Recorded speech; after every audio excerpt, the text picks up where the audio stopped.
Top of the morning to you.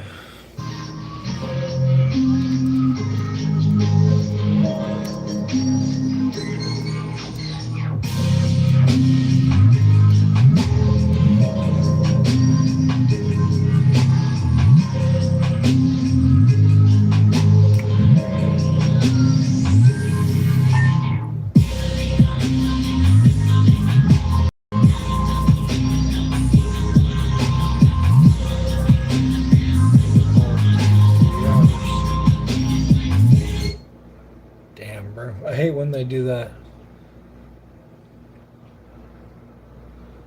Yeah, I feel that. Well, it's always nice to help out the company and get a little extra money, but sometimes it's nice to tell them to fuck off on your days off and be like, hey man, I'm shutting my phone off. Don't try and call me, man.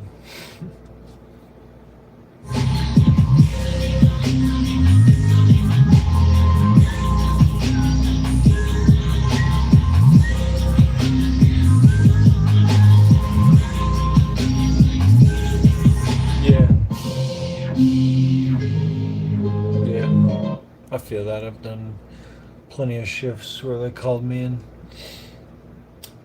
It's worth it sometimes. Most of the time.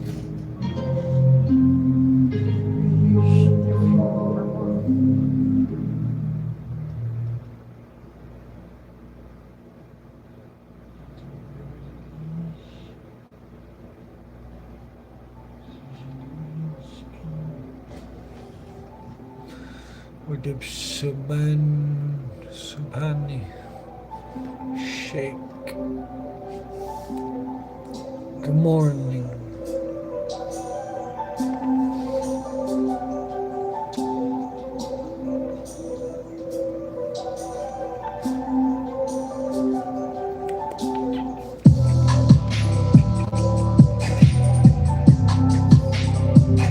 Opa!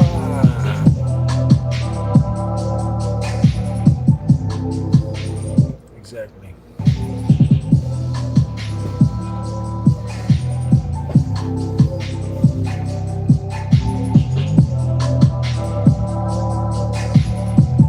Yeah, it'd be a Venus flytrap.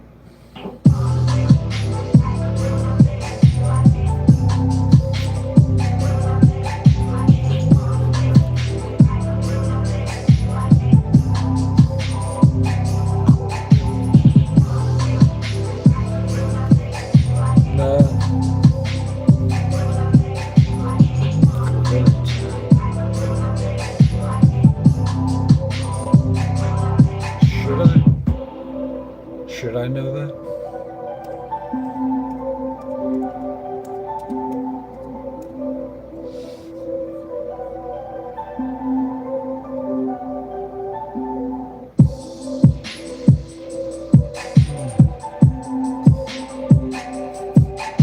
On a fiber internet here. So it's a game. It's Brazil. One day because That's cool, man. I'm out here in Portland, Oregon. Shout out to Brazil.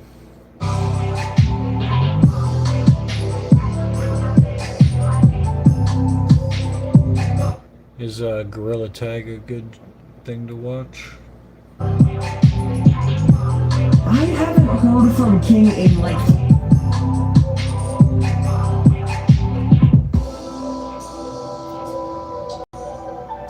Okay. What's up, Mark?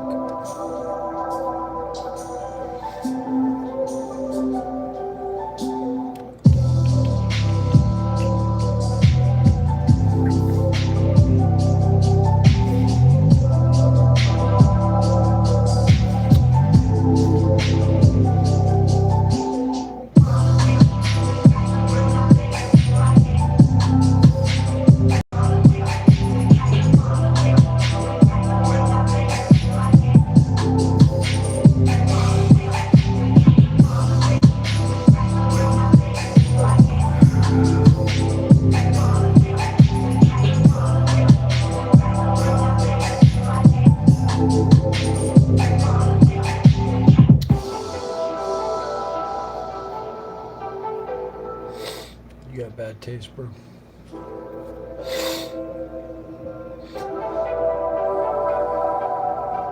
Olive Grove cheese, whole wheat bread, eggs, and tomatoes, less 1 kilo. That's good, man. Keep it up. Rock hard.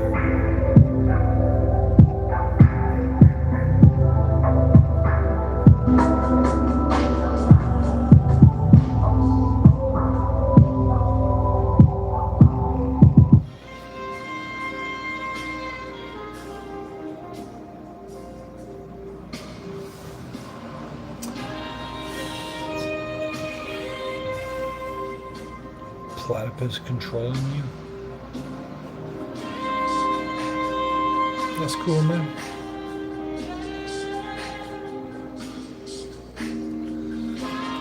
Platypuses are one of the coolest animals. Optic.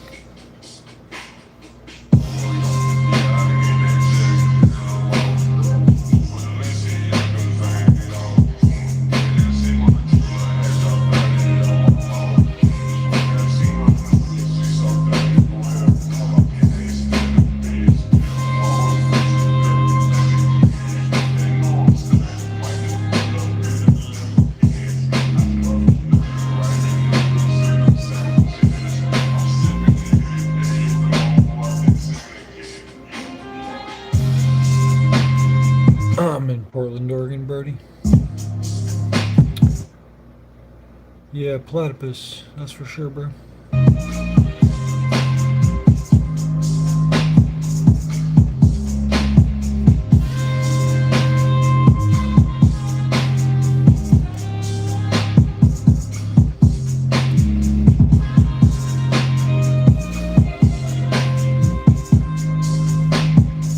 Shout out to the Philippines and the Mothman, the wise Mothman.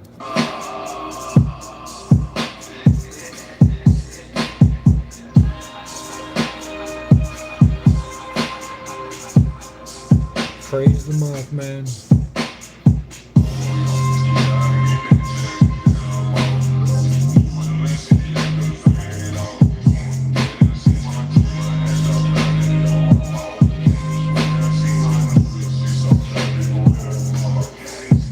Hell yeah, man. Ginger Power. No, these aren't my beats. I got a whole drawer full of souls, actually.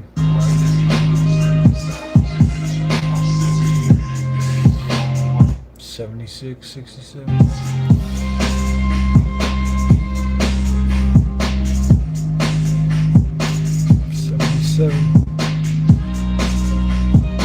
Good, man, just chilling before bedtime.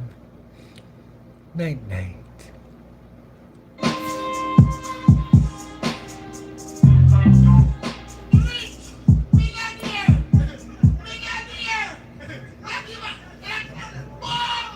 Fallout 76, that's cool.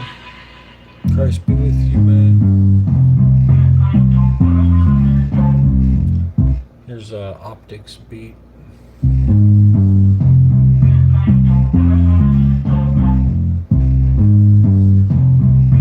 Years old, what the? That's young, man.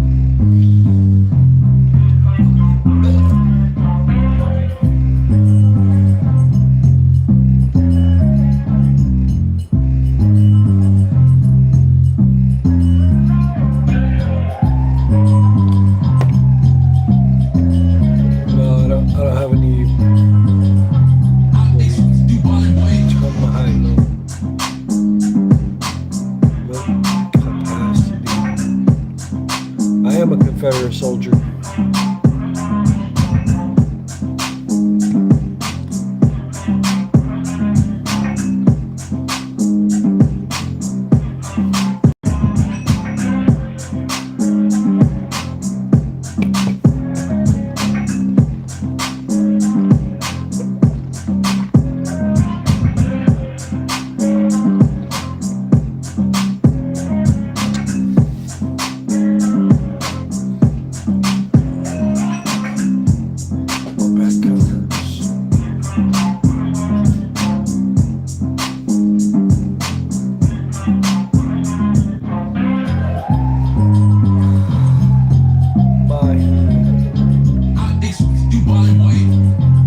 What's up, Mahi? Have a good one, man.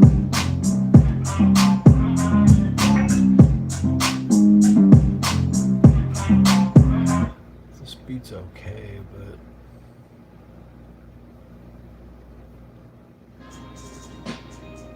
hello from France, hello from Oregon, bro.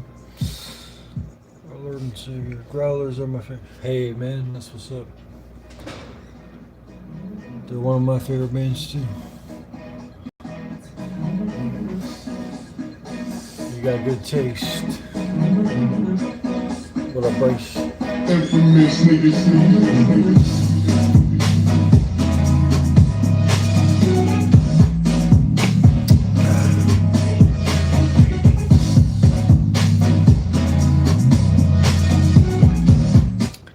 I don't know about that one.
I want to give it a lookie for a cookie.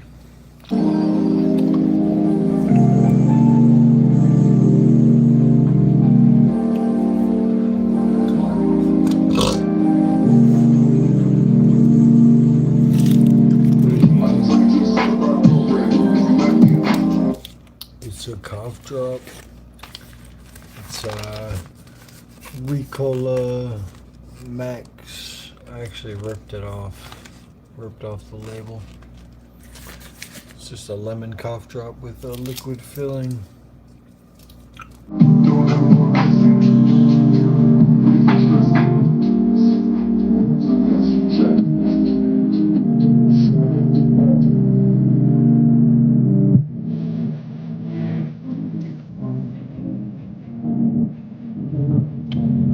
Delicious.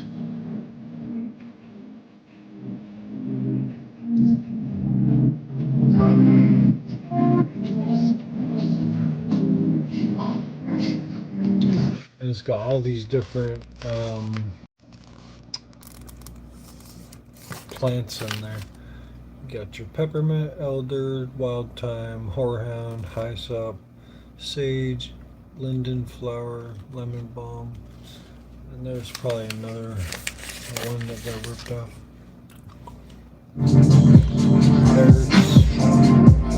Nerds are good. I used to like Nerds. They're okay. I like sour candy the best.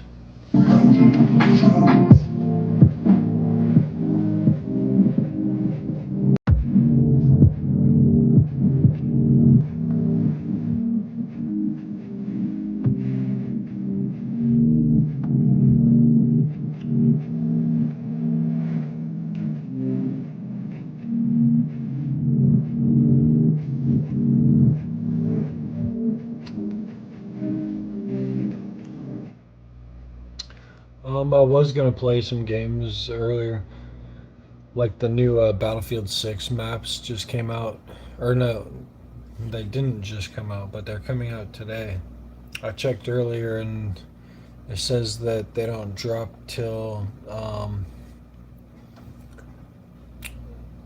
12 p.m.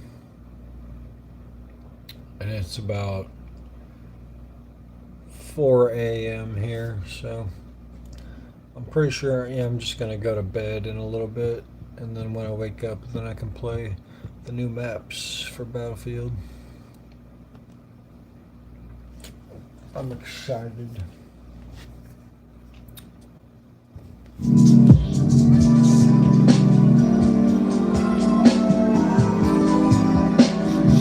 Hands-free cozy fit Skechers slip-ins. Sneakers that are as soft and comfy as your favorite slip. Never heard of that one.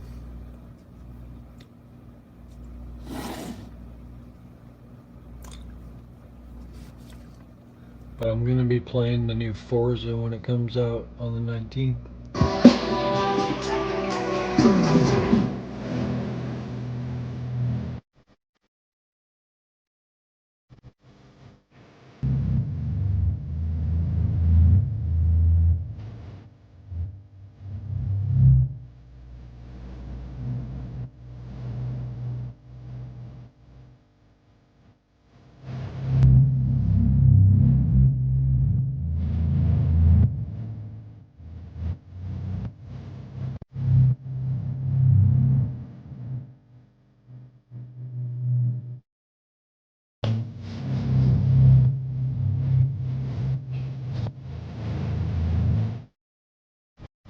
Oh, sorry, I don't play Roblox.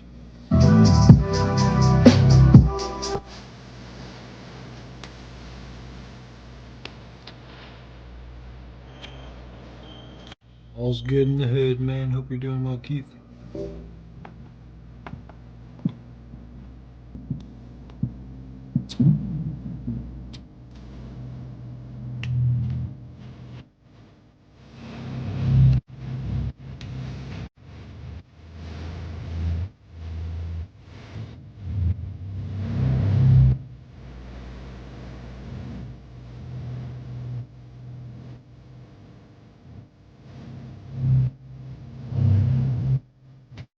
Yeah, it's like 4 a.m. here, so I'm getting ready for bed too.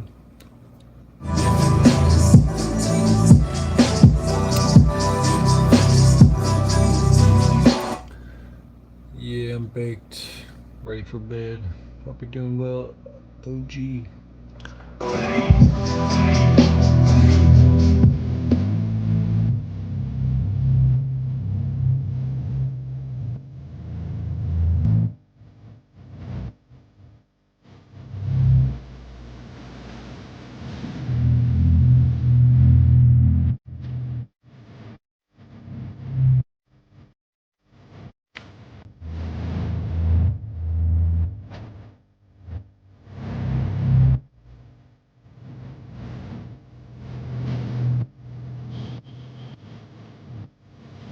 Appreciate you, Keith.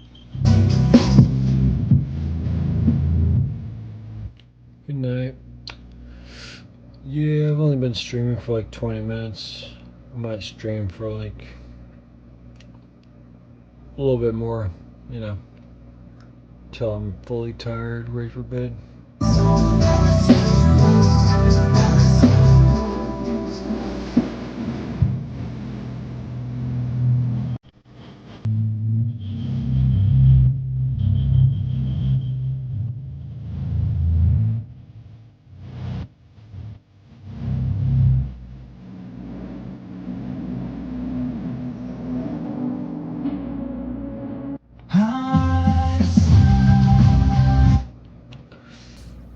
Power ballad. There are trucks, and then there's the 2026 GMC Sierra. It's the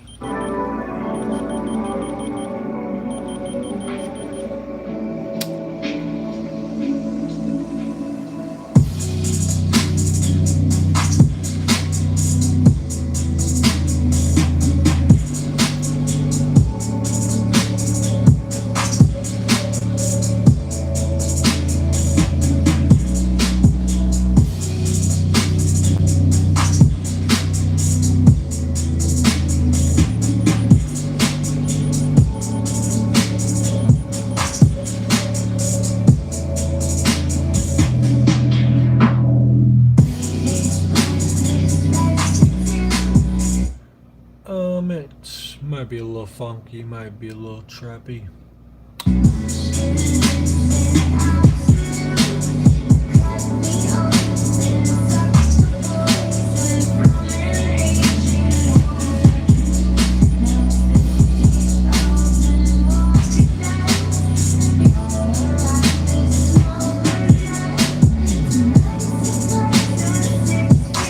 What's up, Warren?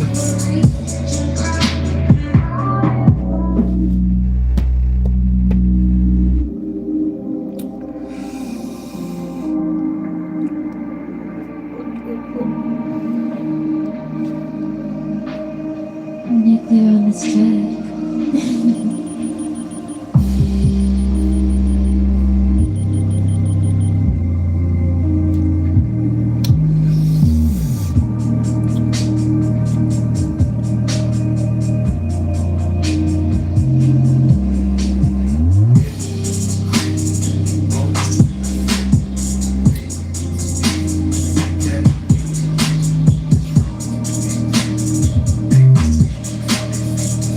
ADR, what's that?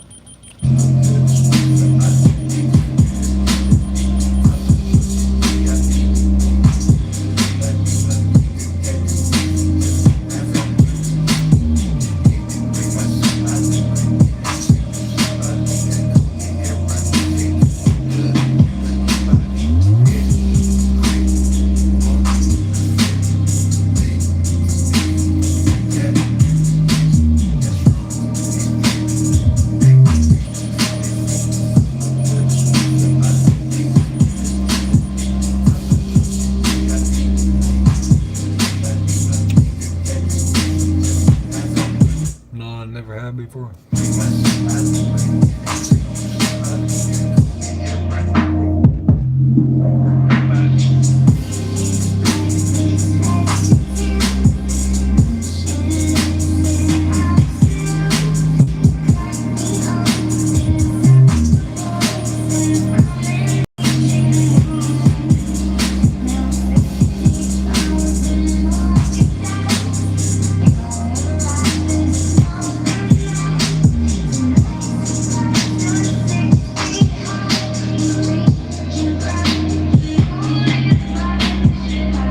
Strange indeed.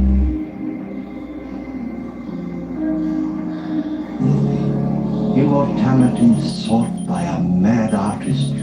assumed Dark the form of psychology? death. Yeah, I've learned a little bit about dark psychology. Yeah. Good stuff to learn about.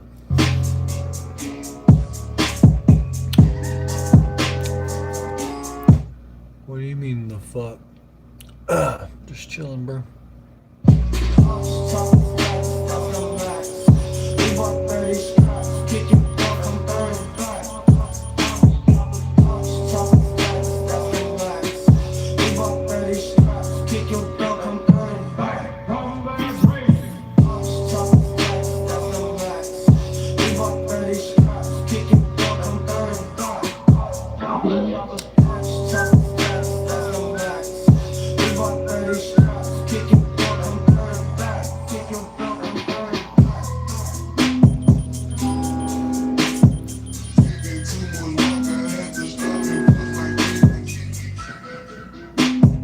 It's a nice and scary time, isn't it?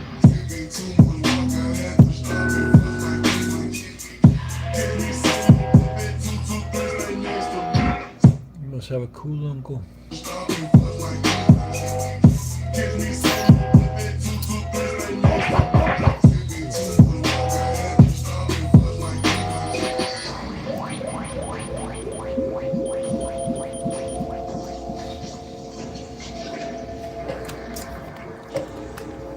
The sound That's a good look. Long-haired redheads. of Black Sunday. But I can assure you that our story is not finished. Oh no, it's only just begun. We have told you about many horror movies that you probably got a big kick out of, but these are different.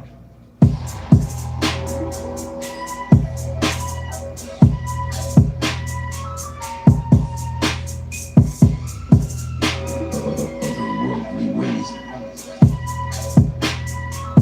I got a lot of twins.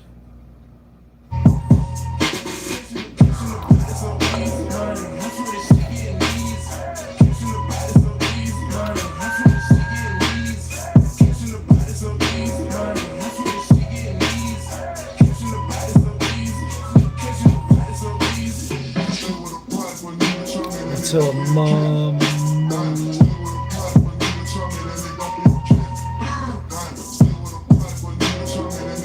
Haram. I feel like the land real nigga love, cause I don't see nobody else. Haram. Alone all alone. Haram.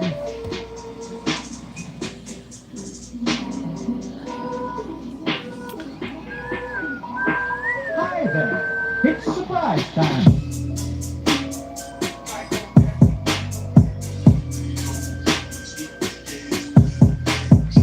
Those kinds of things scare me too.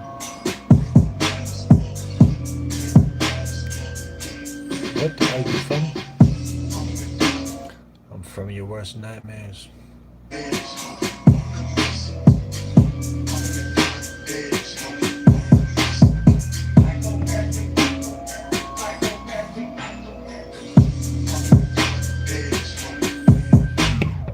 I do my best work at night. I love the night. It excites me. You know, I've often thought death must be like the night. Does death frighten you now? Yes, I guess it does. It frightens you. There is a fifth dimension. Everything frightens you. What's my real name? Darth Death. Beyond that which is known to man. It is a dimension as vast as space and as timeless as infinity. It is the middle ground between light and shadow, between science and superstition, and it lies between the pit of man's fears and the summit of his knowledge. Ronaldo. This is the dimension of imagination. Shout out Ronaldo.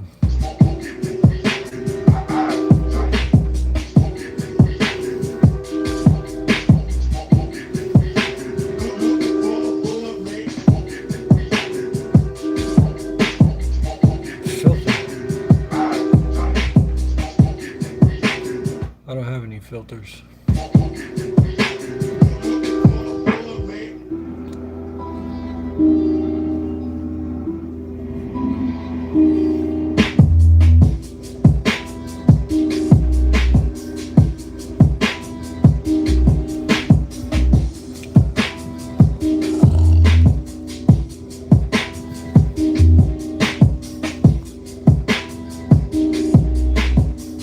What lovely music for the murder.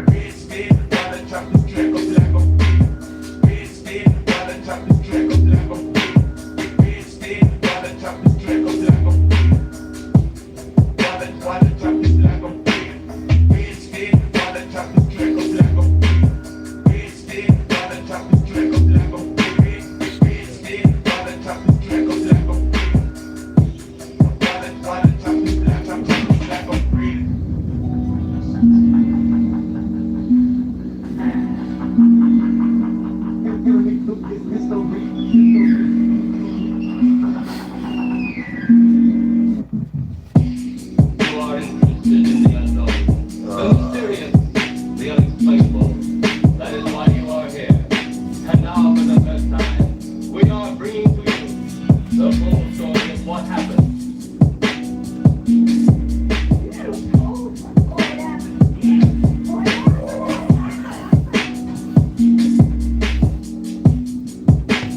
Quite an overture.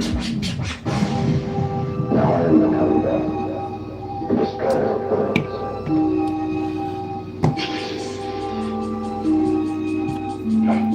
Dead.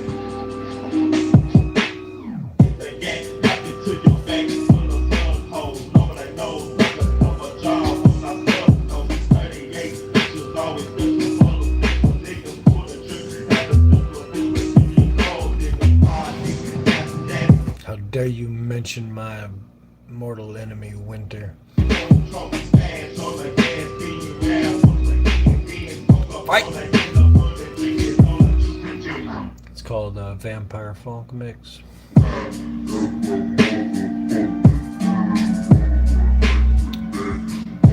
No, I don't have Google. I have Bing.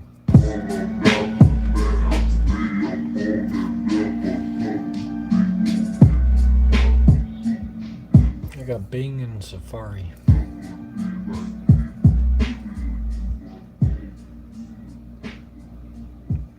fuck out Chrome.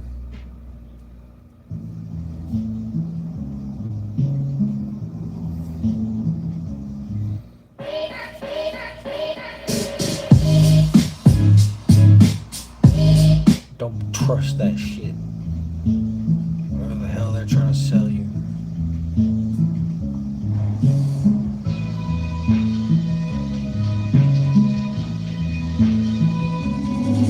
Doing fine.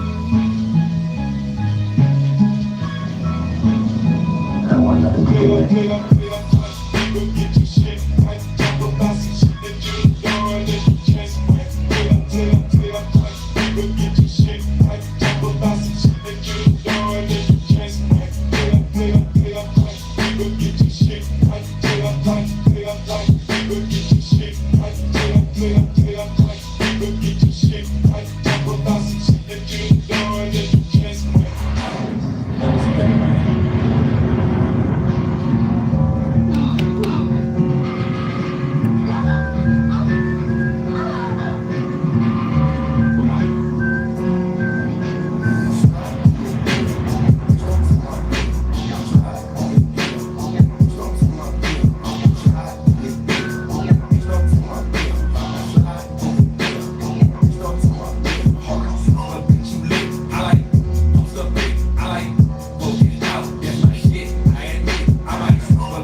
Quit being weird, Casey.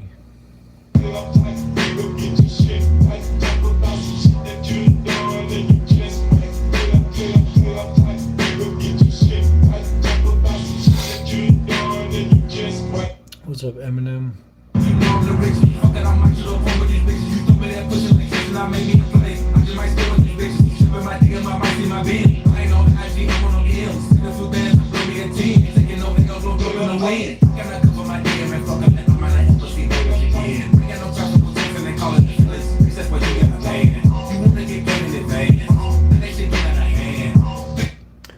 Just chilling, listening to music, man.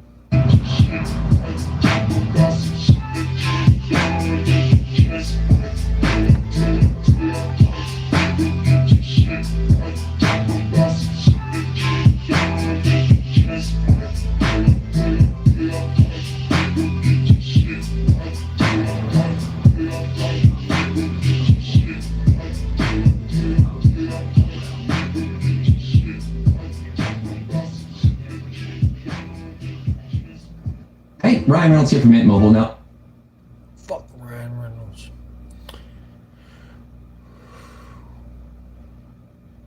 $2016, bro. That's crazy.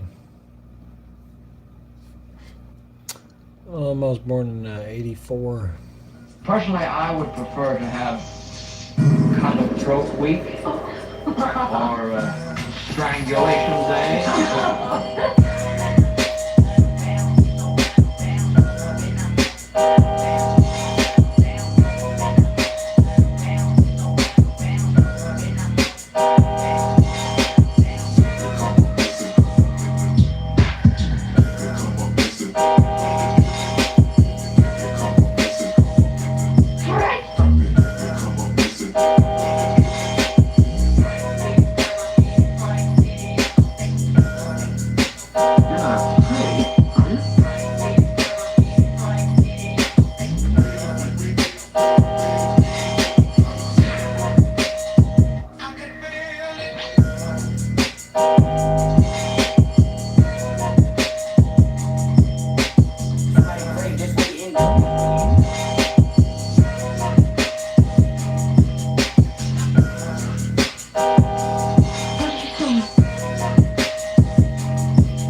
dream. All that did not happen.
You're not serious about this, David. Of course he is.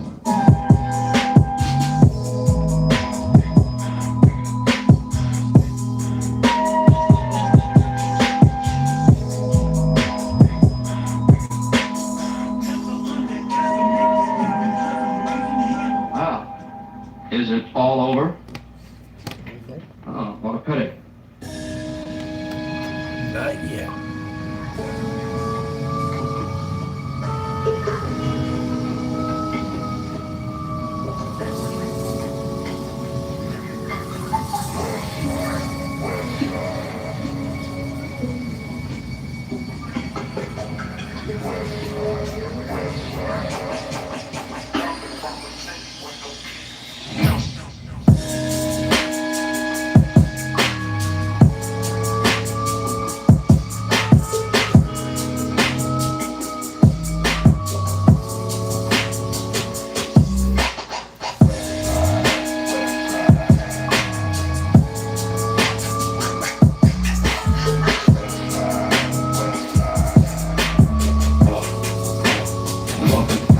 Going good, man. Hope it's going good for you too, Doug Fart.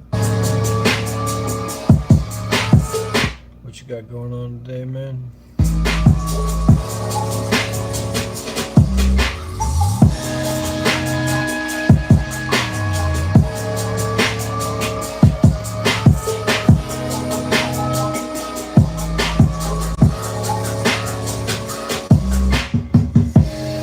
Turned out breaking news in California and a dramatic gun battle between police and a suspect caught in a shooting.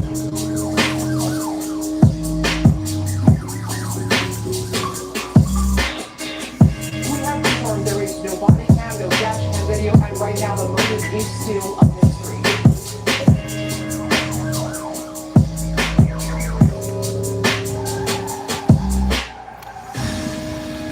What's looking on that commode? Hell yeah, man. Enjoy the day off, man. That sounds lit.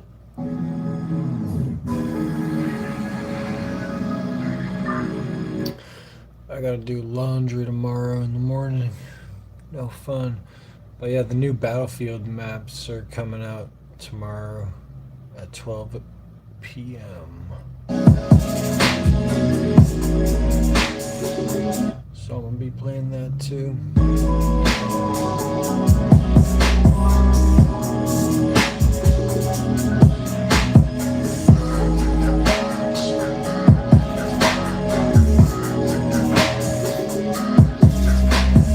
That doesn't sound good, man. You better go to the motherfucking the surgeon and get that shit amputated real quick.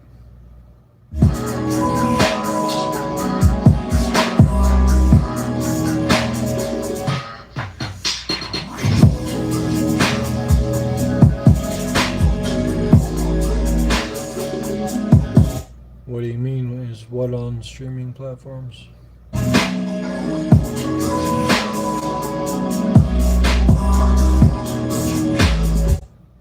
What's up, bro?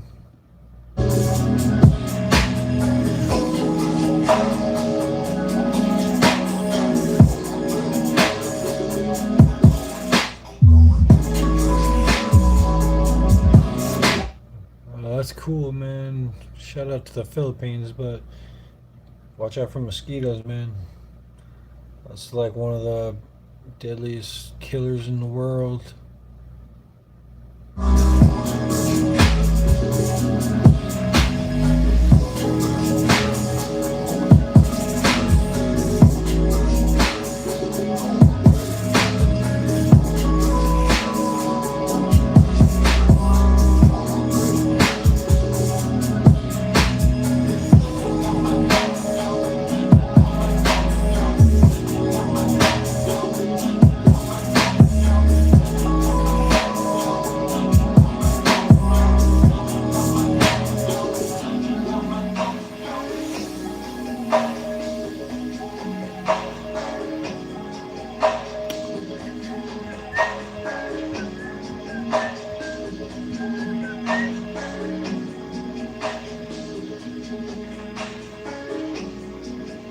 When I sat in that prison cell up in New York City, Yeah, I think so. all I could think about was California. I'd like to go to the Philippines and try your food. From sauce to dust to nuggets. Diablo dusted crispy chicken nuggets. No, they don't come in mild.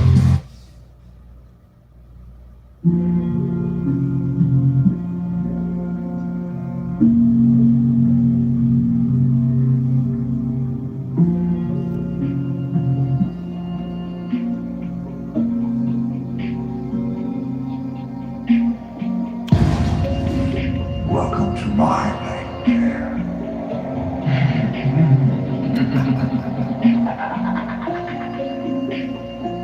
Following the prophecy, the moon turned blood red.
Wow.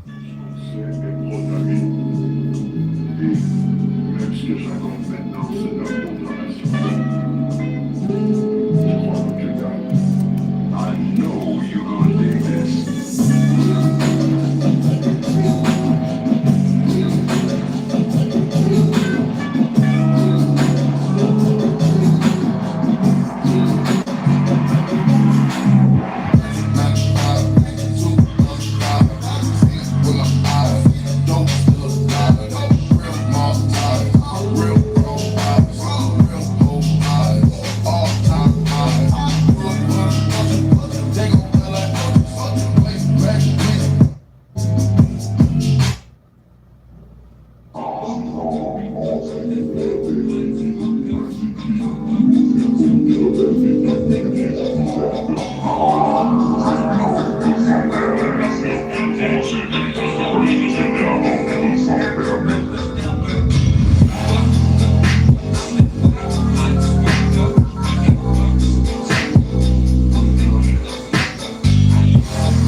Nice, man.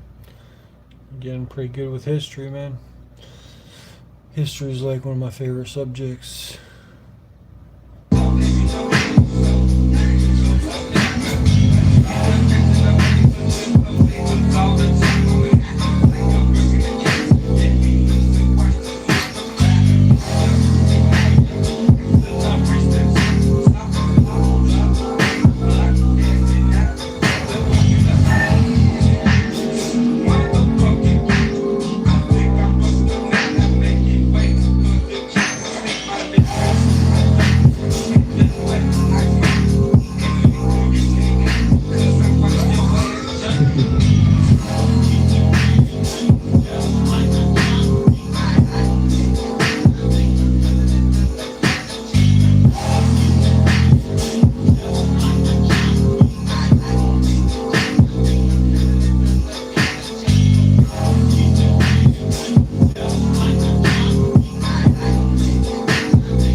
Okay, cool. Latin.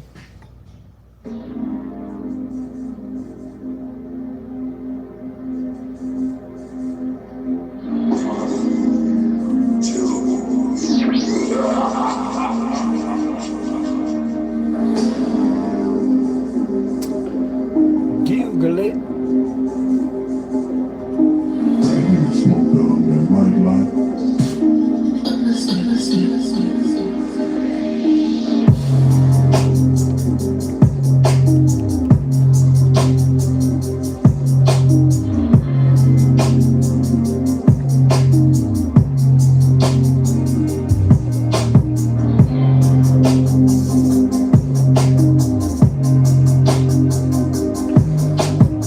Google it.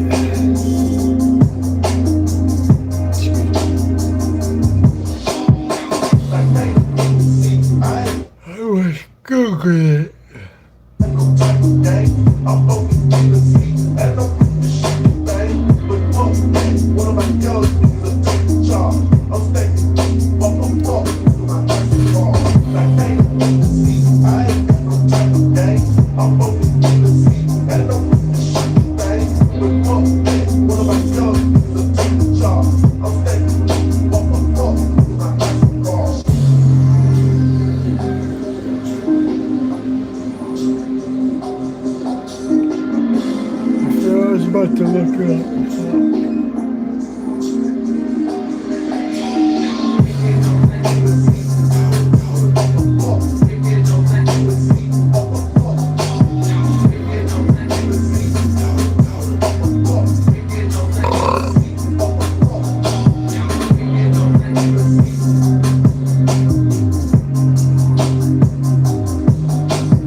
totally forgot what I was thinking after I did that sneeze.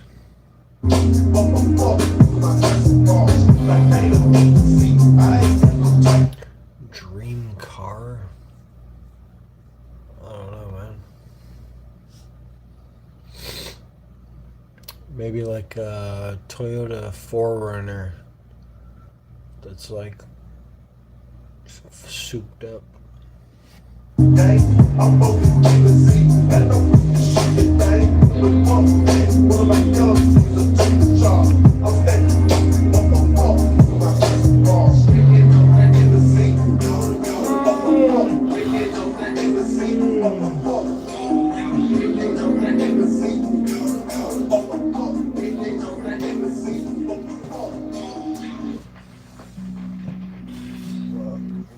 It's the new O&M cheeseburger from Applebee's.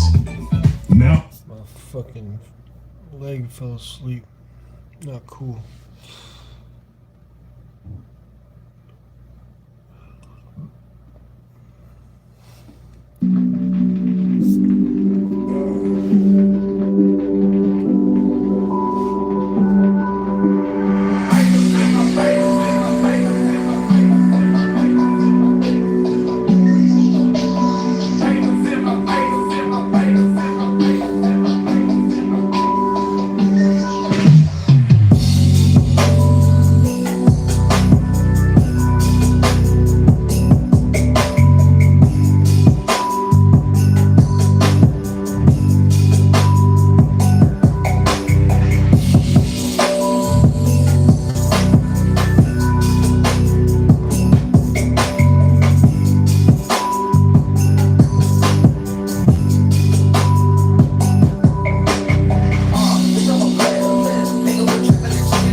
You're listening to Positive Squad Records.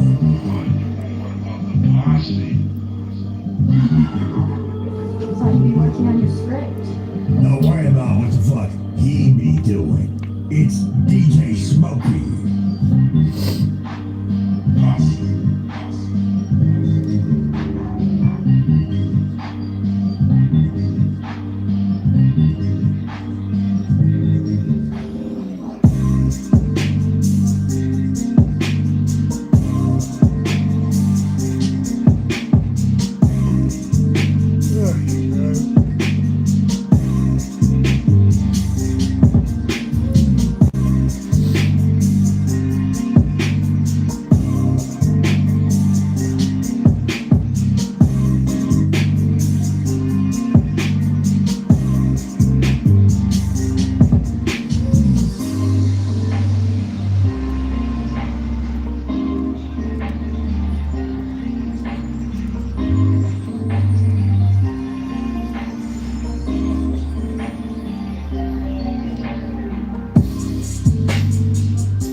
Turn on my history chat or my history show.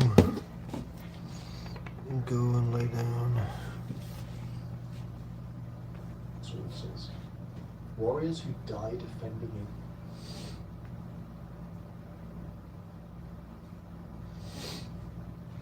The concept of Valhalla emerges from archaeological shadows cast across Bronze Age Scandinavia, where warrior societies first established a fundamental pattern that would crystallize into the most famous Hall of the Dead in Germanic mythology. Between 1700 and 500 BZ, excavations across Denmark, southern Sweden, and Norway reveal a consistent pattern of elite burial practices that demonstrate the centrality of the warrior ethos and hall-based social organization that would later find its mythological expression in Odin's Great Hall. The Kivik grave in southeastern Sweden, dating to approximately 1400 BC, provides compelling evidence for early warrior cult practices. This massive stone cist contains bronze razors, swords, and ceremonial axes arranged around the deceased, while the interior stone slabs display carved scenes of warriors, chariots, and what appear to be processions toward a large building structure. The iconography suggests that even in the Middle Bronze Age, Scandinavian elites conceived of death as a transition to a warrior afterlife centered around a great hall. But in just the sense, it's an easy way out. Oh, we're... Barrow complex in Västergötland, where bronze weapons were deliberately broken and placed with the dead, indicating ritualized killing of objects to accompany warriors into the next world. Archaeological evidence from sites like Apakra and Skana reveals the physical manifestation of hall-centered society structures that would provide the template for Valhalla's conception. The Great Hall at Upakra, continuously rebuilt and expanded from the 1st century BC through the 10th century AD, measured over 50 meters in length and featured massive timber posts supporting a roof structure that could accommodate hundreds of warriors. The hall's floor contained deposits of weapons, jewelry, and animal bones from repeated feasting, creating literal layers of warrior culture. These archaeological deposits demonstrate that the hall functions simultaneously as political center, religious focus, and symbolic representation of the cosmic order. The linguistic archaeology of Valhall reveals equally ancient roots extending deep into Proto-Germanic antiquity. The compound derives from Proto-Germanic Walhaz, meaning those slain in battle or battlefield dead, combined with hello, denoting a covered building or hall. The first element connects to a broader Indo-European root well, meaning to strike down or wound, which appears in Celtic Wallo and Latin vulnus. This linguistic connection suggests that the concept of warrior dead as a distinct category existed across multiple Indo-European cultures before Germanic speakers separated into distinct tribal groups. The evolution of Walhaz across Germanic dialects provides crucial insights into how the concept developed. In Gothic, the term appears as wallos, meaning staff or rod, but also metaphorically referring to warriors. Old High German Wala originally denoted foreign warriors, particularly Celts, before expanding to mean any warrior dead. The Old Norse development into Valar represents the most specialized evolution of the term, indicating that Scandinavian cultures developed the most elaborate conceptual framework around warrior death. The consistency of the hallow element across all Germanic languages, Old English Hel, Old High German Halla, Gothic Hallus, demonstrates the fundamental importance of the whole structure of Germanic social organization. The second element, hallo, derives from the Proto-Indo-European root kel, meaning to cover or conceal, which also produces Latin cella and Greek kalyptine. This etymology reveals that halls were conceived primarily as protective enclosures, spaces that provided security and shelter from the hostile external world. In Germanic contexts, halls represented the ordered cosmos opposed to the chaos of the wilderness, making them natural symbols for the afterlife destination of warriors who died defending social order. Comparative analysis reveals striking parallels between Germanic warrior afterlife concepts and similar beliefs across the Indo-European world. Celtic traditions describe the otherworld halls of figures like Manannán mac Lir and the Dagda, where heroes feast eternally after death in battle.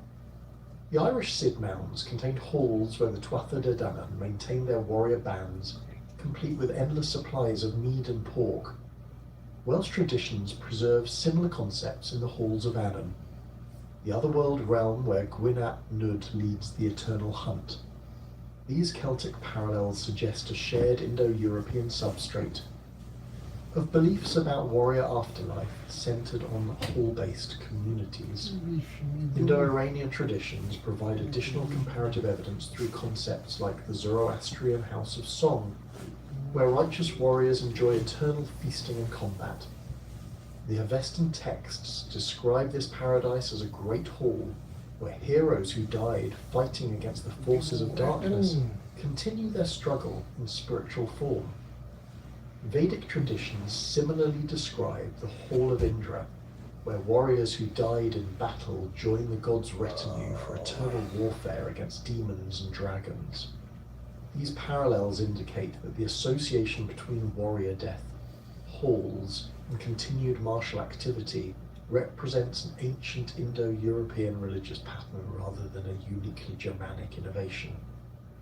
The archaeological record of pre-Christian Scandinavian burial practices provides concrete evidence for beliefs that directly prefigure Valhalla's imagery and symbolism.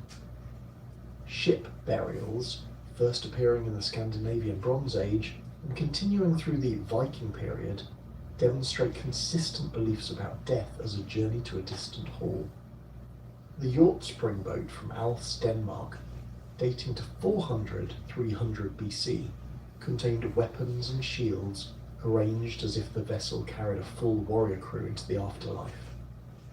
The ship's construction, with overlapping planks sealed with resin, created a watertight chamber that functioned as both tomb and transport vessel.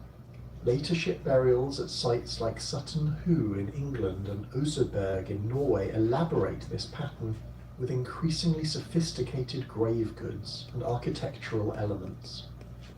The Oseberg ship burial contained not only weapons and jewellery, but also a wooden cart, sleds and textile fragments that suggest the deceased expected to maintain a complete household in the afterlife.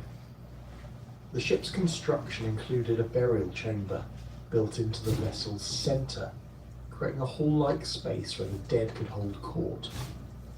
These burials demonstrate that Scandinavian elites conceived of death as relocation to a distant hall accessible only by ship travel. Weapon deposits in lakes, bogs and rivers throughout Scandinavia provide additional evidence for beliefs about warrior afterlife that prefigure Valhalla concepts. The Hjortspring deposit contained over 150 spears, 20 shields, and multiple swords thrown into a bog, apparently as offerings to divine powers associated with war and death. Similar deposits at Illerud Adel, Vimose, and Thorsberg contain thousands of weapons, many deliberately broken or killed before deposition. The scale and consistency of these deposits across several centuries indicates systematic religious practices focused on transferring weapons to divine warriors in the afterlife. The ritual destruction of weapons before deposition parallels descriptions of Valhalla, where Einherjar receive new weapons each day for their eternal battles. Archaeological analysis reveals that swords were bent, spear points snapped off, and shield bosses crushed before being thrown into the water. This deliberate destruction transforms functional weapons into ritual objects suitable for otherworldly use, suggesting beliefs that divine warriors required specially prepared equipment different from earthly weapons. The geographic distribution of weapon deposits follows major river systems and trade routes, indicating that these rituals occurred at significant landscape features that served as boundaries between the human and divine worlds. Hall-burning rituals, documented in both archaeological and literary sources, provide the most direct prefiguration of Valhalla imagery. Excavations at sites like Ledra in Denmark reveal evidence for the deliberate burning of great halls, followed by their reconstruction on the same foundations. the burned layers contain high concentrations of weapons, jewelry, and feasting equipment, suggesting that hall destruction involved elaborate ritual deposits. The pattern repeats across multiple building phases, indicating that hall burning and rebuilding formed part of regular ceremonial cycles, rather than responses to accidental fires or enemy attacks. The Gudmundborg complex on Funen provides exceptional evidence for hall-centered ritual practices that prefigure Valhalla concepts. The site contains remains of multiple great halls built and rebuilt over several centuries, each associated with massive deposits of gold objects, weapons, and imported luxury goods. The hall's construction incorporated specific architectural features, raised floors, carved posts, and central hearths that match descriptions of divine halls in later mythological sources. The concentration of wealth and ritual activity at Gudme suggests that it functioned as a religious center where earthly halls served as models for divine counterparts. The integration of these archaeological, linguistic, and comparative elements reveals that Valhalla emerged from deep-rooted Germanic traditions about warrior death, hall-centered society, and divine warfare that extended back into the Bronze Age. The concept did not appear suddenly in Viking Age literature, but developed gradually through centuries of cultural evolution, incorporating elements from across the Indo-European world while maintaining distinctively Germanic characteristics. The physical evidence from burial sites, weapon deposits, and hall excavations demonstrates that beliefs about warrior afterlife in great halls formed central elements of Scandinavian religion long before the emergence of written sources that first recorded the name Valhalla. The transition from archaeological shadows to literary illumination occurs dramatically in the collection of mythological poetry known as the Poetic Edda, where Valhalla emerges fully formed as the central institution of the Germanic afterlife. These poems, preserved in the 13th century Codex Regius, but reflecting oral traditions extending back to the early Viking Age, provide the first detailed descriptions of Odin's hall and establish the foundational imagery that would dominate all subsequent treatments of the subject. The Edic corpus transforms the Proto-Germanic warrior afterlife concepts, evidenced in Bronze Age burial practices, into a sophisticated theological and cosmological system centered on Valhalla's role in the cosmic order. Grimnismal stands as the most comprehensive early source for Valhalla's physical description and organizational structure. This poem, consisting of 54 stanzas, presents Odin disguised as Grimnir, delivering a monologue that systematically describes the geography of the divine realm. The poem's composition likely dates to the 9th or 10th century, making it contemporary with the height of Viking Age expansion, when warrior culture reached its most elaborate development. The text's detailed architectural descriptions suggest the poet drew from direct experience of contemporary royal halls, projecting earthly magnificence onto cosmic scales. The poem's most famous passage describes Valhalla's extraordinary dimensions, 500 doors and 40 more. I think there are in Valhalla. 800 Einherjar go out of each door when they go to fight the wolf. This mathematical precision creates a hall containing 432,000 entrances, each accommodating 800 warriors, suggesting a total capacity exceeding 345 million Einherjar. The specific numbers carry cosmological significance beyond mere hyperbole. The number 540 represents the product of sacred numbers, 108 multiplied by 5, where 108 appears throughout Indo-European religious systems as representing cosmic completeness. The Hindu tradition recognizes 108 as the number of Upanishads, while Buddhist prayer beads contain exactly this number of elements. The 800 warriors emerging from each door connects to the Old Norse word atunda, meaning eighth, which appears in contexts describing supernatural multiplication or cosmic abundance. The total capacity of over 345 million warriors reflects the poem's conception of Ragnarok as a conflict requiring unprecedented military mobilization. The mathematical precision demonstrates that Grim Nismal presents Valhalla not as a vague paradise, but as a carefully organized military installation designed for specific strategic purposes. The poet's attention to logistical details reveals familiarity with actual military planning and suggests that contemporary audiences expected realistic explanations for how divine warfare would function. The poem describes Valhalla's roof as constructed from shields and supported by spear shafts, creating architecture from weapons rather than conventional building materials. Spear shafts stand for rafters. The hall is roofed with shields. Mailcoats lie on the benches. This weaponized architecture transforms the hall itself into an extension of military equipment, blurring boundaries between shelter and armament. The image reflects actual Viking Age practices where shields were used to create temporary shelters during military campaigns, but elevates this practical technique to cosmic proportions. The description continues with details about Valhalla's supernatural illumination. A wolf hangs in front of the western door, and an eagle hovers above. These guardian animals represent Odin's association with predatory creatures that consume battlefield dead. The wolf, Jerry, and eagle symbolize the transformation of carrion eaters into divine servants, suggesting that Valhalla exists at the intersection between death and regeneration. The western door's significance relates to sunset symbolism, where the daily death of light parallels the warrior's transition from earthly life to divine service. Grimnismal establishes Valhalla's daily routine through descriptions of the Einherjar's activities. All the Einherjar / every day choose the slain and ride from battle. Then they sit in peace together. This passage introduces the fundamental paradox of warrior afterlife, eternal combat combined with peaceful fellowship.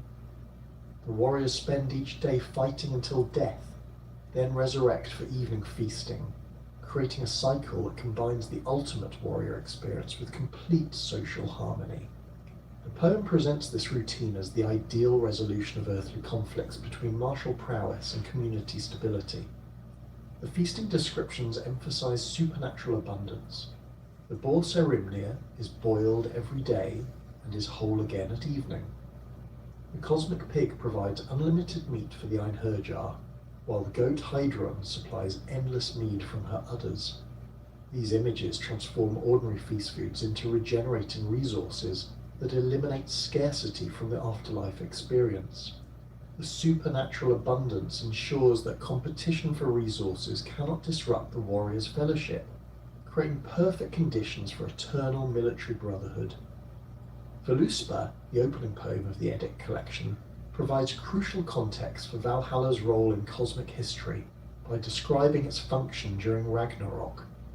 The Seeress's prophecy traces the universe's development from creation through destruction, positioning Valhalla as a critical element in the final battle between order and chaos.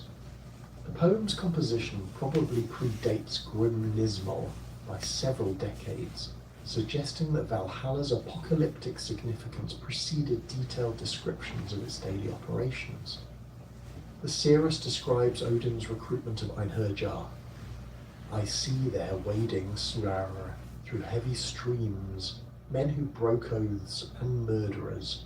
This passage indicates that Valhalla's population includes not only honourable battle dead, but also oathbreakers and criminals whose deaths in combat qualified them for divine service. The inclusion of morally ambiguous warriors suggests that martial prowess rather than ethical behaviour determines admission to Odin's Hall. This criterion reflects the practical requirements of divine warfare, where combat effectiveness takes precedence over moral purity. Völuspá describes the Einherjar's mobilization for Ragnarok. The Einherjar arm themselves and ride onto the battlefield. The poem presents this deployment as the culmination of centuries of preparation. where accumulated warrior dead finally fulfill their purpose as Odin's army against the forces of chaos. The brevity of this description contrasts with elaborate accounts of the Einherjar's daily training, suggesting that their ultimate battle represents the natural conclusion of their eternal preparation rather than a dramatic transformation of their existence. Osiris's vision includes Valhalla's fate during the cosmic conflagration. Surtur rides from the south, with fire-destroying branches. The son of the gods of the slain shines from his sword.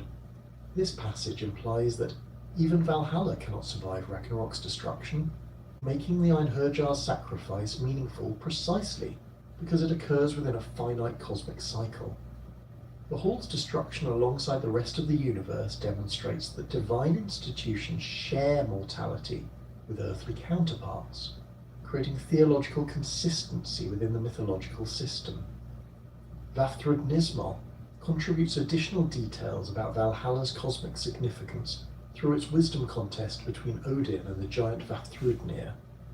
This poem emphasizes Odin's role as host and his relationship with the Einherjar through questions about divine knowledge and cosmic secrets. The dialogue format allows for systematic exploration of mythological details that narrative poems handle more impressionistically. The giant asks about the Einherjar's activities. What do the Einherjar do when they are not fighting? Odin's response elaborates the daily cycle. Every day they choose the slain and ride from battle, then they sit in peace and drink mead. This exchange establishes the rhythm of afterlife existence while emphasizing the integration of combat and fellowship. The giant's question suggests that even divine enemies recognize the Einherjar's importance in cosmic affairs, while Odin's detailed response demonstrates his intimate knowledge of their activities. The poem explores Odin's motivations for gathering warriors. Much I travelled, much I tried out, much I tested the powers. What will happen to the gods when the mighty winter comes? This passage connects Valhalla's military preparations directly to Odin's knowledge of Ragnarok, suggesting that the Hall's existence results from divine foresight rather than spontaneous creation. Odin's travels and tests represent reconnaissance activities designed to understand the threats facing the cosmic order, making the Einherjar recruitment part of a comprehensive defensive strategy. Vafthrud Nismal also addresses the selection criteria for Einherjar through indirect references to battlefield death. Those who fall in Odin's embrace go to the Golden Hall.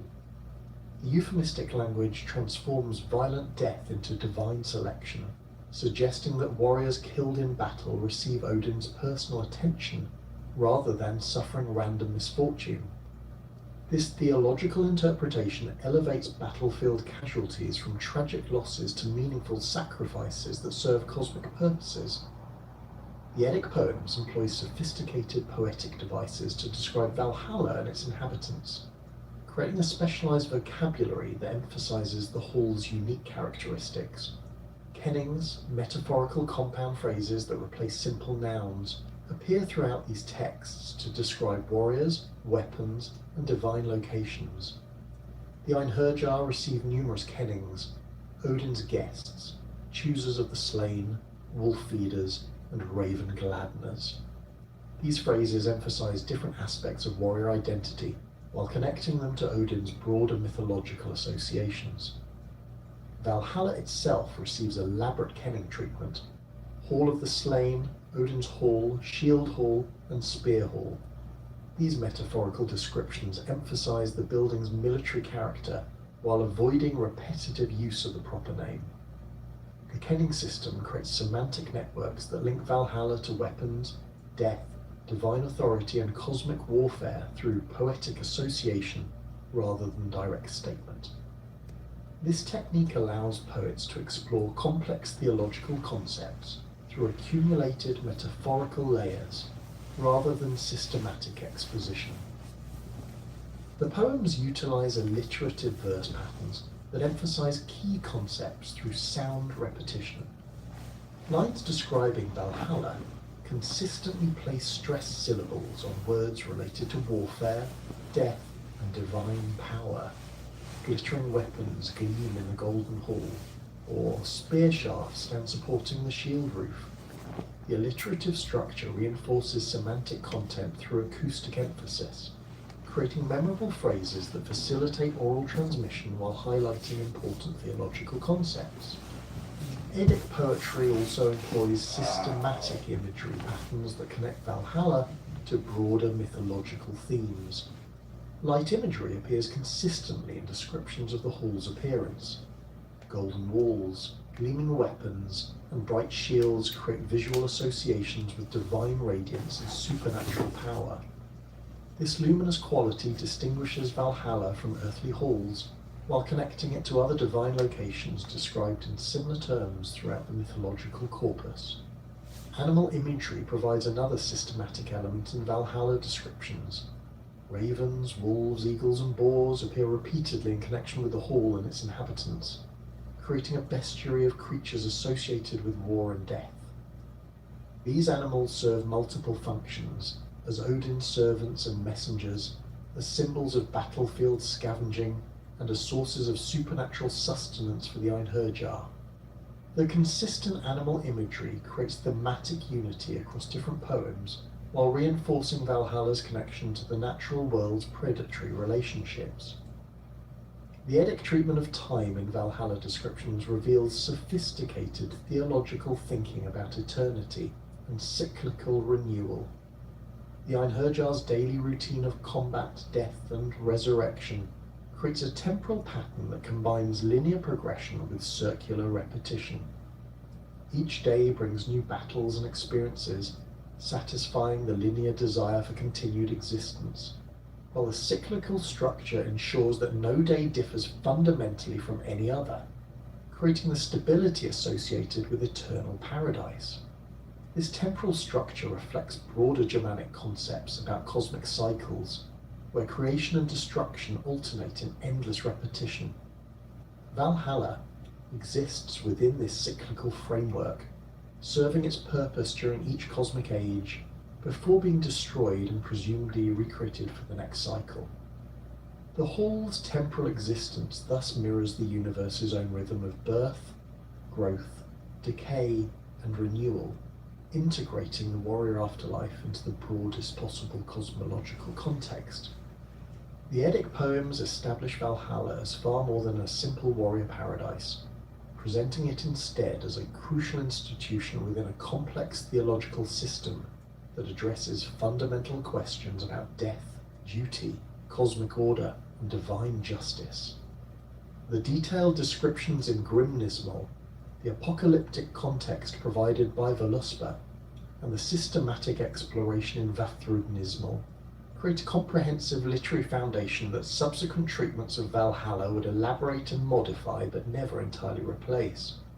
The transformation of Valhalla from fragmented poetic imagery into systematic theological doctrine reached its culmination in the early 13th century through the scholarly efforts of Snorri Sturluson, whose Prose Edda represents the most comprehensive medieval attempt to codify Norse mythology into coherent narrative form.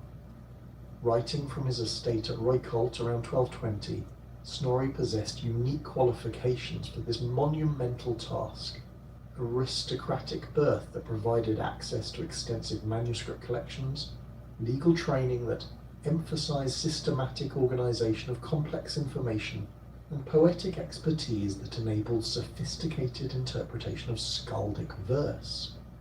His methodical approach to mythological material created the definitive medieval synthesis of Valhalla traditions, establishing interpretive frameworks that continue to influence modern understanding of Norse afterlife concepts. Snorri's Gylfaginning opens with King Gylfi of Sweden disguised as Gangleri, seeking wisdom from three mysterious figures, High, just as High, and Third, who reveal the secrets of Norse cosmology through systematic questioning. This dialogue structure allows Snorri to present mythological information as revealed knowledge rather than personal speculation, lending authority to his interpretations while maintaining distance from potentially heretical content. The three respondents function as composite voices of traditional wisdom, enabling Snorri to synthesize contradictory sources without explicitly choosing between competing versions of mythological events. The architectural description of Valhalla and Gylfaginning demonstrates Snorri's systematic approach to organizing scattered poetic references into coherent physical descriptions. Where Eddic poetry provided fragmentary images of shield roofs and spear supports, Snorri constructs a detailed building that readers can visualize completely. The hall stretches so far that its ends disappear beyond sight, while its roof consists of golden shields that reflect light throughout the interior space. The walls rise from foundations of massive stone blocks to heights that dwarf earthly buildings, creating an architectural monument that combines practical military design with supernatural grandeur. Snorri's description emphasizes Valhalla's golden roof as its most distinctive architectural feature, departing from earlier poetic sources that focus primarily on weaponized construction materials. The golden covering serves multiple symbolic functions within his systematic presentation. It demonstrates Odin's wealth and power, provides supernatural illumination for the hall's interior, and creates visual connections to other divine locations described in similar terms throughout the mythological corpus. The gold's imperishable nature ensures that Valhalla's roof will maintain its brilliance throughout the ages leading to Ragnarok, symbolizing the eternal nature of divine institutions despite their ultimate destruction. The spear-supported structure receives elaborate technical explanation in Snorri's account, where countless spear shafts serve as both architectural elements and symbolic representations of the Einherjar's martial purpose. These supports consist of ashwood harvested from Yggdrasil's branches, connecting Valhalla's physical structure directly to the world tree that supports the entire cosmos. The spear's iron points face upward toward the golden roof, creating a forest of weapons that transforms the hall's interior into a symbolic battlefield, where every architectural element reinforces military themes. Snorri systematizes the Einherjar selection process through detailed explanation of Valkyrie activities and divine decision-making procedures that earlier sources treated impressionistically. The Valkyries operate according to specific protocols established by Odin, who determines general selection criteria while delegating tactical implementation to his female servants. Warriors who die courageously in battle while fighting against superior odds receive priority consideration, particularly those who continue fighting despite mortal wounds or impossible tactical situations. The selection process emphasizes martial virtue over social status, ensuring that Valhalla's population consists of proven fighters rather than merely aristocratic casualties. The Valkyries themselves receive systematic classification in Snorri's presentation, where he distinguishes between different ranks and specializations within their divine service. Senior Valkyries like Skuld and Gondor possess authority to make independent selection decisions during major battles, while junior members operate under direct supervision from their superiors. Some Valkyries specialize in specific warrior types, cavalry fighters, archers, or naval combatants, ensuring that Valhalla's population maintains balanced military capabilities suitable for diverse combat situations during Ragnarok. Snorri's account details the Valkyries' appearance and equipment with precision that reflects contemporary aristocratic military culture.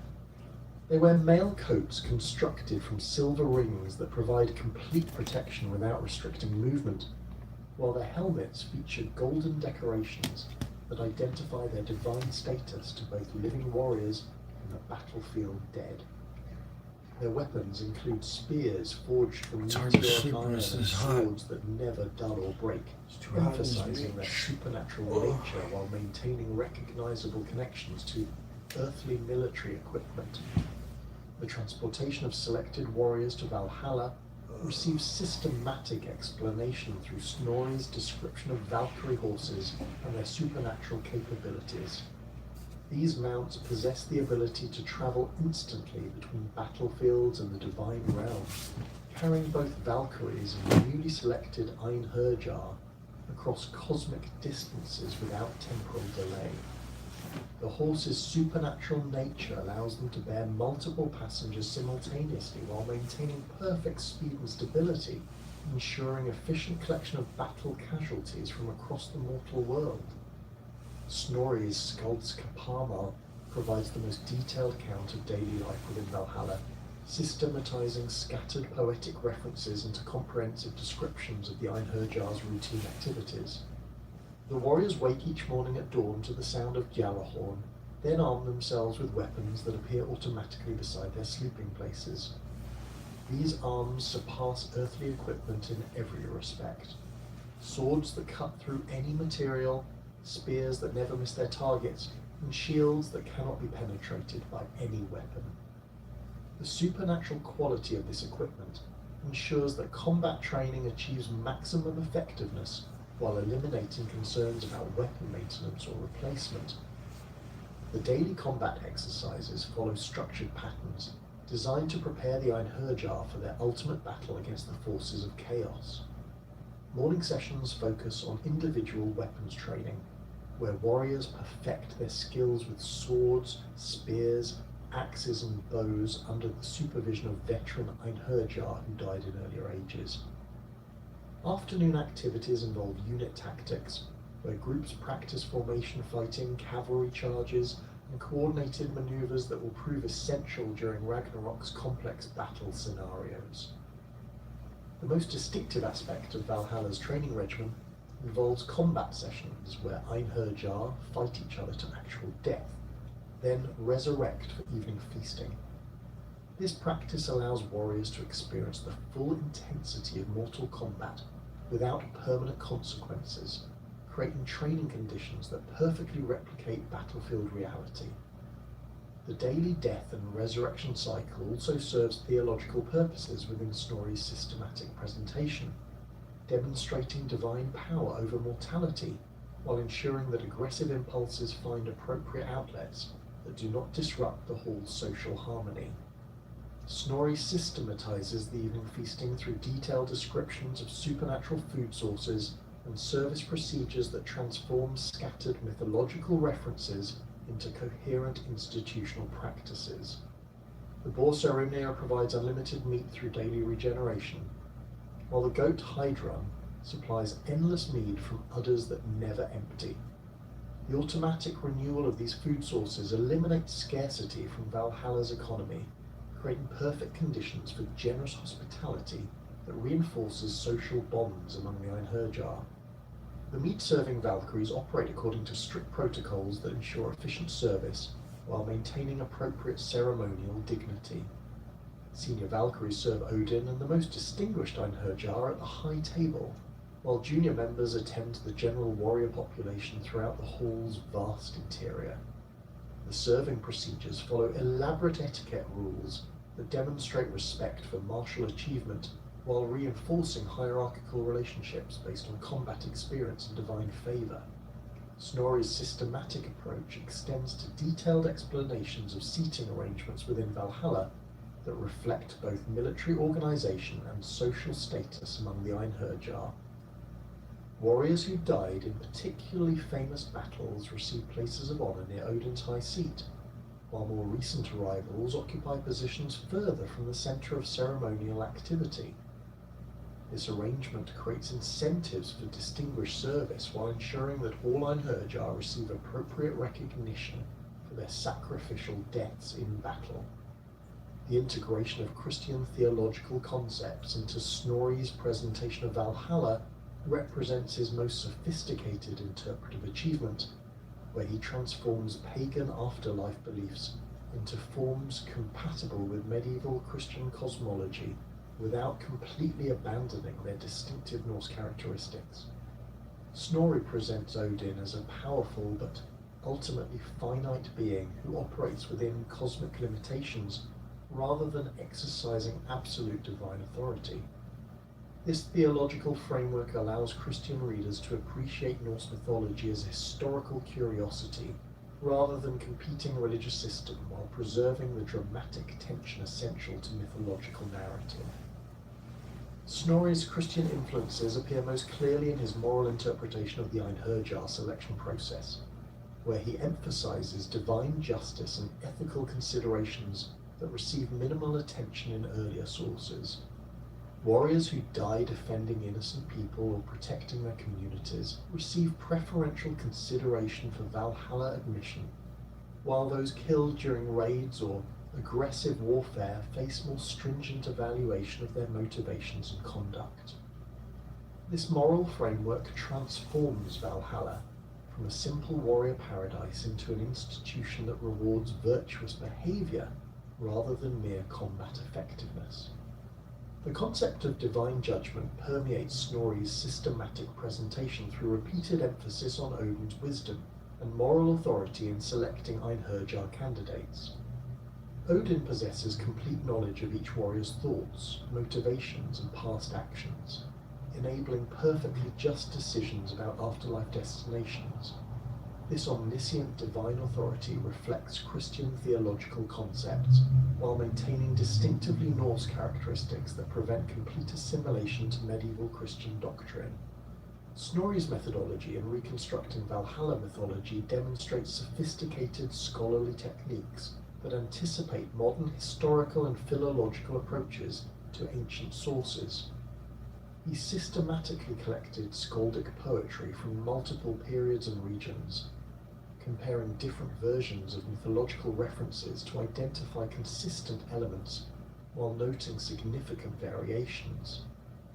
This comparative approach enabled him to distinguish between essential mythological content and local or temporal modifications that reflected specific cultural contexts rather than universal Norse beliefs. The use of skaldic poetry as primary source material required sophisticated interpretive skills due to the complex metaphorical language and cultural assumptions embedded in these texts.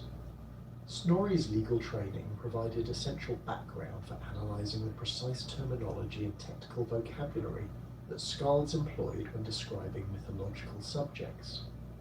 His familiarity with contemporary Icelandic legal procedures also enabled him to understand the institutional frameworks that earlier poets assumed their audiences would recognise automatically. Snorri's systematic citation of specific skaldic verses throughout his prose narrative creates a scholarly apparatus that allows readers to evaluate his interpretive decisions against the primary sources he consulted. This methodological transparency demonstrates intellectual honesty while providing evidence for the widespread distribution of Valhalla traditions across different periods and regions of the Norse cultural sphere. The consistent appearance of similar imagery and concepts in poetry attributed to different composers from various centuries supports Snorri's claim that his systematic presentation reflects authentic traditional beliefs rather than personal speculation. The integration of oral traditions into Snorri's written synthesis required careful evaluation of the reliability and antiquity of different narrative elements. Snorri possessed access to elderly informants who preserved traditional stories through memorized recitation, enabling him to supplement written sources with oral material that might preserve authentic details absent from surviving manuscripts. His systematic comparison of oral and written traditions reveals sophisticated understanding of how mythological knowledge transmitted across generations through different media. Snorri's treatment of contradictory source materials demonstrates methodological sophistication that acknowledges the complexity of traditional knowledge systems while maintaining narrative coherence in his systematic presentation. When sources provided incompatible details about Valhalla's characteristics or the Einherjar's activities, Snorri typically selected the version that best integrated with his overall interpretive framework while noting alternative traditions and subsidiary passages. This approach preserves valuable information about mythological variation while avoiding the confusion that would result from presenting all contradictory elements as equally authoritative. The geographical scope of Snorri's source materials encompasses the entire Norse cultural region, including Iceland, Norway, Denmark, and Swedish territories, demonstrating the widespread distribution of Valhalla traditions throughout medieval Scandinavia. His systematic collection of regional variations reveals both the fundamental consistency of core mythological concepts and the local modifications that reflected specific cultural conditions in different areas. This comprehensive geographical coverage supports the authenticity of his systematic presentation, while documenting the cultural unity that characterized Norse civilization, despite political fragmentation. The emergence of Valkyries as central figures in Valhalla's mythology represents one of the most complex evolutionary processes in Germanic religious development, transforming from primitive battlefield spirits into sophisticated divine agents responsible for warrior selection and cosmic order maintenance. Archaeological evidence from the 6th through 10th centuries reveals this transformation through material culture, while literary sources document the theological refinement that elevated Valkyries from terrifying death demons to noble handmaidens of Odin. The Valkyrie connection to Valhalla extends beyond simple messenger duties to encompass fundamental questions about divine justice, warrior virtue, and the mechanisms through which mortal actions achieve cosmic significance. The earliest archaeological evidence for Valkyrie-like figures appears in 6th century Scandinavian burial contexts, where female figures with weapons accompany male warrior graves. The Vendel period cemetery at Gamla Uppsala contains several burials where bronze figurines depicting armed women were placed alongside swords, spears, and shields. These figurines measure between 3 and 7 centimeters in height and display consistent iconographic features. Long hair bound with metal circlets, knee-length tunics, and spears held in aggressive postures. The figurines' placement within weapon deposits suggests they functioned as protective spirits associated with martial equipment rather than representations of. Similar figurines from the Valsgard cemetery complex show evolutionary development in Valkyrie iconography during the 7th and 8th centuries. Later examples display more elaborate clothing details, including what appear to be mail shirts rendered in miniature bronze scales. The spears become longer and more prominent, while some figures carry circular objects that likely represent shields. The increasing sophistication of these representations parallels the development of more complex warrior burial practices, suggesting that Valkyrie concepts evolved alongside changing military technologies and social organization. The most significant archaeological evidence for Valkyrie worship appears in the form of gold bracteates, thin gold medallions worn as pendants produced throughout Scandinavia during the 5th through 7th centuries. The Trollhättan bracteate from Västra Götaland depicts a female figure with elaborate braided hair, holding a drinking horn above a prone male warrior. Runic inscriptions around the medallion's edge include the phrase Alu, a magical formula associated with protection and divine favor.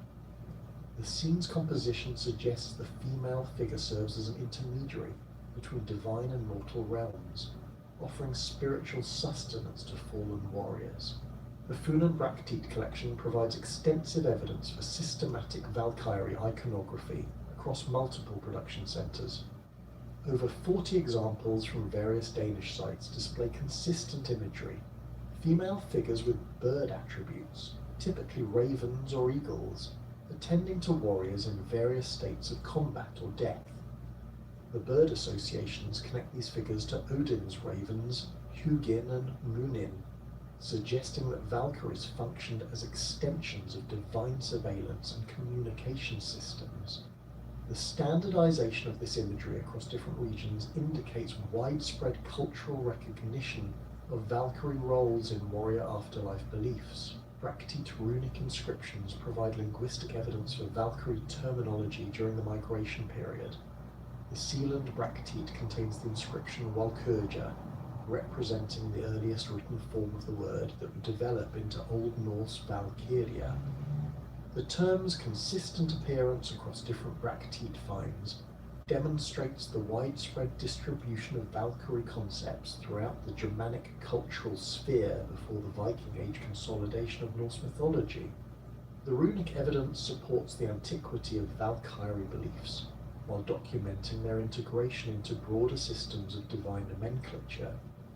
The evolution from battlefield spirits to divine handmaidens reflects broader changes in Germanic religious concepts during the transition from migration period warrior bands to more sophisticated early medieval kingdoms. The earliest literary references in Anglo-Saxon poetry present Valkyries as terrifying supernatural predators who devour battlefield casualties. The Battle of Maldon describes choosers of the slain as wolf-like creatures that tear flesh from corpses, while the Exeter book contains references to battle ravens, with female characteristics who consume the eyes and hearts of dead warriors. Continental Germanic sources from the 8th and 9th centuries show intermediate stages in Valkyrie evolution where battlefield predator imagery coexists with more benevolent protective functions. The Old High German Merseburg charms mention Idisi, supernatural women who can bind or release warriors during combat, suggesting divine females possessed authority over battle outcomes rather than simply scavenging after conflicts ended. The Langobardic Origo Gentis Langobardium describes Freya and her maidens influencing battle results through strategic interventions, indicating that Germanic peoples across different regions developed similar concepts about female divine involvement in warfare.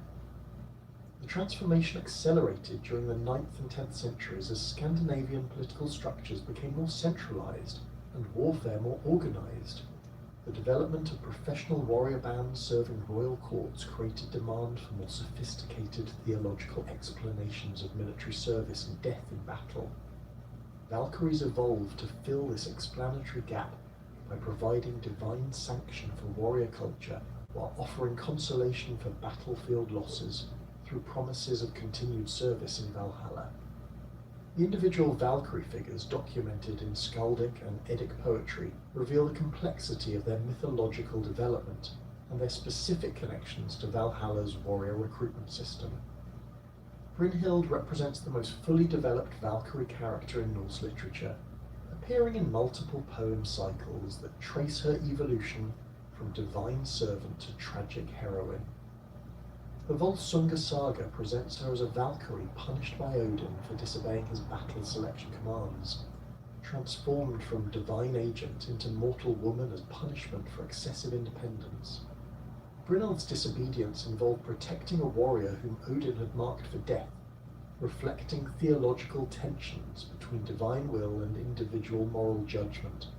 Her punishment, imprisonment within a ring of fire until a worthy hero could claim her, transforms her from active agent of divine will into passive recipient of male heroic action. This narrative pattern suggests that Valkyrie mythology addressed contemporary concerns about female authority and autonomy within warrior culture, providing cautionary examples about the consequences of challenging divine or masculine authority. The Brynhild narrative cycle demonstrates Valkyrie connections to Valhalla through her intimate knowledge of Einherjar selection criteria and afterlife conditions. Her conversations with Sigurd reveal detailed information about Odin's preferences for warrior recruits, including his favoritism for fighters who continue battling despite hopeless odds.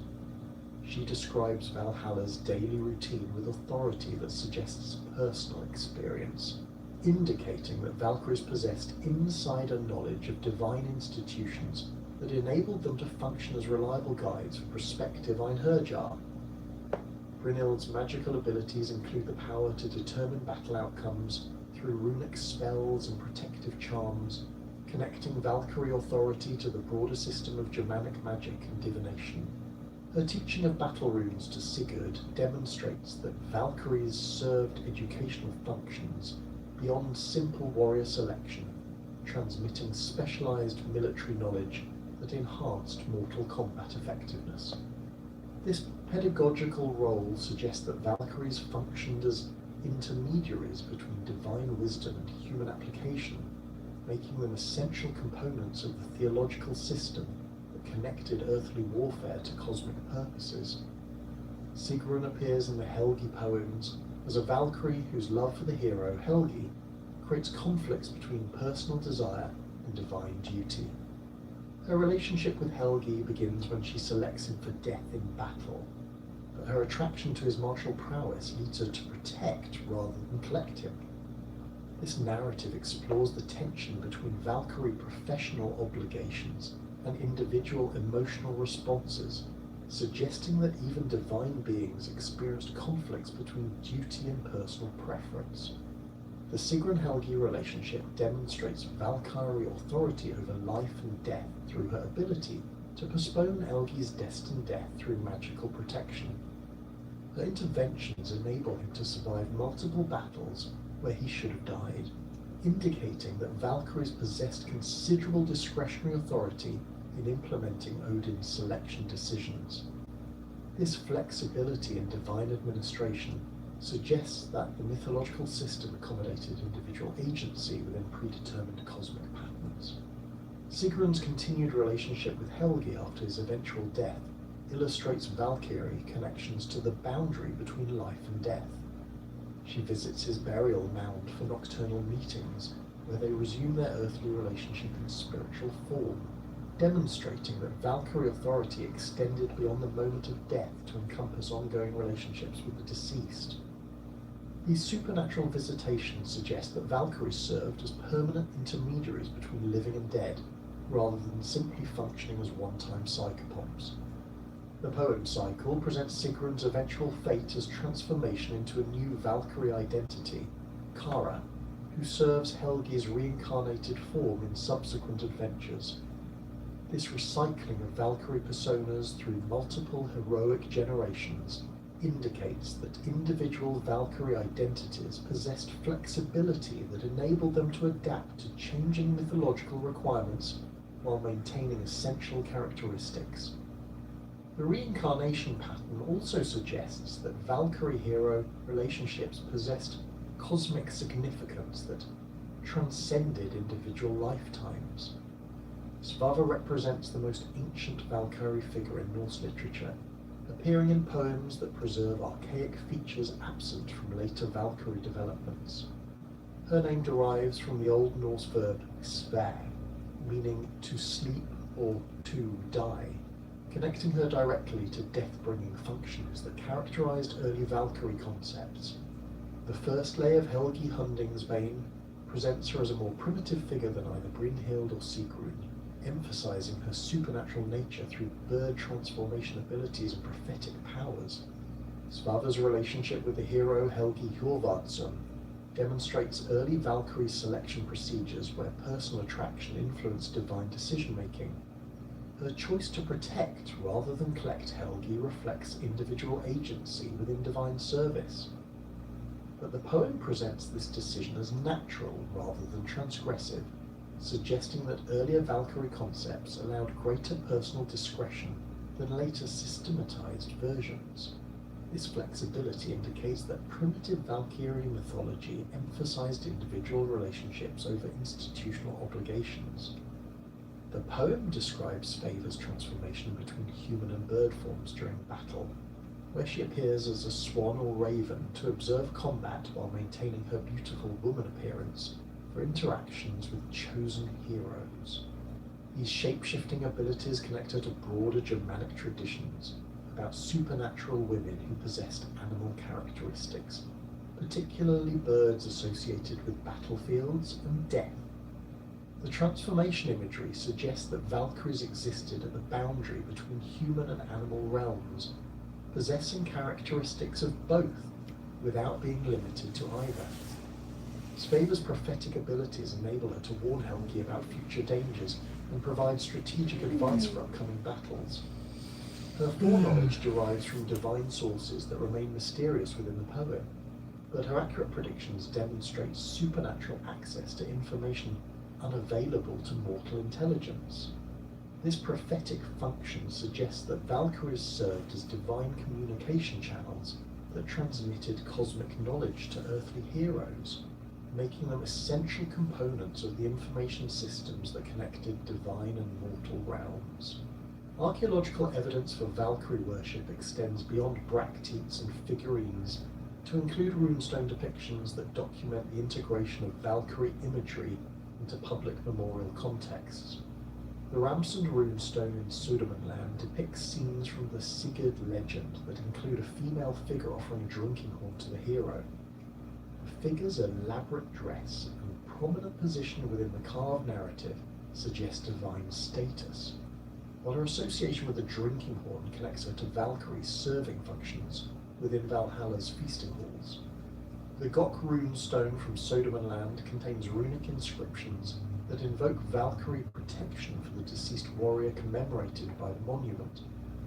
The inscription requests that Valkyries guide him to the Bright Bridge, likely referring to Bifrost, indicating popular belief in Valkyrie's psychopomp functions that extended beyond elite warrior circles. The runestone evidence demonstrates that Valkyrie concepts influenced memorial practices among ordinary farmers and landowners rather than remaining confined to aristocratic warrior culture. Gotland picture stones from the 8th through 10th centuries provide extensive visual evidence for Valkyrie iconography in domestic contexts. The Ardris VIII stone depicts multiple female figures with elaborate hairstyles and long dresses attending to warriors in various scenes that appear to represent different stages of heroic careers. Some figures offer drinking horns, while others hold weapons, suggesting functional specialization within Valkyrie hierarchies that paralleled the systematic organization described in later literary sources. The Labro Tangelgada stone contains the most detailed Valkyrie representation in Scandinavian stone carving, showing a female figure with bird wings carrying a drinking horn above a ship filled with warriors. A combination of flight capability with serving functions demonstrates the integration of earlier bird spirit concepts with later handmaiden imagery, creating composite Valkyrie identities that preserved archaic elements within evolving mythological frameworks. The ship context connects the scene to death journey concepts that parallel Valhalla's role as destination for warrior souls. Amulets and personal ornaments provide evidence for individual Valkyrie devotion among both male and female populations throughout Scandinavia. Silver pendant from 9th century contexts in Norway and Denmark display female figures with spears and drinking horns, suggesting that both warriors and their families sought Valkyrie protection and favour. The widespread distribution of these personal items indicates that Valkyrie worship extended beyond public ceremonial context to encompass private devotional practices.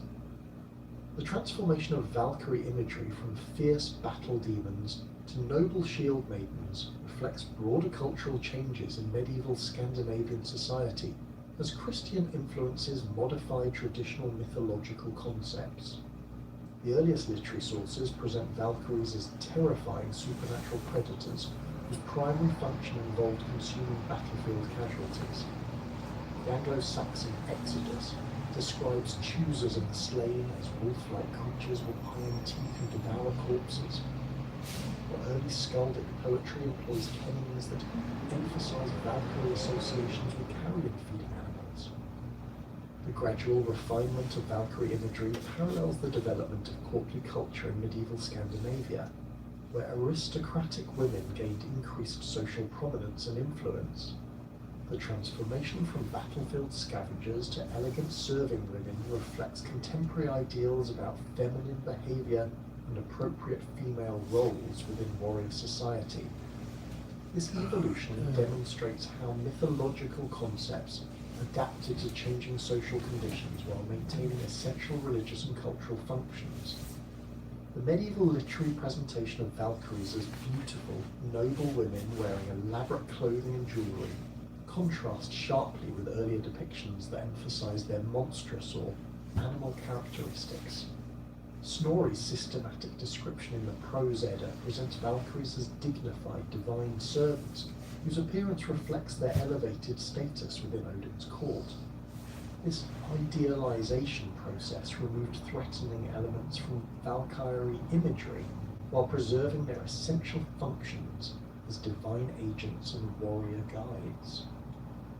The preservation of earlier Valkyrie characteristics within later literary contexts suggests that the transformation process involved layering rather than replacement of mythological elements. Medieval sources retain references to Valkyrie bird forms and supernatural abilities while emphasizing their human-like appearance and behavior. This synthetic approach enabled the mythology to accommodate both archaic religious concepts and contemporary social ideals without completely abandoning either tradition. The selection of warriors for Valhalla operated according to complex criteria that distinguished between different categories of battle dead and their appropriate afterlife destinations. While popular understanding often assumes that all warriors killed in combat automatically gained admission to Odin's Hall, the mythological sources reveal a sophisticated sorting system that evaluated multiple factors beyond mere battlefield death. The primary division separated those destined for Valhalla under Odin's direct authority from warriors assigned to Folkvanga, the hall ruled by the goddess Freyja, creating parallel institutions that serve different divine purposes within the cosmic order. The distinction between Valhalla and Folkvanga reflects fundamental theological concepts about divine authority and military organization in Norse cosmology. Freyja, as leader of the Vanir deities integrated into the Aesir pantheon, maintained independent recruiting rights that enabled her to claim half of all battle dead before Odin's Valkyries could evaluate them for Valhalla admission. This division prevented any single divine authority from monopolizing warrior recruitment, while ensuring that both major divine factions possessed adequate military resources for Ragnarok. The Grimnismal explicitly states that Freyja chooses half the slain each day, indicating that the selection process involved active competition between divine recruiters rather than simple administrative division of casualties. The criteria governing assignment to Folkvanga versus Valhalla emphasized different aspects of warrior virtue and divine preference. Freyja's selections prioritized warriors who died defending their families, communities, or religious sites, reflecting her associations with fertility, protection, and domestic prosperity. These fighters typically included farmers defending their lands, local militia protecting villages, and warriors who died in defensive rather than aggressive military actions. The emphasis on protective rather than predatory warfare aligned with Freyja's broader mythological functions as guardian of life-giving forces and social stability. Odin's selections for Valhalla focused on warriors whose deaths demonstrated exceptional martial prowess, strategic thinking, or willingness to sacrifice personal safety for military objectives. The Einherjar typically included professional warriors, elite bodyguards, successful raiders, and military leaders whose tactical innovations or personal courage distinguished them from ordinary fighters. The selection criteria emphasized individual achievement and combat effectiveness rather than moral virtue or social responsibility, reflecting Odin's role as patron of war bands and military excellence rather than community protection. The competitive nature of divine recruitment created complex situations where multiple deities might claim the same fallen warrior based on different aspects of their death circumstances. A warrior who died defending his village while displaying exceptional individual combat skills might qualify for either Folkvanga or Valhalla, depending on which divine recruiter arrived first or which criterion received priority in a specific case. The mythological sources suggest that such disputes were resolved through negotiation between divine authorities rather than rigid application of predetermined rules. Archaeological evidence from Viking Age burial sites reveals material correlates for these theological distinctions through different treatment of warrior graves that may reflect beliefs about their afterlife destinations. Burials containing complete weapon sets, horses and ships typically correspond to warriors deemed worthy of Valhalla, while graves emphasizing domestic tools, agricultural implements, and family-oriented grave goods might represent those destined for Folkvanger. The Birka Cemetery complex contains examples of both burial types within the same chronological period, suggesting that contemporary communities recognized multiple categories of warrior afterlife. The daily routine within Valhalla followed a precisely structured schedule that combined intense military training with elaborate social festivities, creating an existence that fulfilled warrior ideals while preparing the Einherjar for their ultimate purpose in cosmic warfare. Each day began before dawn with the sound of Gjallarhorn echoing through the hall's vast interior, awakening the warriors from sleep that restored their strength without diminishing their eagerness for combat. The horn's blast, blown by Heimdall from his position at Bifrost's Rainbow Bridge, served both practical and symbolic functions by coordinating activities across Valhalla's enormous space, while reminding the Einherjar of their connection to the broader divine realm. The morning armament ritual demonstrated Valhalla's supernatural nature through the automatic appearance of weapons and armor beside each warrior's sleeping place. These items surpassed earthly military equipment in every aspect: swords that maintained perfect sharpness regardless of use, spears that flew unerringly to their targets, axes that could cleave through any material, and shields that provided complete protection without restricting movement. The weapon's supernatural properties ensured that training exercises achieved maximum educational value while eliminating practical concerns about equipment maintenance, replacement, or availability that constrained earthly military forces. The Einherjar's armor consisted of mail shirts woven from rings of imperishable metal that provided complete protection while wearing no more than ordinary clothing. Helmets crafted from precious metals bore decorative elements that identified each warrior's earthly origins, military specializations, and notable battlefield achievements, creating visual systems that facilitated organization and recognition within Valhalla's massive population. The armor's supernatural properties included automatic sizing adjustments that ensured perfect fit regardless of the wearer's physical dimensions, accommodating warriors from different historical periods and cultural backgrounds within standardized equipment systems. The morning combat exercises followed systematic patterns designed to maintain and enhance the Einherjar's military skills through progressively challenging scenarios that replicated every conceivable battlefield situation. Individual weapons training occupied the first several hours after dawn, with warriors practicing sword techniques, spear work, archery, and axe fighting under the supervision of veteran Einherjar who had mastered these skills through centuries of daily practice. The training areas extended across vast courtyards surrounding Valhalla's main structure, providing adequate space for thousands of simultaneous individual exercises without interference or crowding. The weapons training emphasized techniques specific to the cosmic warfare expected during Ragnarok, including methods for fighting supernatural enemies whose capabilities exceeded those of mortal opponents. The Einherjar learned to combat giants whose size and strength dwarfed human limitations, dragons whose breath could melt conventional armor, and shape-shifting enemies whose forms changed unpredictably during battle.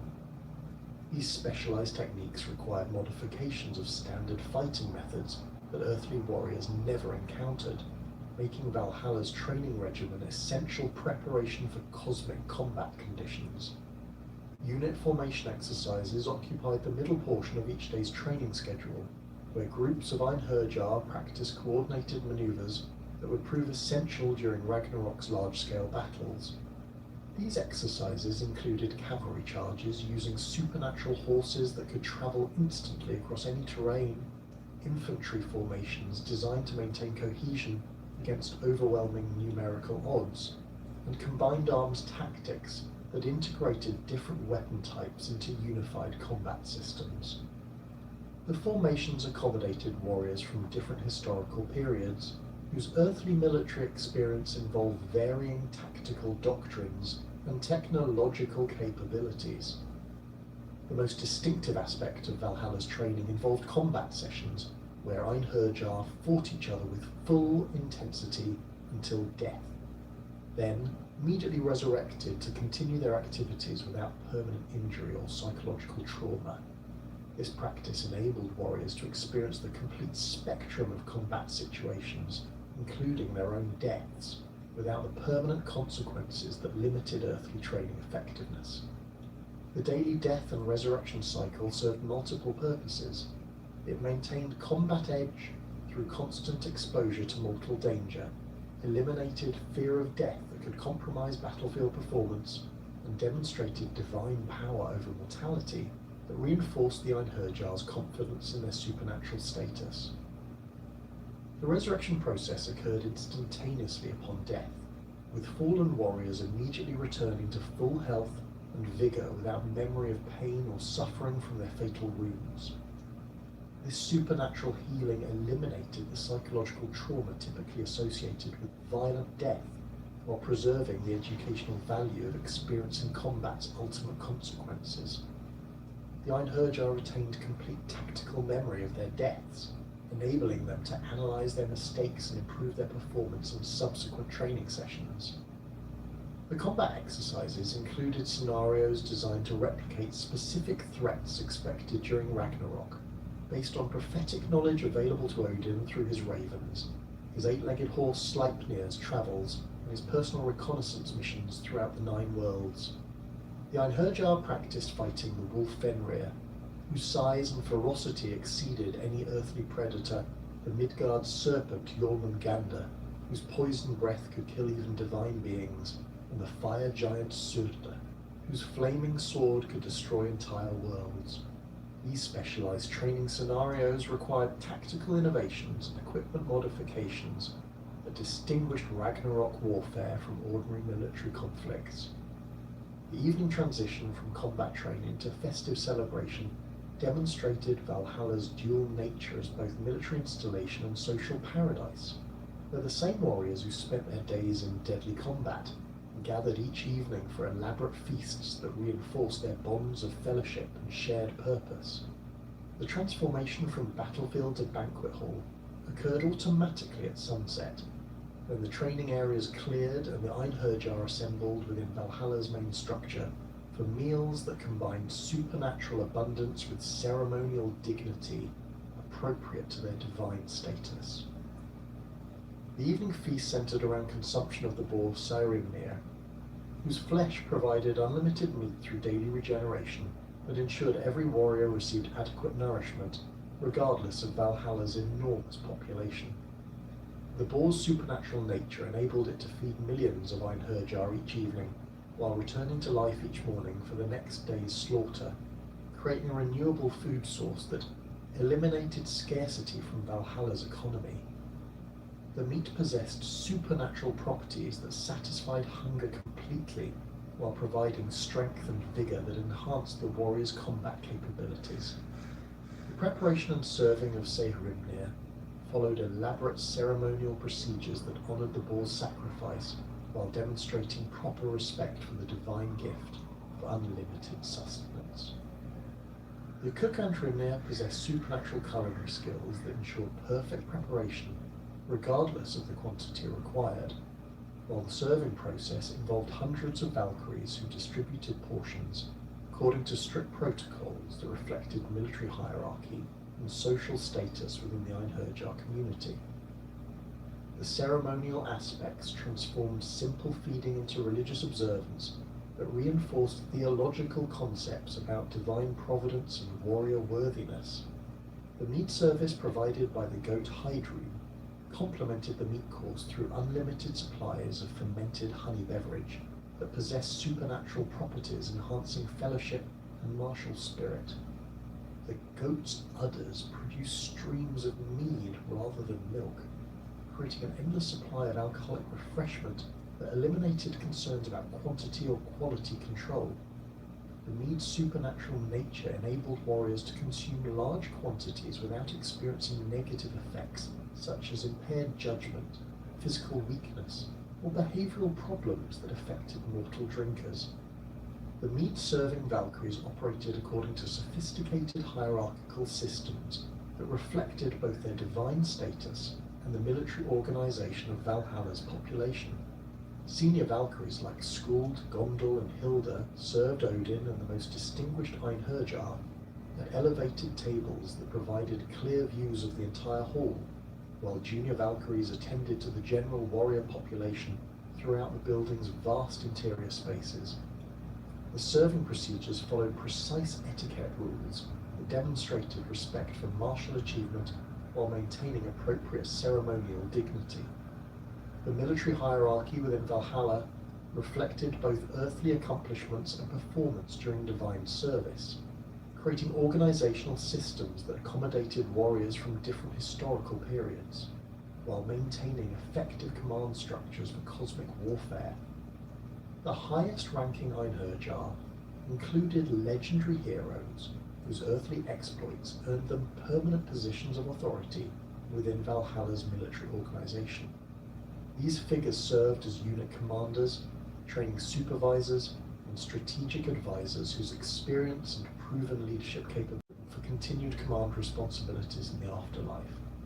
Sigurd the Dragon Slayer occupied a position of particular prominence within Valhalla's hierarchy due to his exceptional combat achievements and his intimate knowledge of supernatural enemies that the Einherjar would face during Ragnarok. His successful battle against the dragon Fafnir provided crucial intelligence about draconic combat techniques and vulnerabilities that informed training programs for other warriors. His leadership of specialized dragon fighting units within Valhalla's military organization demonstrated how individual expertise translated into institutional knowledge that enhanced overall combat effectiveness. Starkadr the Old commanded units specializing in prolonged combat operations due to his earthly reputation for fighting multiple opponents simultaneously over extended periods. His supernatural longevity and combat endurance made him ideal for training Einherjar in the stamina and tactical flexibility required for Ragnarok's anticipated lengthy battles. His experience with different weapon types and fighting styles across multiple generations of earthly warfare provided comprehensive knowledge that enhanced training program effectiveness.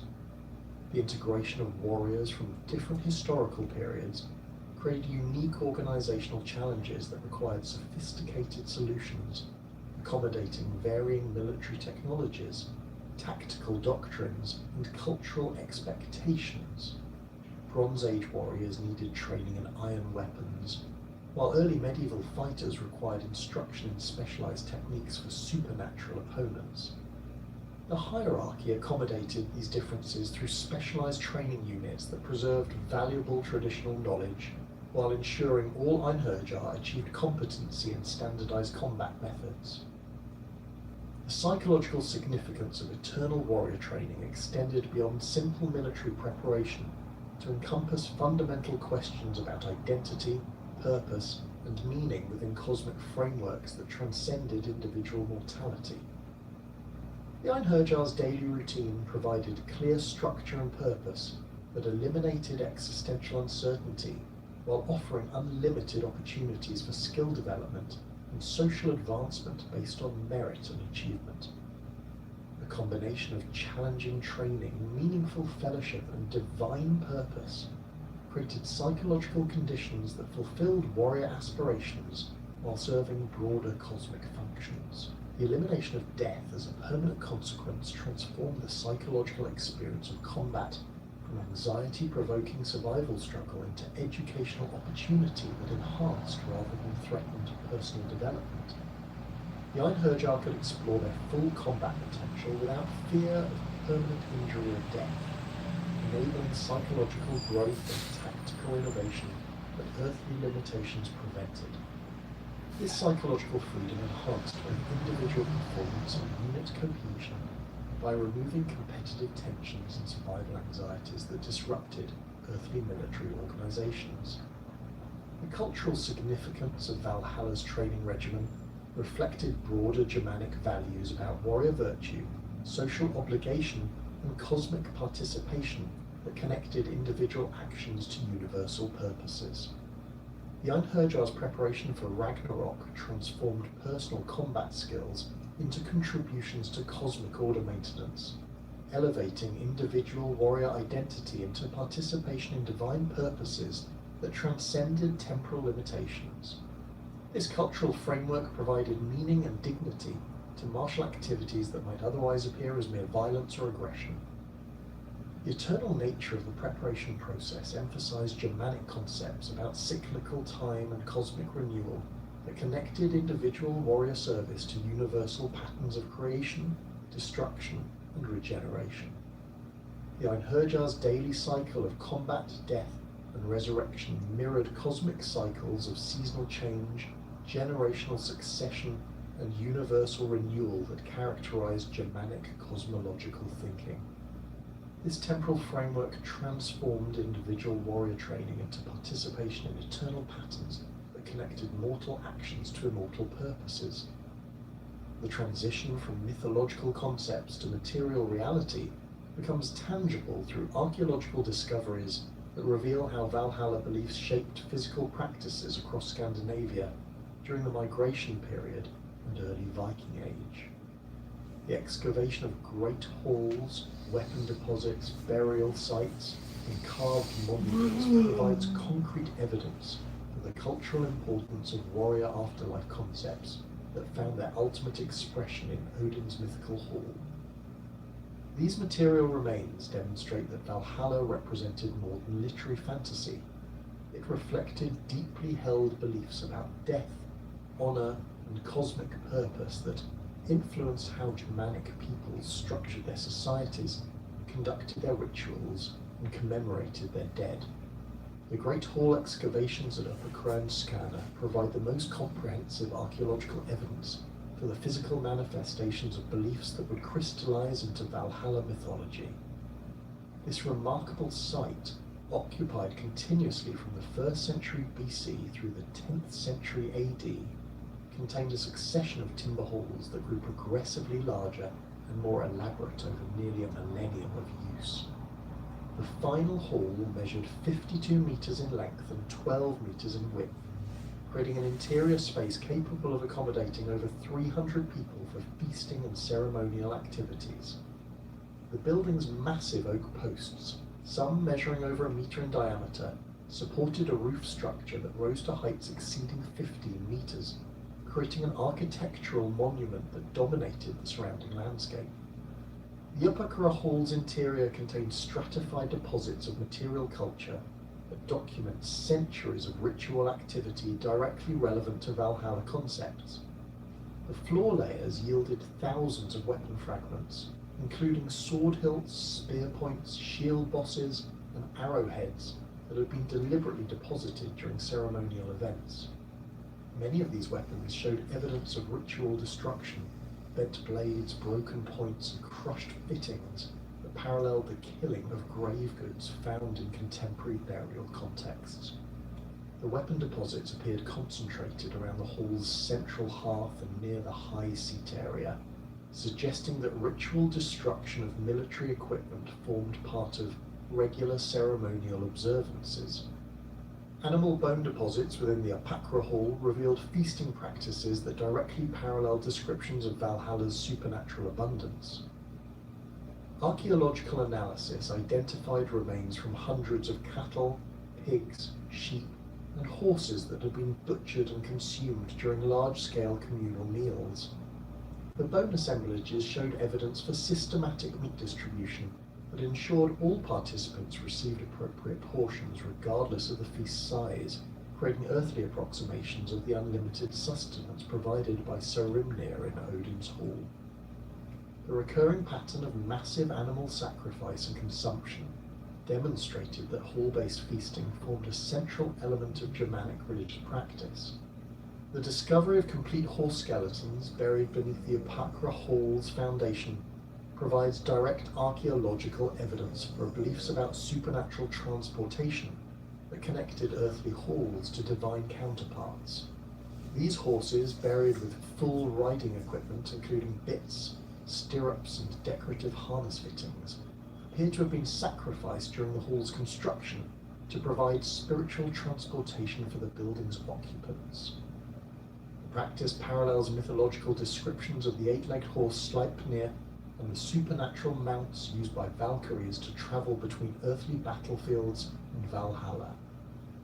The Gudma complex on Funen represents another crucial archaeological site where material evidence illuminates the relationship between earthly halls and divine prototypes.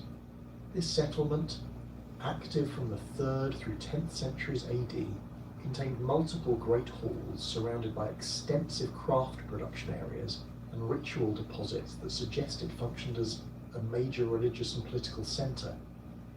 The site's name derives from the Old Norse Gud, meaning god, and Heim, meaning home, indicating that medieval Scandinavians recognized its sacred character long after its abandonment. The Gudma halls displayed architectural features that directly corresponded to literary descriptions of divine buildings. The largest structure measured over 60 meters in length and featured elaborate carved posts decorated with interlaced animal designs that paralleled the artistic motifs found on contemporary metalwork and stone carvings.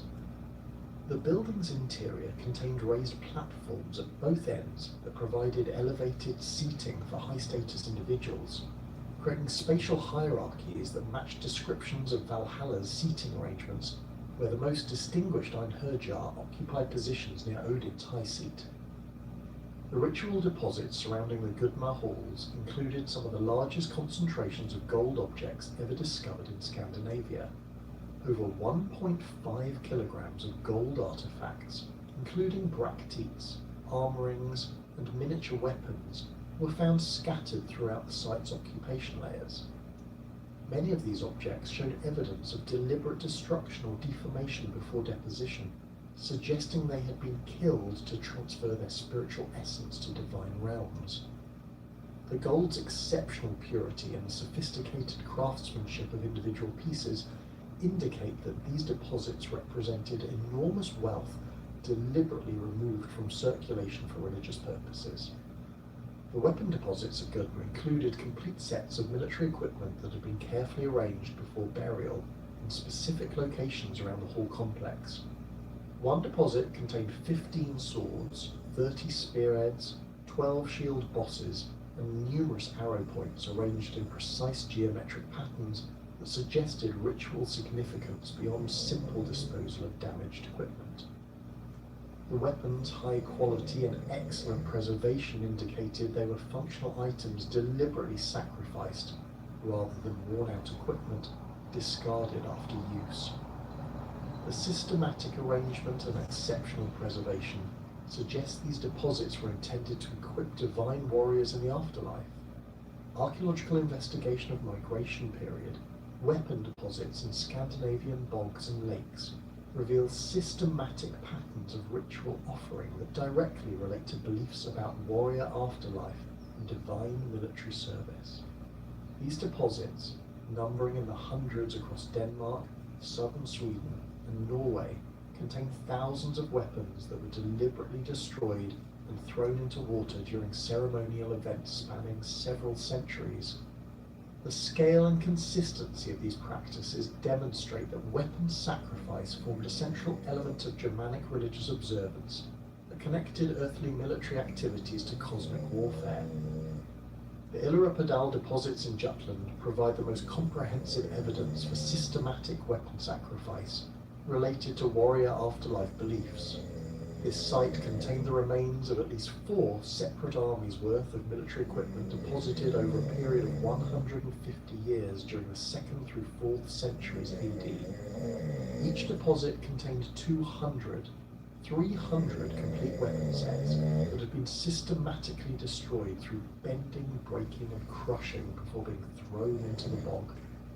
The weapons included swords with elaborately decorated hilts, spears with silver inlays, and shields with bronze fittings that represented the finest military equipment available to Germanic warriors.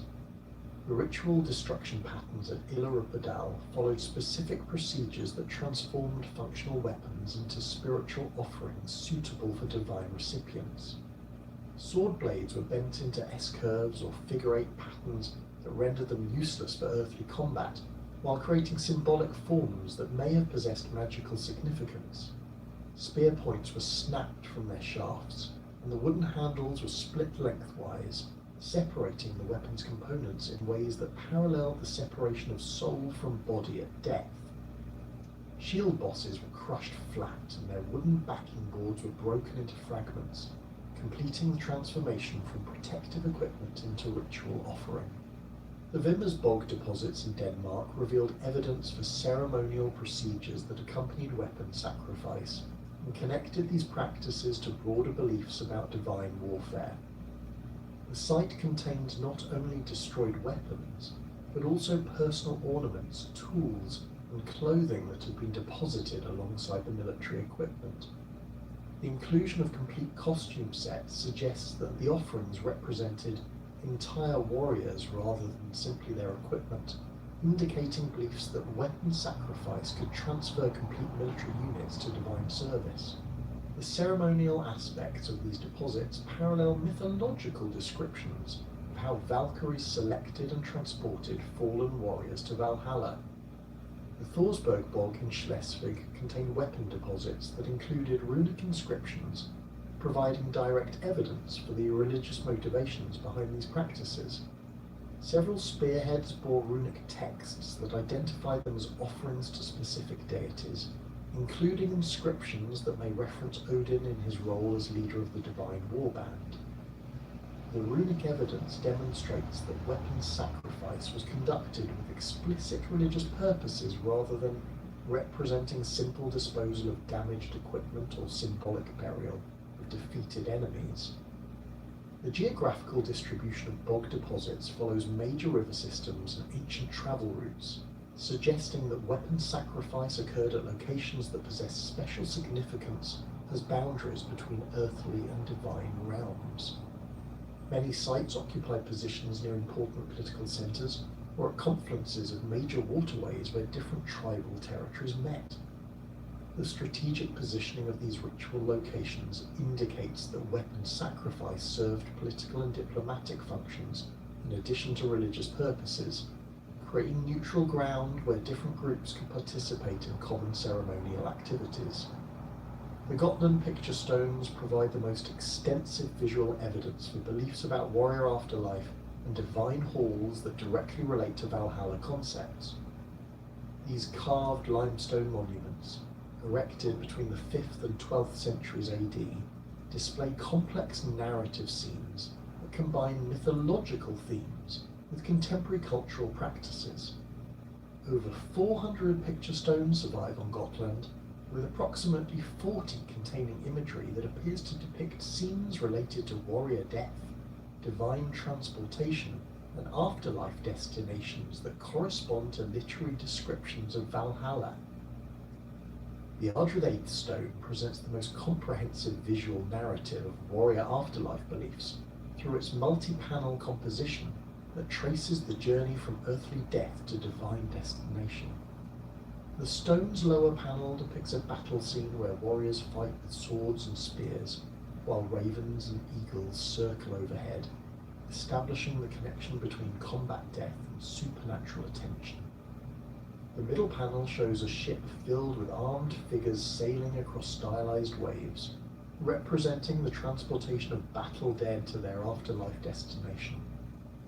The upper panel displays a large building with multiple doorways and figures holding drinking horns, creating a visual representation of a divine hall that corresponds closely to literary descriptions of Valhalla.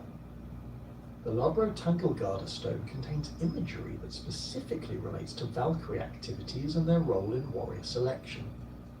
The carving shows a female figure with elaborate braided hair and a long dress riding an 8-legged horse above a ship filled with warriors. The rider carries a drinking horn in one hand and appears to be offering it to the ship's occupants, creating a scene that combines Valkyrie transportation functions with their servant duties within Valhalla.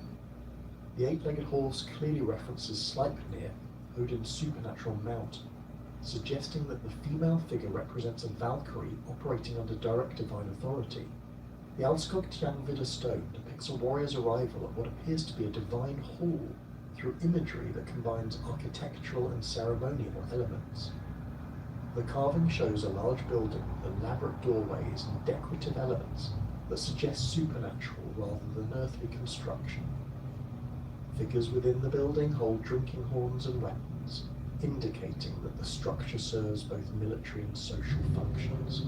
A prominent female figure offers a drinking horn to a newly arrived warrior, creating a scene that parallels literary descriptions of Valkyrie welcoming ceremonies for Einherjar entering Valhalla. The Sanders stone contains unique imagery showing warriors engaged in combat within what appears to be a hall setting, providing visual evidence for the daily battle training that characterized life in Valhalla, according to literary sources. The carved scene shows multiple figures fighting with various weapons, while architectural elements frame the action, suggesting that combat occurred within rather than outside the Divine Hall. The warriors display no signs of permanent injury despite their intense fighting, supporting literary descriptions of daily resurrection that enabled continuous training without lasting consequences. The chronological development of picture stone imagery reveals the evolution of Valhalla concepts over several centuries as beliefs became more systematized and elaborate. Earlier stones from the 5th through 7th centuries display relatively simple scenes of warrior death and supernatural transportation, while later examples from the 9th through 11th centuries show increasingly complex narratives that incorporate multiple mythological elements with unified compositions. This artistic development parallels the literary evolution from fragmentary poetic references to systematic prose descriptions in Snorri's Edda. The analysis of grave goods patterns in elite warrior burials provides crucial evidence for how beliefs about warrior afterlife influenced funerary practices throughout Scandinavia during the Migration period and Viking Age.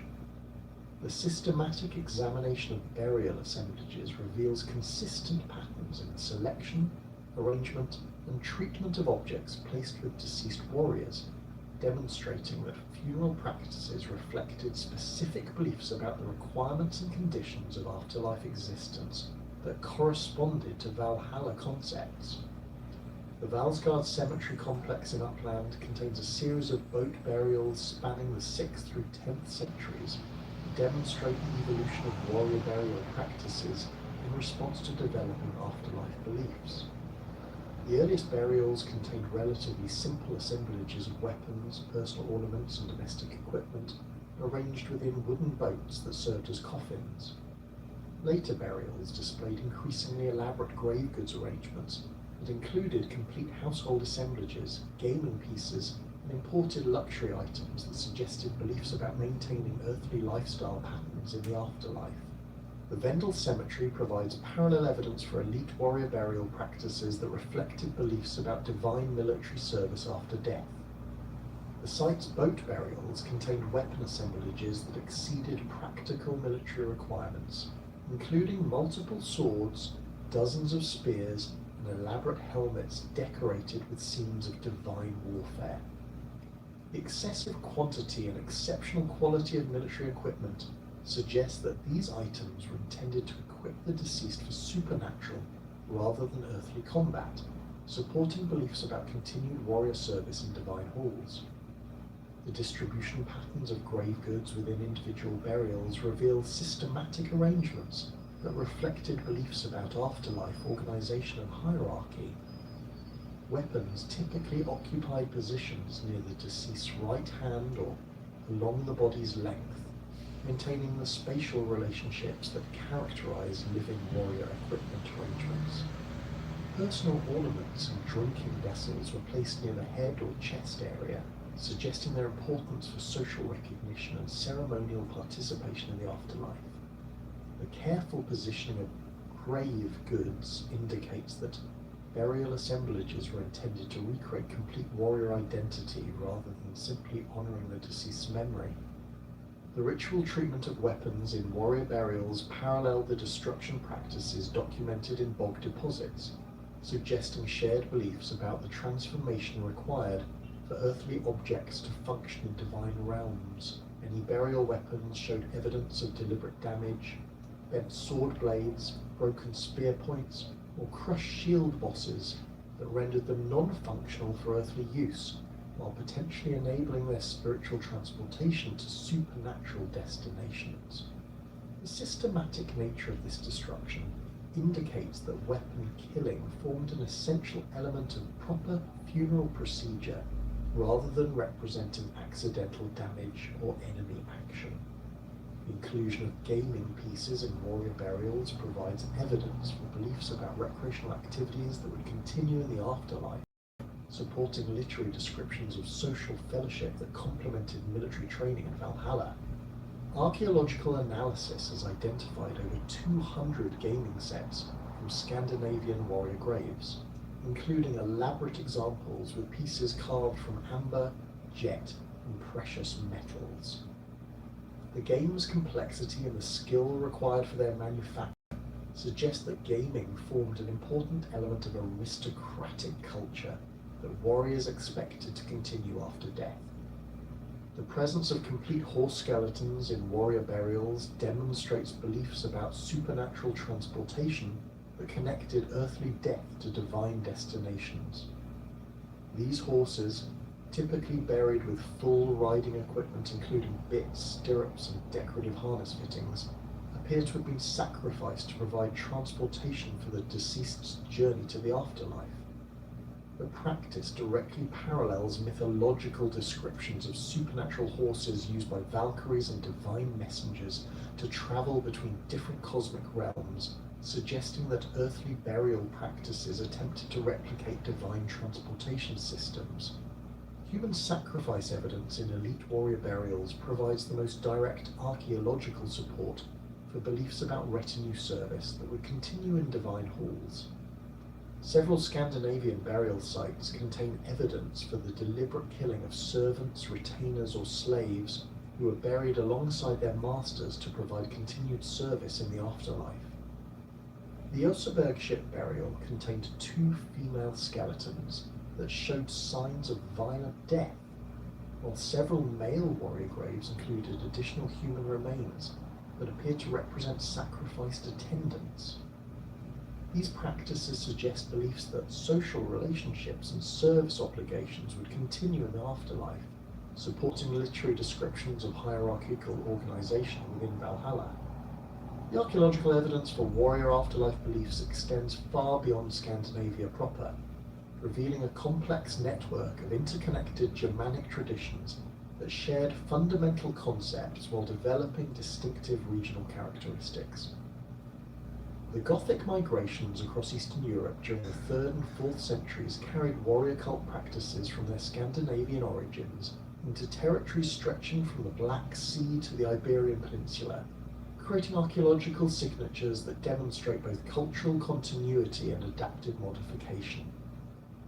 The Cherniakov culture sites associated with Gothic settlement patterns contain burial assemblages that preserve recognizable elements of Northern Germanic warrior afterlife beliefs, while incorporating local influences from Sarmatian, Dacian, and Roman cultural traditions.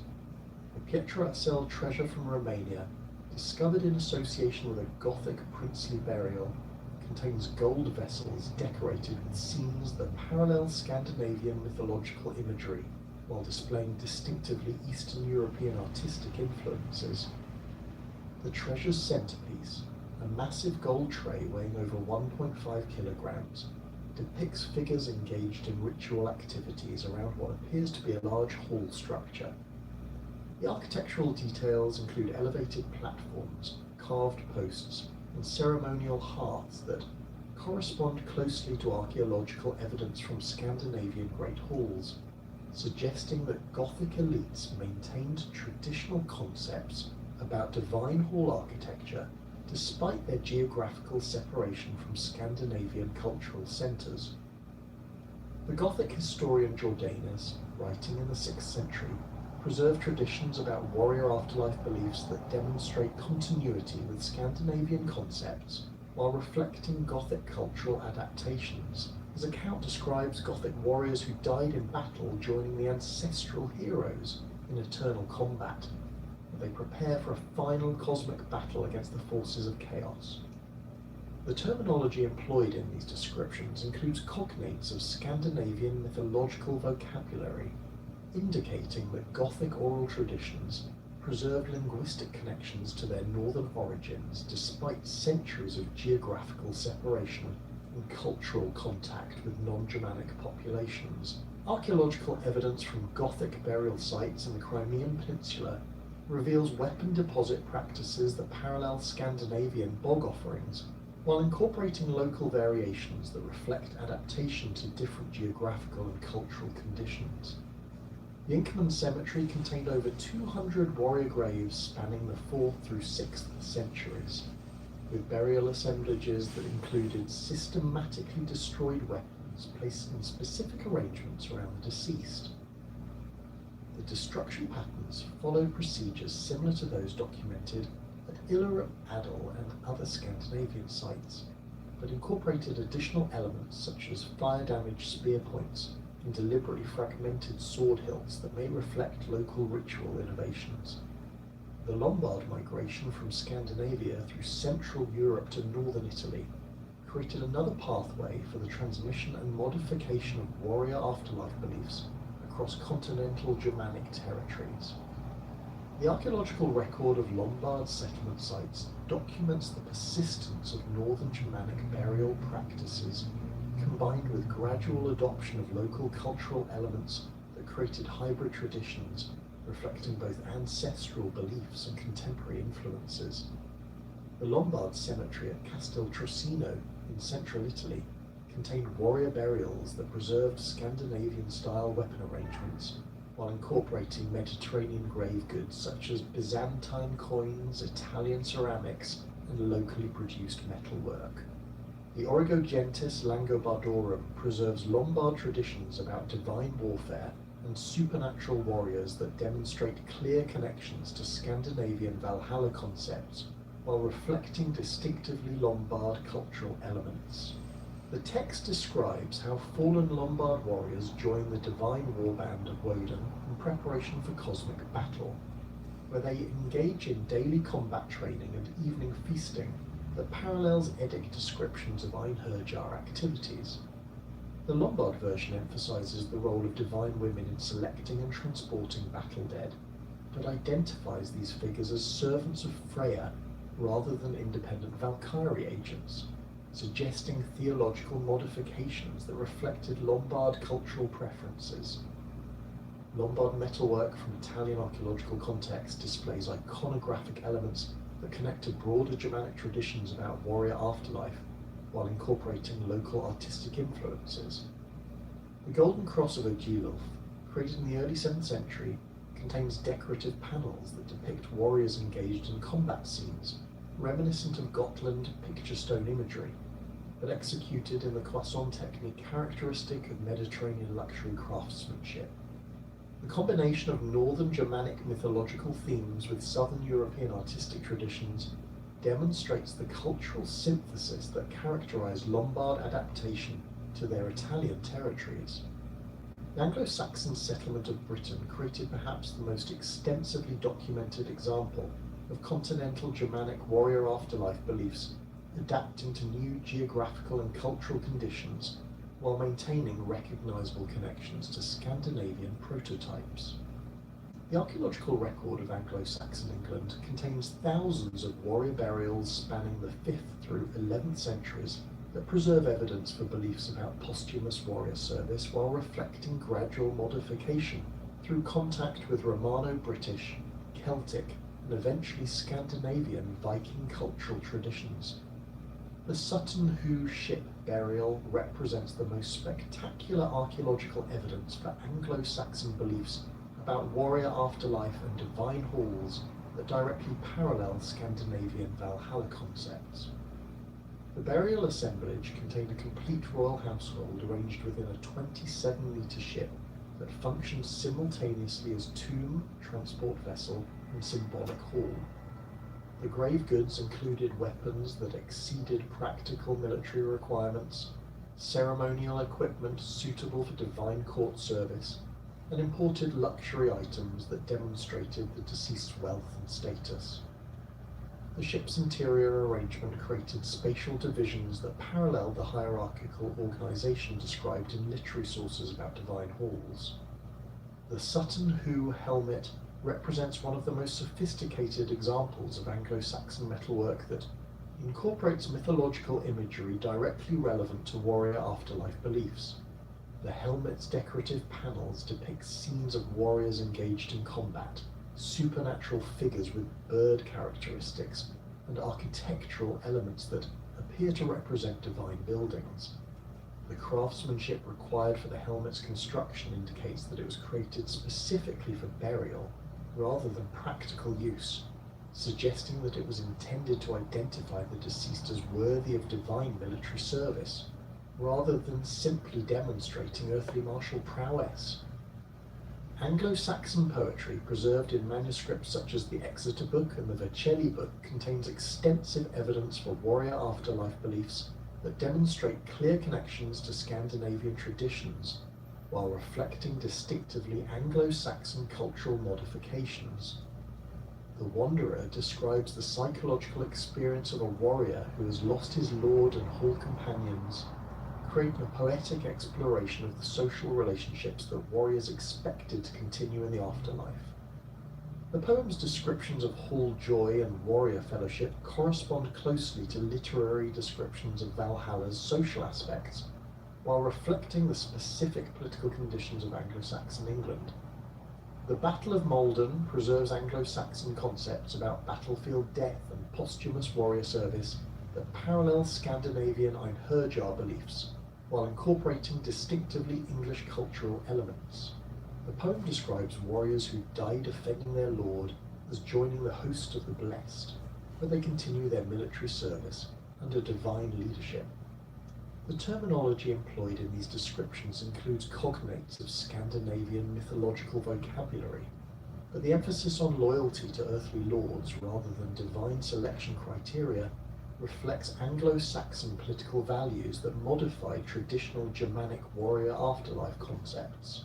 The Dream of the Rood demonstrates how Anglo-Saxon Christian poets adapted Germanic warrior imagery to Christian theological contexts, creating literary works that preserve traditional cultural elements while redirecting them toward Christian purposes. The poem describes Christ's crucifixion in terms derived from Germanic warrior culture, where Christ appears as a young hero stripping for battle and the cross functions as a loyal retainer who serves his Lord faithfully despite suffering. The adaptation process reveals how deeply embedded warrior afterlife concepts were in Anglo-Saxon culture, requiring sophisticated theological work to redirect rather than simply replace them. Anglo-Saxon archaeological evidence from sites such as Spong Hill, Empingham, and Worthy Park reveals burial practices that demonstrate persistent beliefs about warrior equipment requirements in the afterlife despite the gradual adoption of Christianity. Weapon graves continue to appear in Anglo-Saxon cemeteries through the 7th century, with assemblages that included multiple swords, spears, shields, and personal ornaments arranged in patterns that paralleled contemporary Scandinavian practices.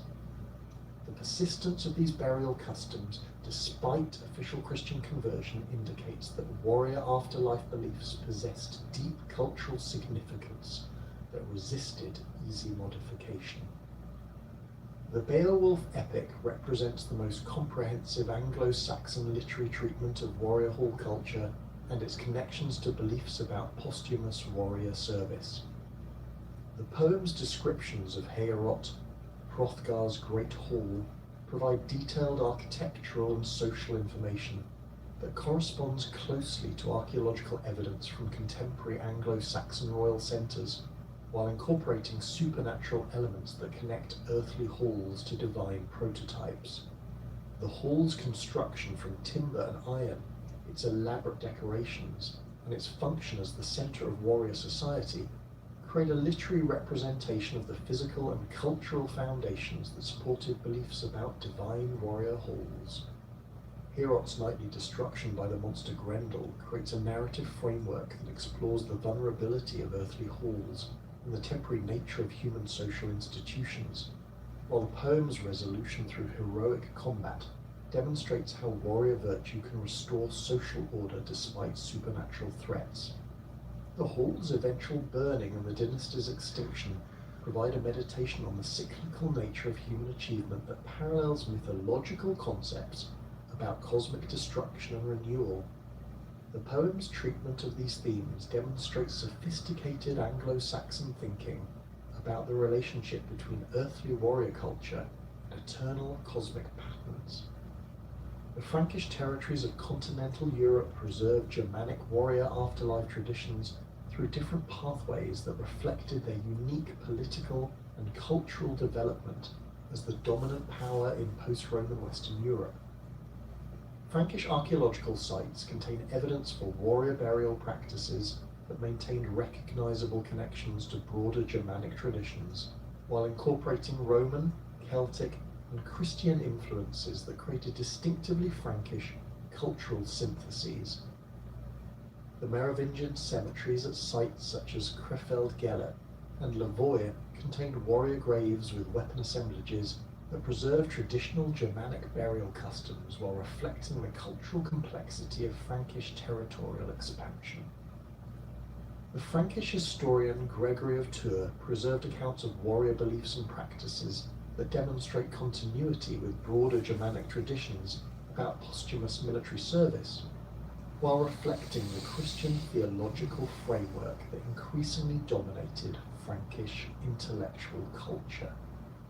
His descriptions of Frankish warriors who died in battle include references to their expectation of continued service under divine leadership, but these accounts emphasize Christian concepts about resurrection and eternal life rather than specifically Germanic ideas about cosmic warfare and divine halls. Frankish metalwork from archaeological contexts demonstrates the persistence of Germanic mythological imagery despite official Christian conversion and the adoption of Roman administrative practices. The Sutton Hoo connections extend to Frankish royal burials such as the tomb of Childeric I, which contained weapons, jewellery and ceremonial equipment that paralleled Anglo-Saxon royal burial assemblages while incorporating distinctively Frankish cultural elements. The grave goods included a crystal ball, gold coins and a signet ring that demonstrated Roman imperial connections while maintaining traditional Germanic concepts about the equipment required for posthumous royal service. The continental Germanic evidence from the Merseburg charms provides crucial linguistic and cultural documentation for the persistence of traditional warrior afterlife beliefs in Christianized Germanic territories. These old High German magical incantations, recorded in a 10th century manuscript but preserving much older oral traditions, contain references to divine figures and supernatural activities that correspond closely to Scandinavian mythological concepts, while reflecting continental Germanic cultural modifications. The charms mention Idisi, supernatural women with the power to influence battle outcomes, whose characteristics and functions parallel Scandinavian Valkyrie traditions, while employing distinctively continental Germanic terminology. The first Merseburg charm describes how the Idisi possess the ability to bind or release warriors during combat, determining who survives battles and who dies in the fighting. This power over warrior fate corresponds closely to Valkyrie's selection functions, described in Scandinavian sources, but the continental Germanic version emphasizes the supernatural women's authority over living warriors, rather than their role in transporting battle dead to divine destinations. The modification suggests that continental Germanic traditions developed different theological emphases while maintaining fundamental concepts about divine female involvement in warfare. The second Merseburg charm preserves a narrative about divine figures healing wounded warriors that demonstrates continental Germanic beliefs about supernatural intervention in military affairs. The charm describes how Woden and other divine figures use magical techniques to restore injured fighters to combat effectiveness, creating a theological framework that connects earthly warrior service to divine military purposes. The healing emphasis suggests that continental Germanic cultures developed concepts about divine warrior care that complemented, rather than replaced, beliefs about posthumous military service in divine halls. Archaeological evidence from Alemannic territories in southwestern Germany reveals burial practices that demonstrate the adaptation of Germanic warrior afterlife beliefs to local cultural conditions while maintaining recognizable connections to broader traditional patterns. The Alemannic cemetery at Oberflacht contained over 1,000 graves spanning the 6th through 8th centuries, with warrior burials that preserve traditional weapon arrangements while incorporating local variations that reflected regional cultural preferences. The burial assemblages included spears with distinctively Alemannic decorative elements, locally produced shield fittings, and personal ornaments that combined Germanic artistic traditions with influences from neighbouring Celtic and Roman populations. The persistence of weapon burial practices in Alemannic territories, despite official Christian conversion, demonstrates the deep cultural significance of warrior afterlife beliefs that required gradual rather than immediate modification. The latest weapon graves at Oberflacht date to the early 8th century, indicating that traditional burial customs continued for several generations after the formal adoption of Christianity. The gradual disappearance of grave weapons corresponds chronologically with the increasing influence of Frankish administrative control and Christian ecclesiastical authority, suggesting that political and religious pressures combined to modify traditional cultural practices. Bavarian archaeological sites provide additional evidence for the regional variation of Germanic warrior afterlife beliefs across continental European territories. The Bavarian cemetery at Aschheim contained warrior burials that demonstrated connections to both Frankish and Alemannic cultural traditions, while maintaining distinctively Bavarian characteristics that reflected local cultural development.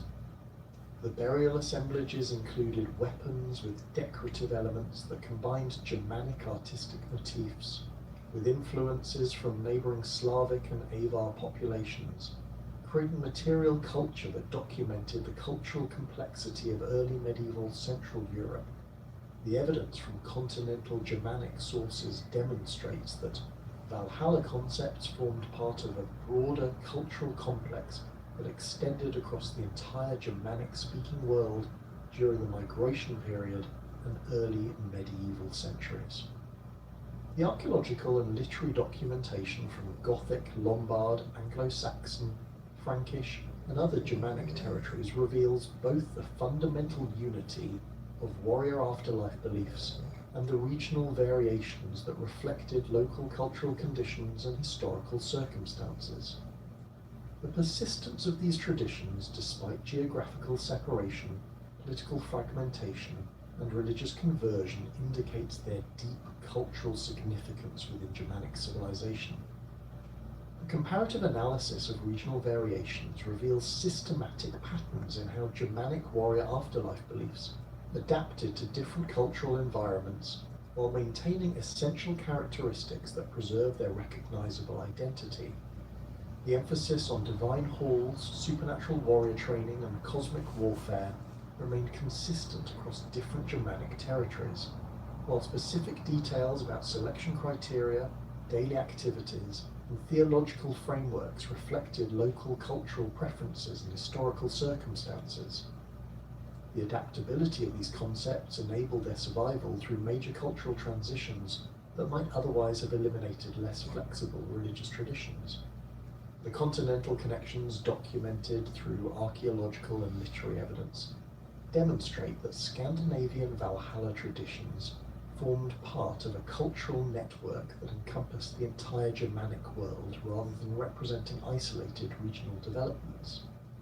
The systematic similarities in burial practices, mythological terminology, and religious concepts across widely separated territories indicate active cultural communication that maintains shared traditions despite political fragmentation and geographical obstacles.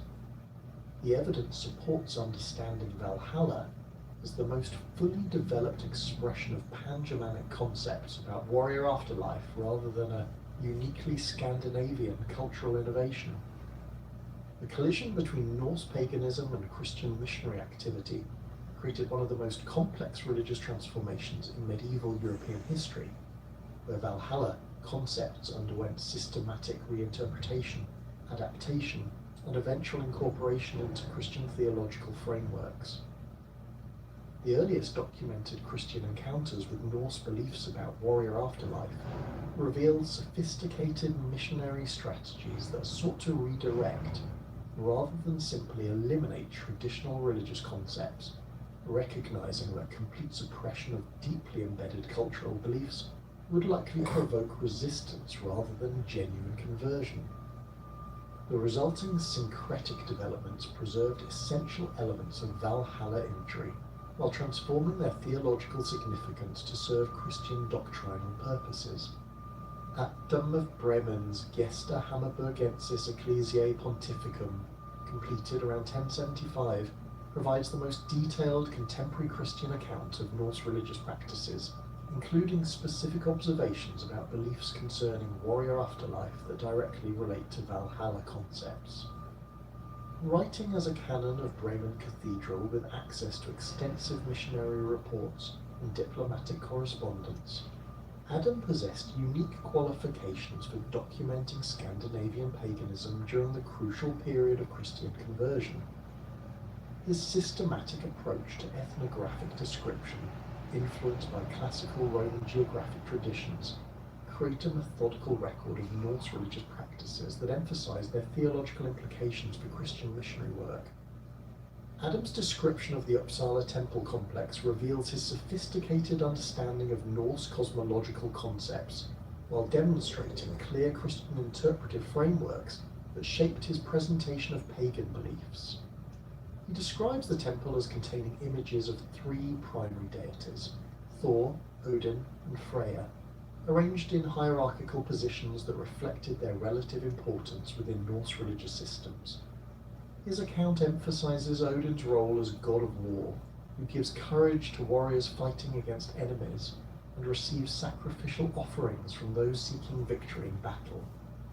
The description demonstrates Adam's recognition that Norse warfare possessed explicit religious dimensions that connected earthly military activities to divine purposes. The accuracy of Adam's observations about Valhalla-related beliefs can be evaluated through comparison with independent sources that document similar concepts from different perspectives. His account describes how Norse warriors who die in battle go to Odin, where they join other fallen fighters in eternal combat, creating a description that corresponds closely to Eddic poetry about Einherjar activities, while employing Christian theological vocabulary that emphasizes divine judgment and posthumous reward. The parallel accuracy suggests that Adam's missionary sources possessed genuine understanding of Norse religious concepts, rather than simply recording superficial observations or hostile propaganda.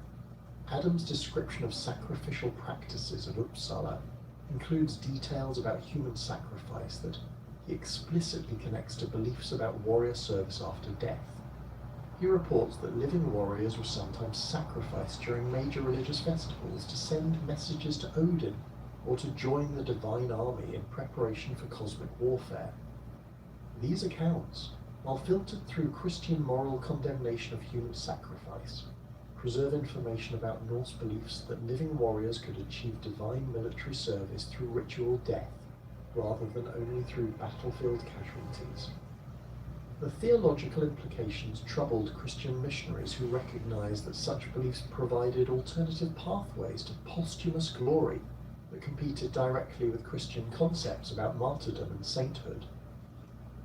The missionary strategies developed by Christian authorities for addressing Norse warrior afterlife beliefs revealed sophisticated theological thinking that sought to preserve appealing elements of traditional concepts while redirecting them toward Christian purposes.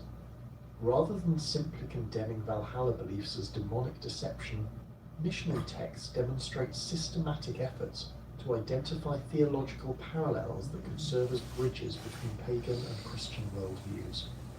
The concept of warrior paradise found Christian parallels in biblical descriptions of heavenly hosts, angelic armies, and the eternal struggle between good and evil that characterize Christian apocalyptic literature. The Helliond, a 9th century Saxon gospel harmony written in alliterative verse, demonstrates sophisticated Christian adaptation of Germanic warrior imagery to biblical narrative contexts. The anonymous poet systematically transforms New Testament stories into Germanic cultural terms, presenting Christ as a warrior lord leading his retainers against supernatural enemies, while heaven appears as a divine hall where faithful warriors feast eternally after completing their earthly service. The disciples become Christ's warband, bound by oaths of loyalty that parallel Germanic comitatus relationships, while their martyrdoms transform into heroic deaths that earn them places in the divine hall. The Hellion poet's treatment of Christ's death employs imagery directly derived from Germanic warrior culture, describing the crucifixion as a battle where Christ defeats death and hell through personal combat that demonstrates divine martial prowess. The resurrection appears as Christ's return from the realm of the dead with victory spoils that include the souls of righteous warriors who had awaited his arrival.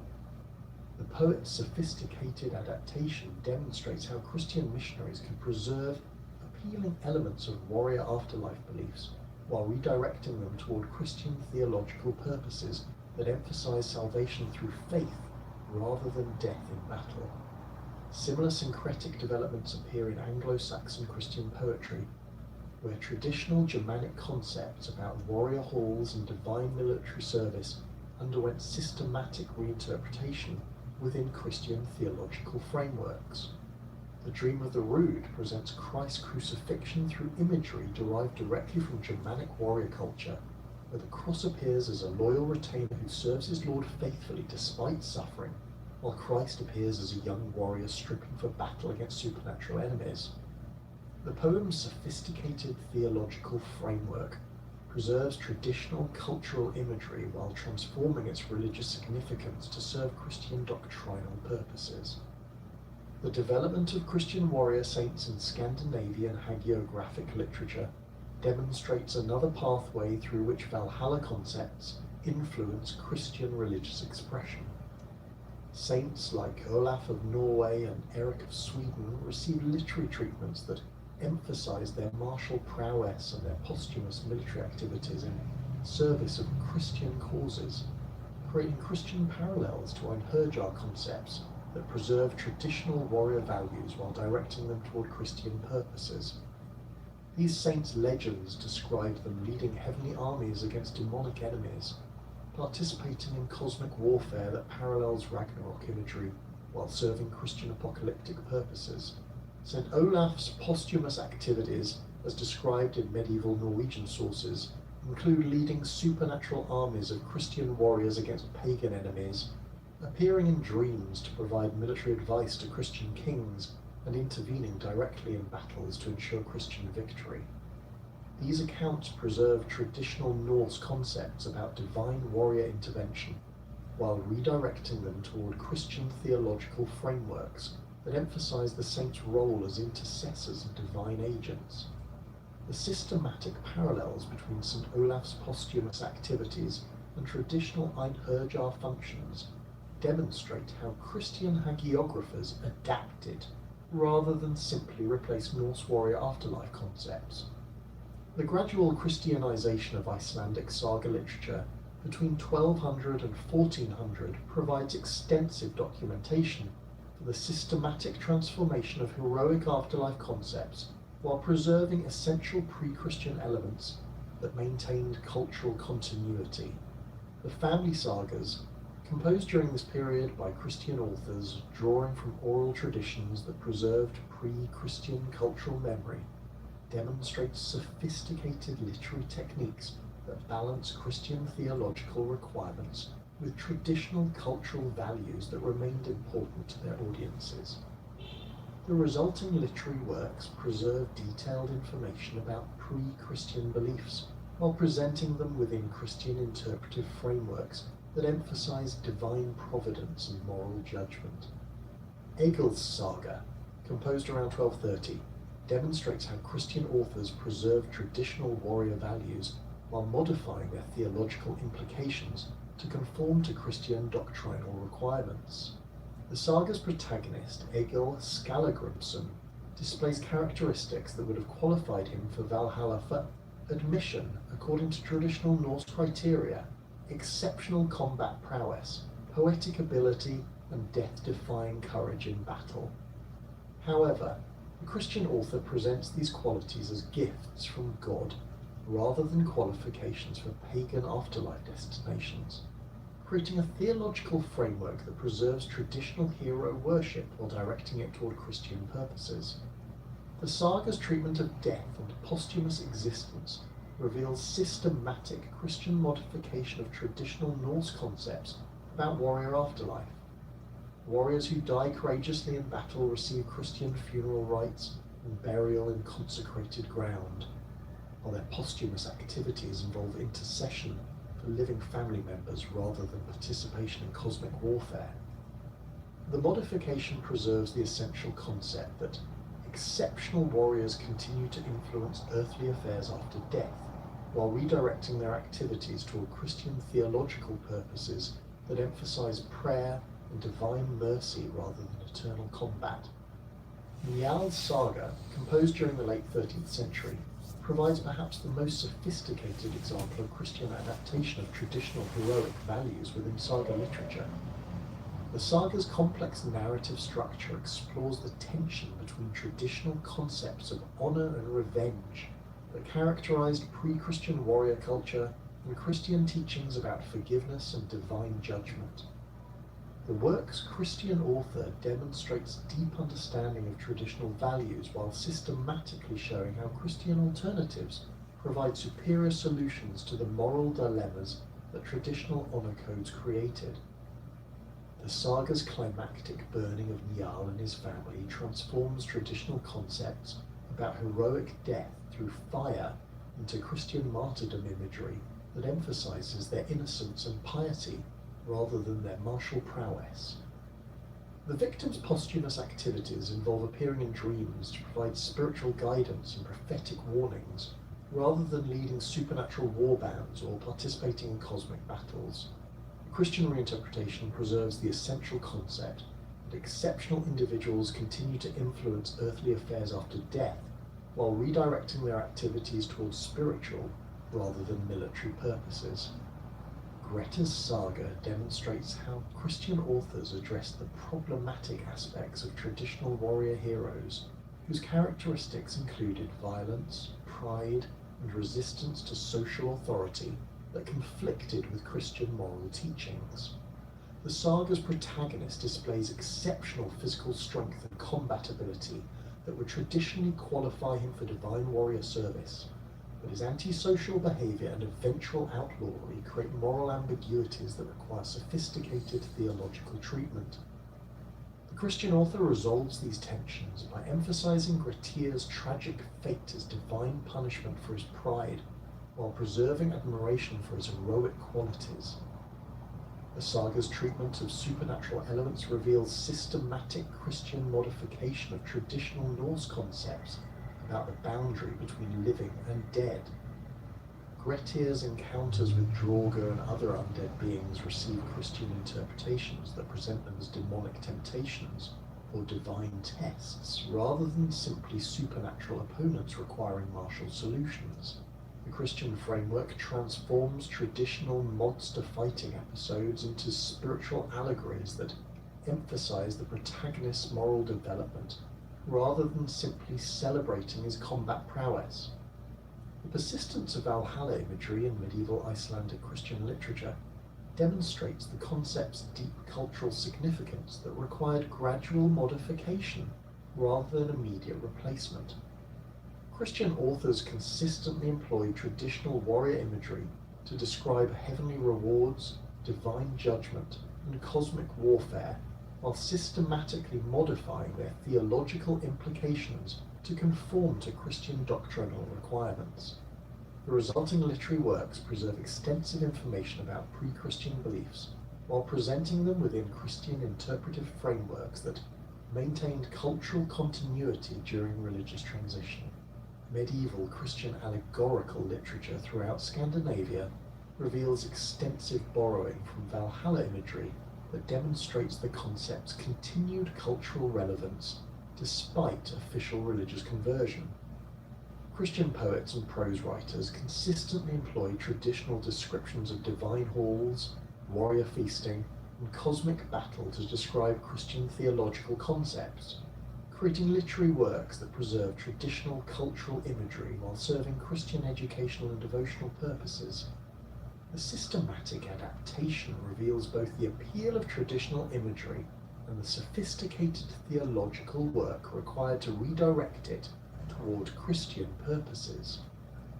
The physiologist tradition in medieval Scandinavian literature demonstrates how Christian authors adapted traditional animal imagery associated with battlefield death and divine warrior service to serve Christian allegorical purposes. Ravens and eagles, traditionally associated with Odin and battlefield scavenging, received Christian interpretations that presented them as symbols of divine providence and spiritual transformation. Wolves, traditionally connected to Einherjar training and cosmic warfare, became symbols of demonic temptation and spiritual danger that Christian warriors must overcome through faith rather than martial prowess. Medieval Scandinavian Christian art reveals extensive visual borrowing from traditional Valhalla imagery that demonstrates the concept's continued aesthetic appeal despite theological transformation. Church carvings, manuscript illuminations, and decorative metalwork consistently employ traditional motifs: warriors in combat, supernatural horses, divine halls, and cosmic battles, while placing them within Christian iconographic programs that emphasize salvation history rather than Norse mythology.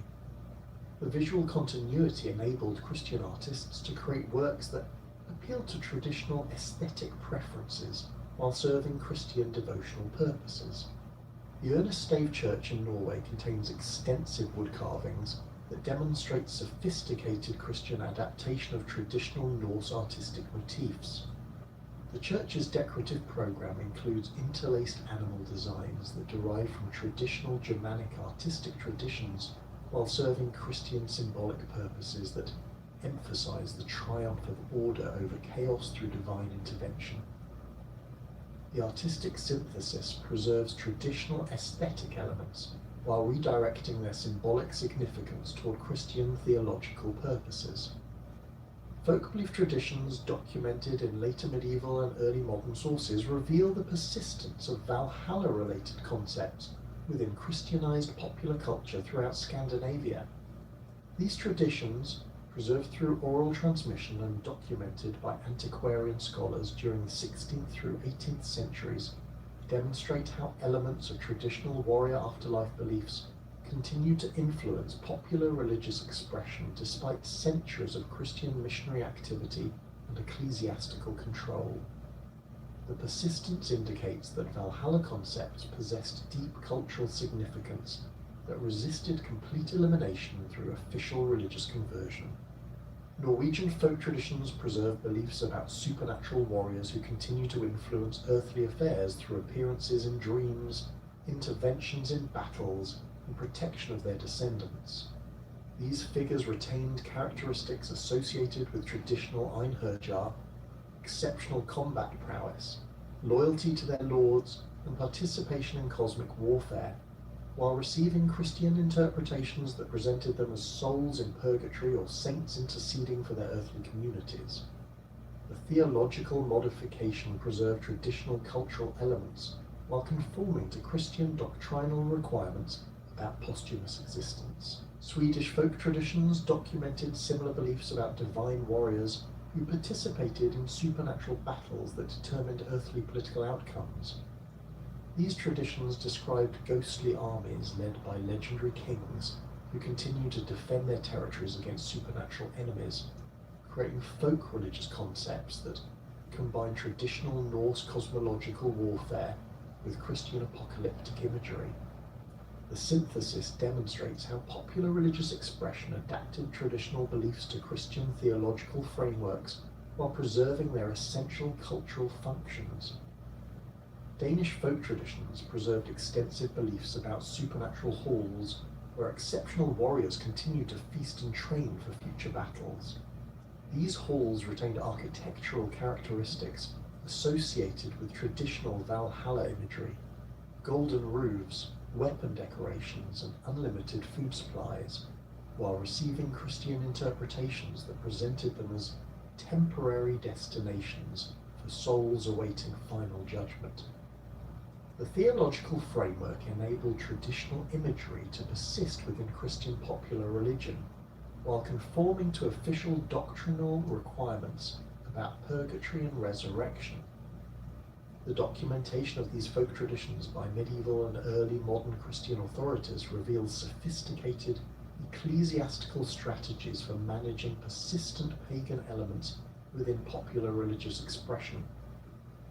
Rather than attempting complete suppression of traditional beliefs, church authorities typically sought to provide Christian interpretations that preserved appealing cultural elements while redirecting their theological significance toward Christian purposes. The systematic approach demonstrates recognition that successful religious conversion required accommodation of existing cultural values rather than their complete replacement. The systematic preservation of Valhalla traditions during the High Medieval period depended heavily on the remarkable scholarly activities of Icelandic antiquarians, who recognized the cultural and historical value of their ancestral mythology despite the complete Christianization of their society. These medieval scholars, working primarily between 1100 and 1400, developed sophisticated methodologies for collecting, organizing, and transmitting mythological material that would otherwise have disappeared entirely as oral traditions weakened under Christian influence. Their efforts created the manuscript collections that became the foundation for all subsequent scholarly work on Norse mythology, establishing Iceland as the primary repository for Germanic religious traditions that had vanished elsewhere in medieval Europe. The emergence of manuscript culture in medieval Iceland created unprecedented opportunities for preserving oral traditions that had previously existed only in human memory. The establishment of scriptoria at major ecclesiastical centres like Skalholt and Holar provided the technical infrastructure necessary for large-scale manuscript production, while the development of standardized Old Norse orthography enabled accurate recording of traditional poetry and prose narratives. The combination of Christian literacy with persistent cultural interest in ancestral traditions create ideal conditions for systematic preservation efforts that treated mythological material as historically valuable rather than religiously threatening. The anonymous compiler of the Codex Regius, working around 1270, demonstrated extraordinary scholarly judgment in selecting and organizing the mythological poems that became the foundation of modern Eddic studies. This unknown scholar possessed comprehensive knowledge of the available poetic traditions and applied systematic criteria for inclusion that emphasized literary quality, mythological completeness, and historical authenticity. The manuscript's organization follows logical thematic progressions that suggest deliberate editorial planning rather than random collection, beginning with cosmological poems that establish the mythological framework before proceeding to heroic narratives that explore specific legendary cycles. The Codex Regius compiler's treatment of Valhalla material reveals sophisticated understanding of the theological and cultural significance of warrior afterlife concepts within the broader Norse mythological system. The manuscript includes all major Eddic poems that contain Valhalla references, arranged in sequences that enable readers to trace the development of these concepts across different poetic traditions and historical periods. The editorial decisions demonstrate recognition that Valhalla represented a central organizing principle within Norse religious thought, rather than simply one mythological location among many others. Contemporary manuscript evidence suggests that the Codex Regius compiler worked from extensive source collections that included poems and prose narratives spanning several centuries of oral transmission. The linguistic analysis of individual poems reveals chronological layers that indicate composition dates ranging from the 9th through 13th centuries, while regional dialectal features suggest that the compiler gathered material from throughout the Norse cultural sphere rather than relying solely on Icelandic traditions. The comprehensive scope of the collection indicates systematic scholarly effort that prioritized completeness and accuracy over convenience or local preference. The preservation of skaldic poetry during the High Medieval period required different scholarly approaches due to the complex metaphorical language and cultural assumptions embedded in this poetic tradition. Skaldic verses about Valhalla and related mythological concepts employed elaborate kenning systems that required extensive cultural knowledge for proper interpretation, making their preservation dependent on scholars who possessed both poetic expertise and comprehensive mythological understanding. The systematic collection and explanation of skaldic poetry in works like Snorri's Skaldska Parmal created interpretive frameworks that enabled later scholars to understand references that would otherwise have become incomprehensible as cultural contexts changed. The development of prose narrative traditions during the 13th and 14th centuries provided alternative methods for preserving mythological material that complemented the poetic sources while serving different cultural functions. The legendary sagas, including works like Volsunga Saga and Hervara Saga, transformed traditional mythological material into prose narratives that emphasized heroic adventure and family history rather than religious doctrine. These works preserved extensive information about Valhalla concepts while presenting them within secular literary frameworks that avoided potential conflicts with Christian theological authorities. The family sagas composed during this period demonstrate how Icelandic scholars adapted traditional cultural material to serve contemporary social and political purposes while maintaining historical accuracy about pre-Christian beliefs and practices. Works like Egil's Saga and Greta's Saga contain detailed descriptions of pre-Christian warrior culture, including beliefs about posthumous warrior service and divine halls presented within narrative frameworks that emphasize their historical rather than religious significance. The sophisticated literary techniques employed in these works enable preservation of culturally sensitive material through indirect presentation that satisfied both scholarly and ecclesiastical requirements. The systematic collection of genealogical and historical material in works like Landnámabók and the various kings' sagas created comprehensive records of Icelandic and Norwegian political history that preserved extensive information about pre-Christian religious practices within acceptable historical frameworks. These works documented the religious beliefs and practices of specific historical figures without explicitly endorsing them, creating scholarly records that satisfied Christian authorities while preserving valuable cultural information for future generations. The genealogical emphasis enabled preservation of family traditions that included mythological material passed down through specific lineages.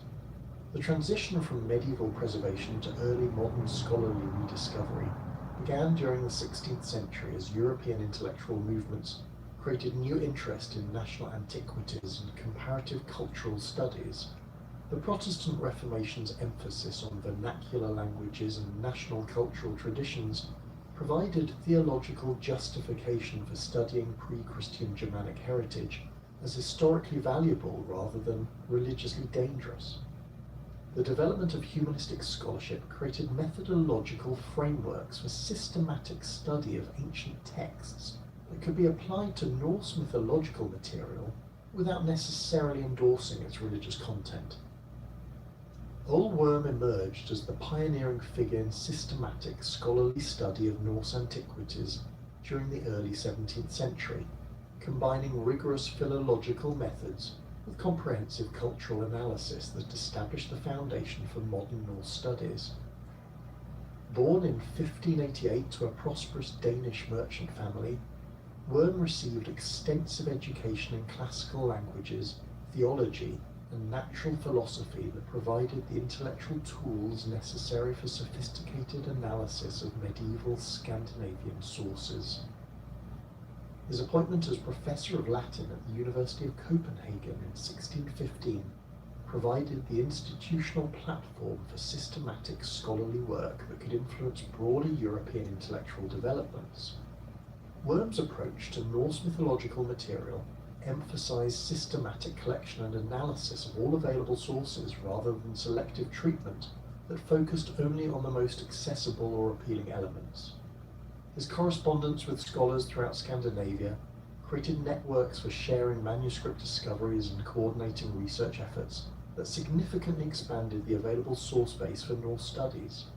The systematic methodology he developed for analyzing runic inscriptions, medieval manuscripts, and archaeological artifacts established scholarly standards that influenced subsequent generations of antiquarian researchers. The publication of Worm's Danicorum Monumentorum Libri Sex in 1643 represented the first systematic scholarly treatment of Norse mythological material that applied rigorous historical and philological methods to medieval sources. The work's comprehensive analysis of runic inscriptions, manuscript texts, and archaeological evidence demonstrated that Norse mythology could be studied as historically valuable cultural material rather than simply dismissed as primitive superstition. Worm's systematic presentation of Valhalla references across different source types revealed the consistency and sophistication of Norse religious thought while documenting its historical development through multiple centuries. Worm's treatment of Valhalla material demonstrated sophisticated understanding of the theological and cultural functions these concepts served within pre-Christian Scandinavian society. Rather than simply cataloguing mythological references, his analysis explored the social and political contexts that shaped warrior afterlife beliefs, while documenting their influence on contemporary cultural practices.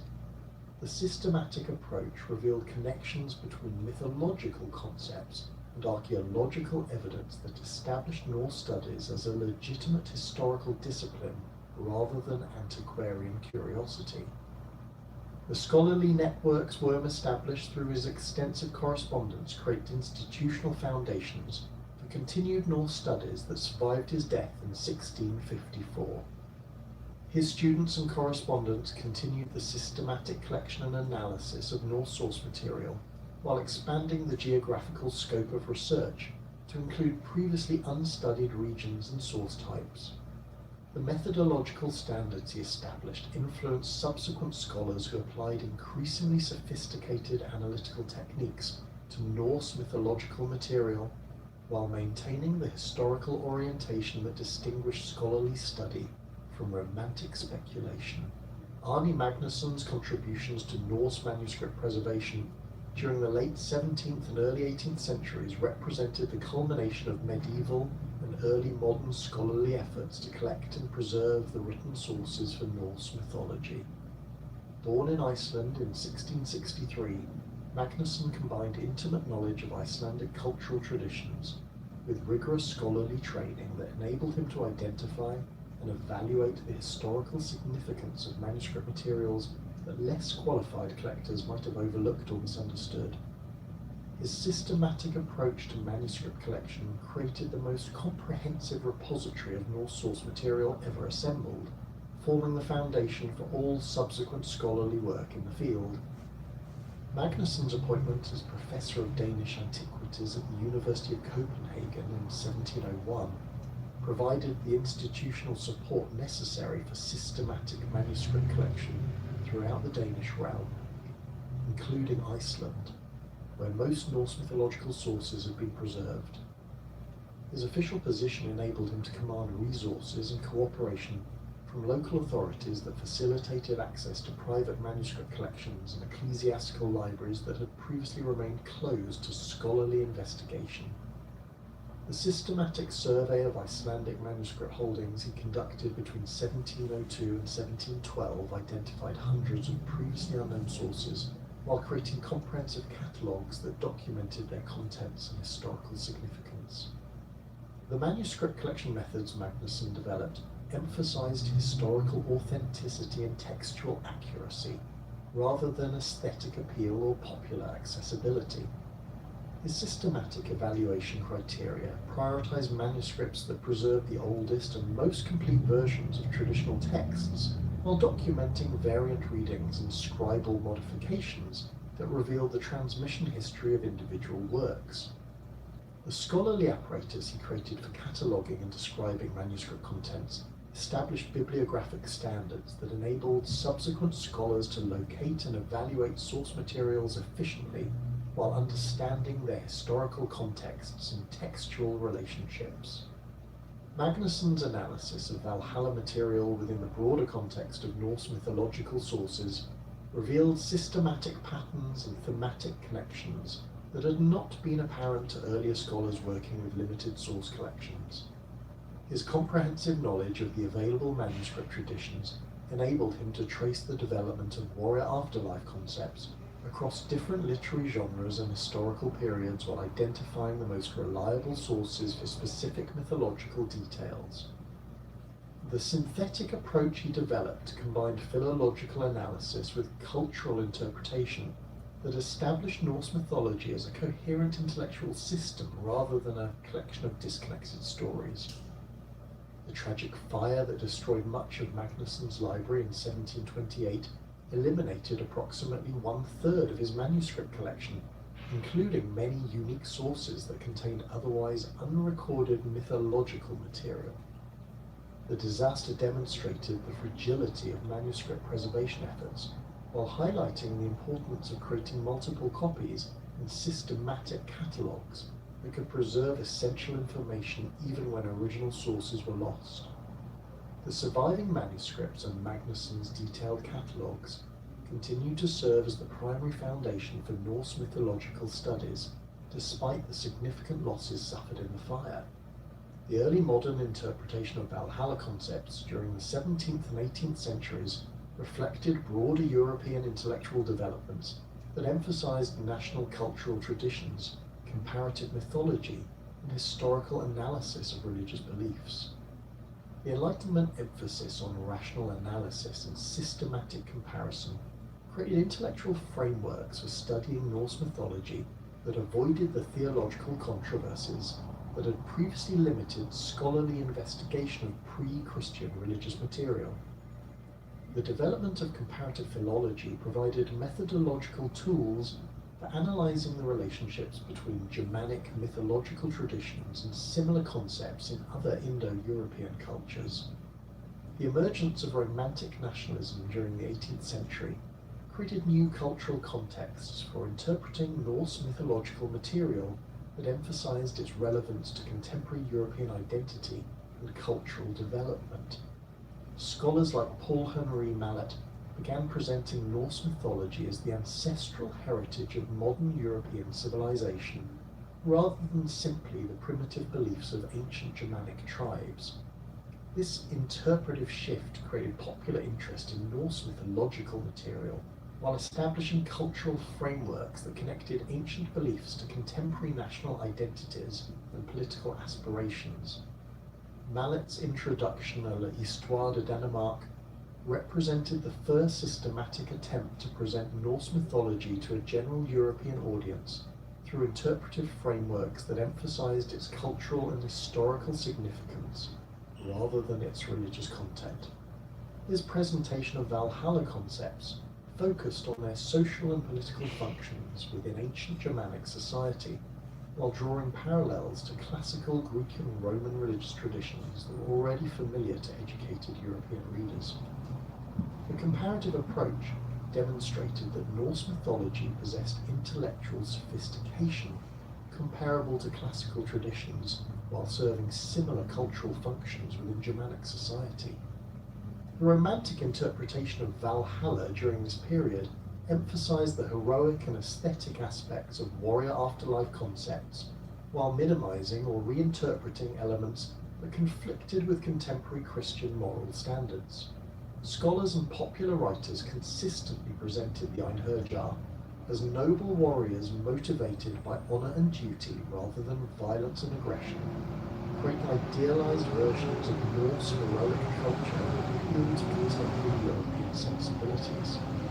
The romanticization process preserved interest in Norse mythological material while modifying its interpretation to serve contemporary cultural and political purposes. The development of comparative mythology during the 18th century provided scholarly frameworks for understanding Valhalla concepts within broader Indo-European religious traditions, rather than treating them as uniquely Germanic cultural phenomena.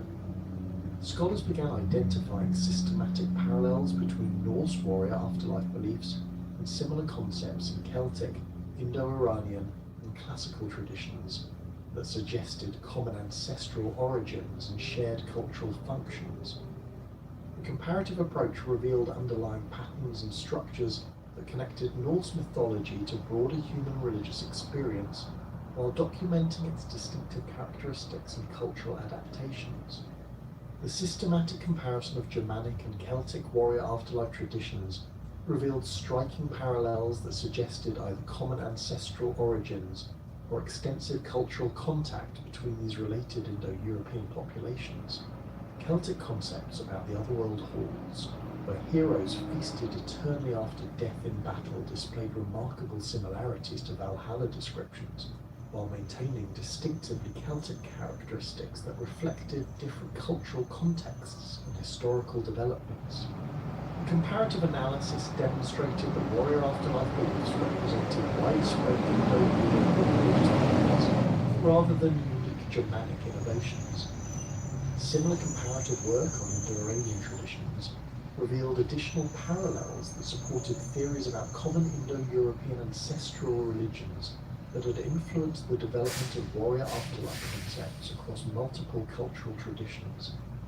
The Zoroastrian House of Song in the Vedic Hall of Indra displayed structural similarities to Valhalla that suggested shared mythological patterns while maintaining distinctive theological and cultural characteristics that reflected their specific historical contexts.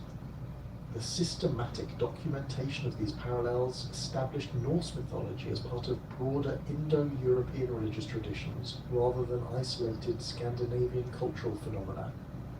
The application of comparative philological methods to mythological terminology revealed systematic linguistic relationships that supported theories about common ancestral origins for Indo-European warrior afterlife concepts.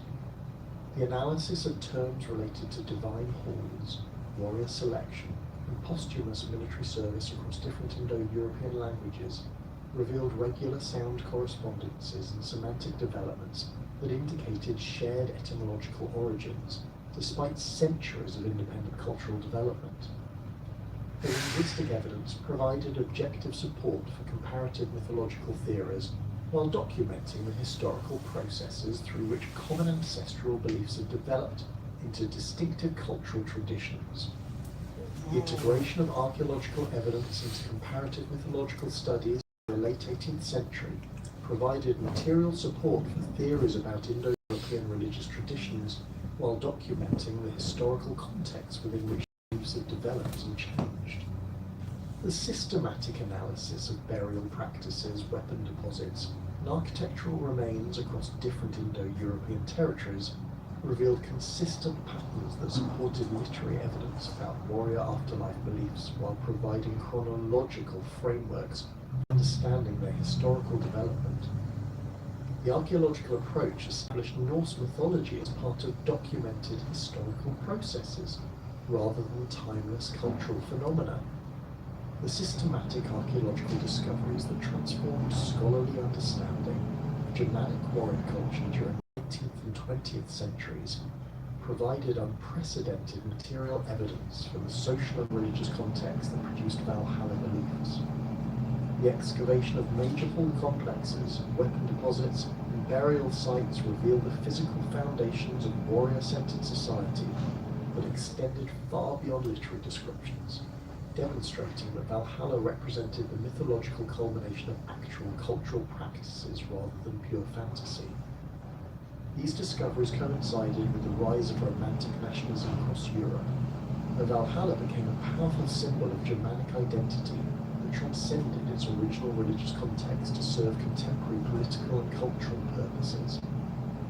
The emergence of romantic nationalism during the 19th century transformed Valhalla from a subject of antiquarian curiosity into a central symbol of Germanic cultural identity that could mobilize popular sentiment and political action.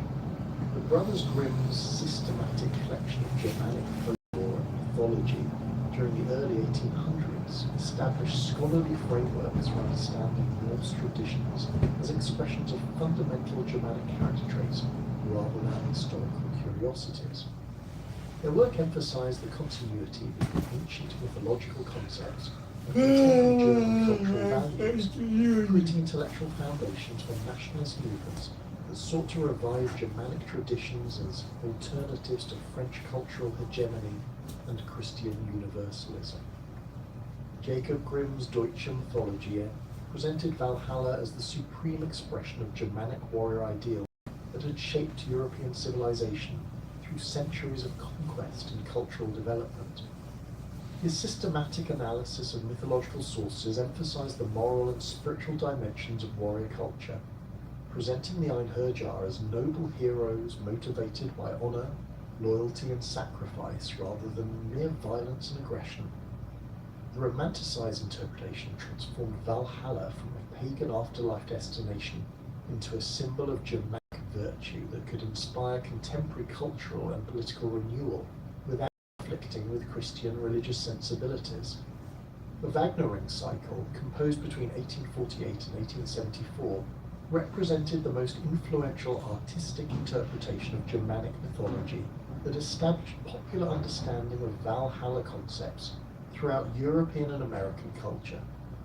Richard Wagner's systematic adaptation of Norse and Germanic mythological sources created a comprehensive artistic vision that combined ancient heroic themes with contemporary romantic philosophical concepts, producing operatic works that presented Germanic mythology as the foundation of European cultural identity.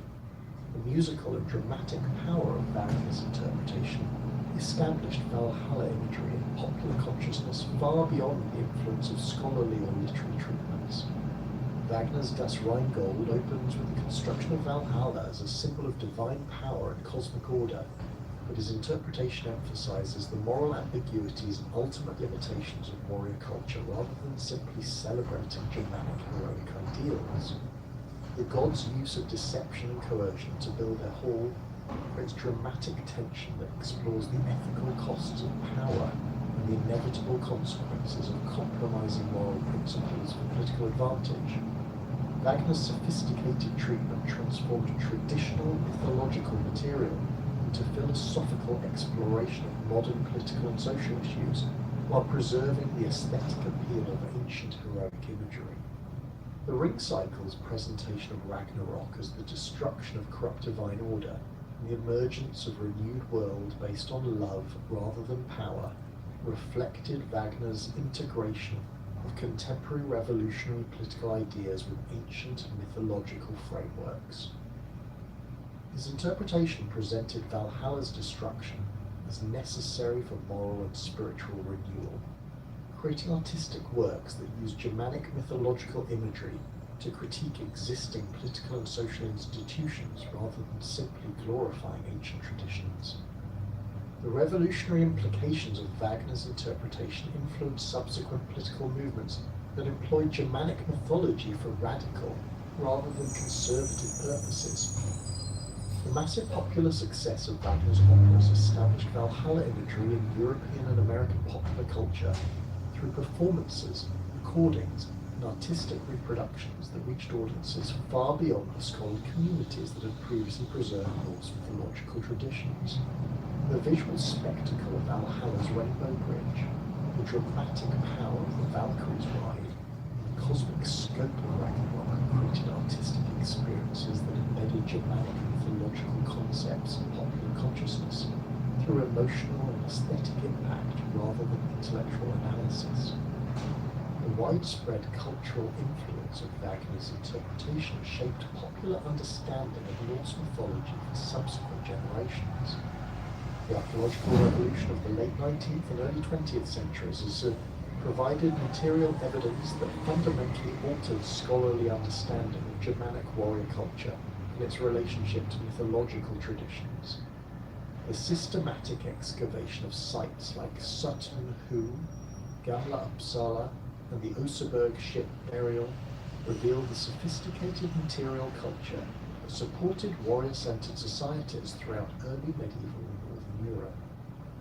These discoveries demonstrated that literary descriptions of divine halls, elaborate feasting, and warrior equipment reflected actual cultural practices rather than pure mythological fantasy, establishing Norse mythology as a valuable historical source for understanding Germanic social and religious institutions.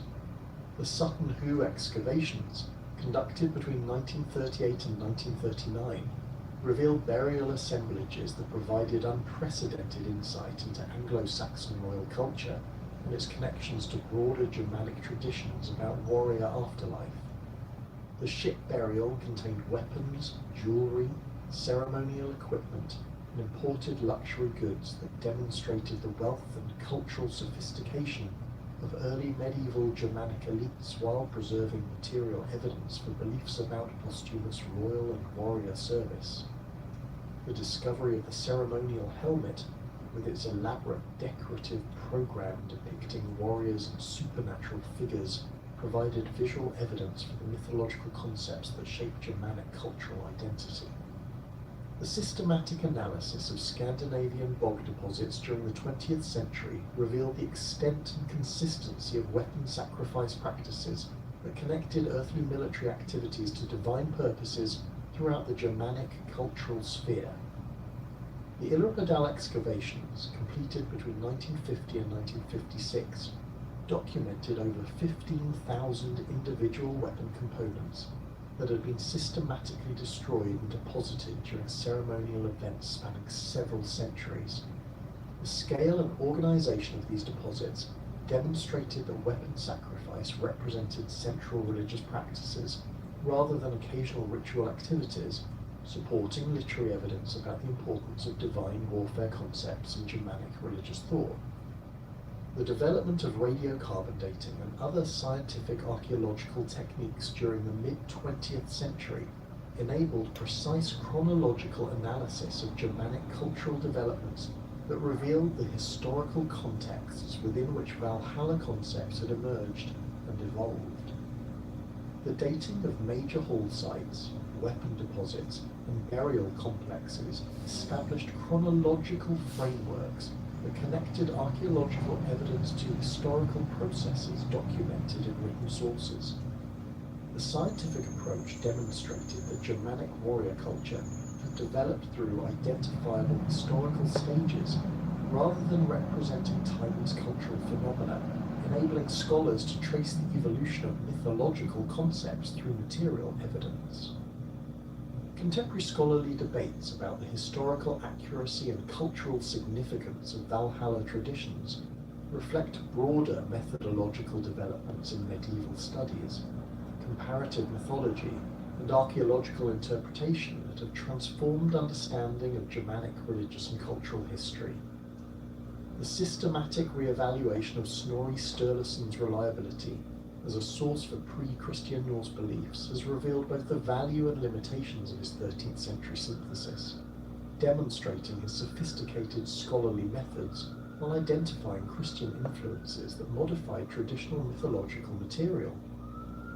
Modern scholars recognize Snorri's work as an invaluable but complex source that requires careful analysis rather than uncritical acceptance. The analysis of Christian influence on Norse mythological sources has revealed systematic patterns of theological modification that affected the preservation and transmission of traditional beliefs throughout the medieval period. Scholars have identified specific areas where Christian concepts about divine judgment, moral behavior, and posthumous existence influenced the presentation of traditional mythological material, enabling more accurate reconstruction of pre-Christian beliefs, while understanding the cultural processes that shape their medieval preservation. The systematic approach has revealed both the persistence and modification of traditional concepts under Christian influence. The development of comparative Indo-European studies during the 20th century has established Valhalla concepts within broader patterns of warrior afterlife beliefs that extended across multiple related cultural traditions. The systematic comparison of Germanic, Celtic, Indo-Iranian, and other Indo-European mythological traditions has revealed structural similarities that suggest common ancestral origins, while documenting the distinctive characteristics that developed within specific cultural contexts.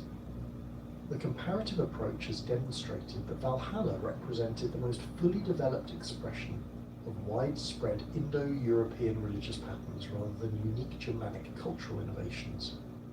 Contemporary archaeological work continues to refine understanding of the material contexts that supported Germanic warrior culture and its mythological expressions.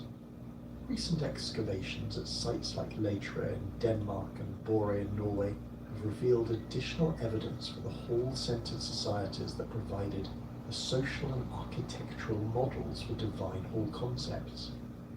The systematic analysis of these sites using modern archaeological techniques has documented the sophisticated engineering, artistic decoration, and ceremonial functions that characterize Germanic royal and religious centers, providing material evidence for the cultural sophistication that produced complex mythological systems. The integration of environmental archaeology and landscape studies has revealed the geographical and ecological contexts within which Germanic warrior culture developed, demonstrating how natural environments influence cultural practices and mythological concepts. The analysis of pollen samples, soil deposits, and climate data from archaeological sites has documented the environmental conditions that shape Germanic settlement patterns, agricultural practices, and military activities. The environmental approach has revealed connections between natural landscapes and mythological geography that demonstrate how physical environments influenced religious and cultural imagination. Valhalla's presence in contemporary popular culture represents one of the most significant developments in the modern reception of Norse mythology, where ancient warrior afterlife concepts have been adapted to serve entertainment, educational, and commercial purposes that reach global audiences through multiple media platforms. The systematic analysis of these modern adaptations reveals both continuities and innovations that demonstrate the persistent appeal of Germanic heroic imagery, while documenting how contemporary cultural values and commercial requirements modify traditional mythological material.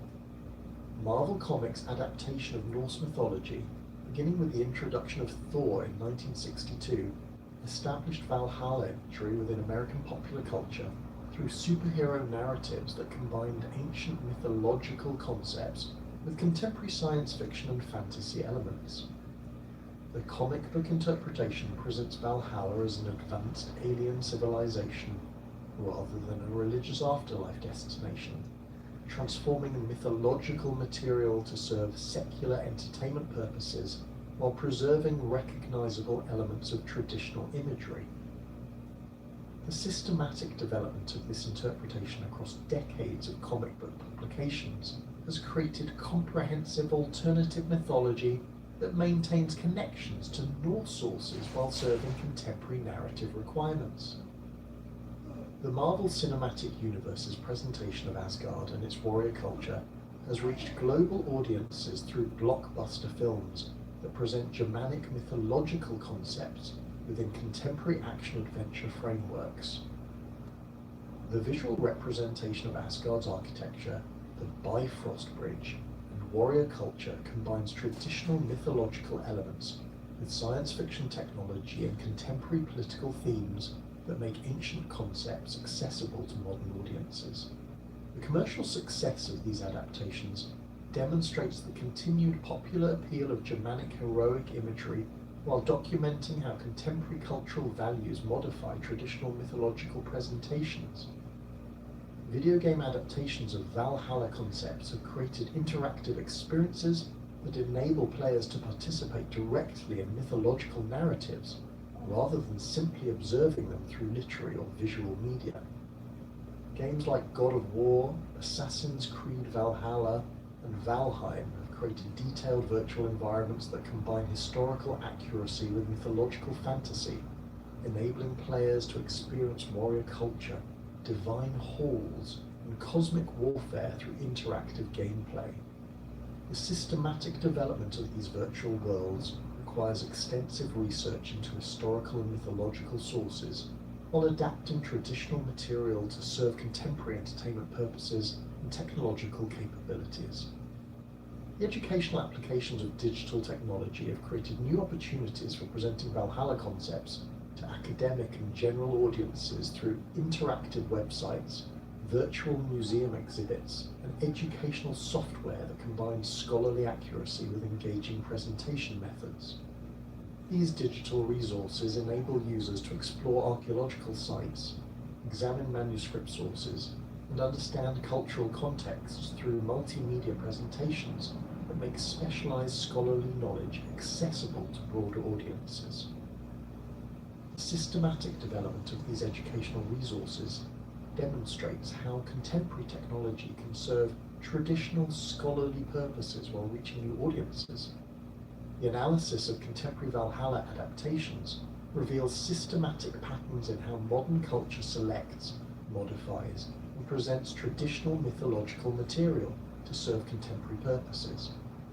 Popular adaptations consistently emphasize the heroic and aesthetic aspects of warrior culture, while minimizing or eliminating elements that conflict with contemporary moral standards or legal requirements.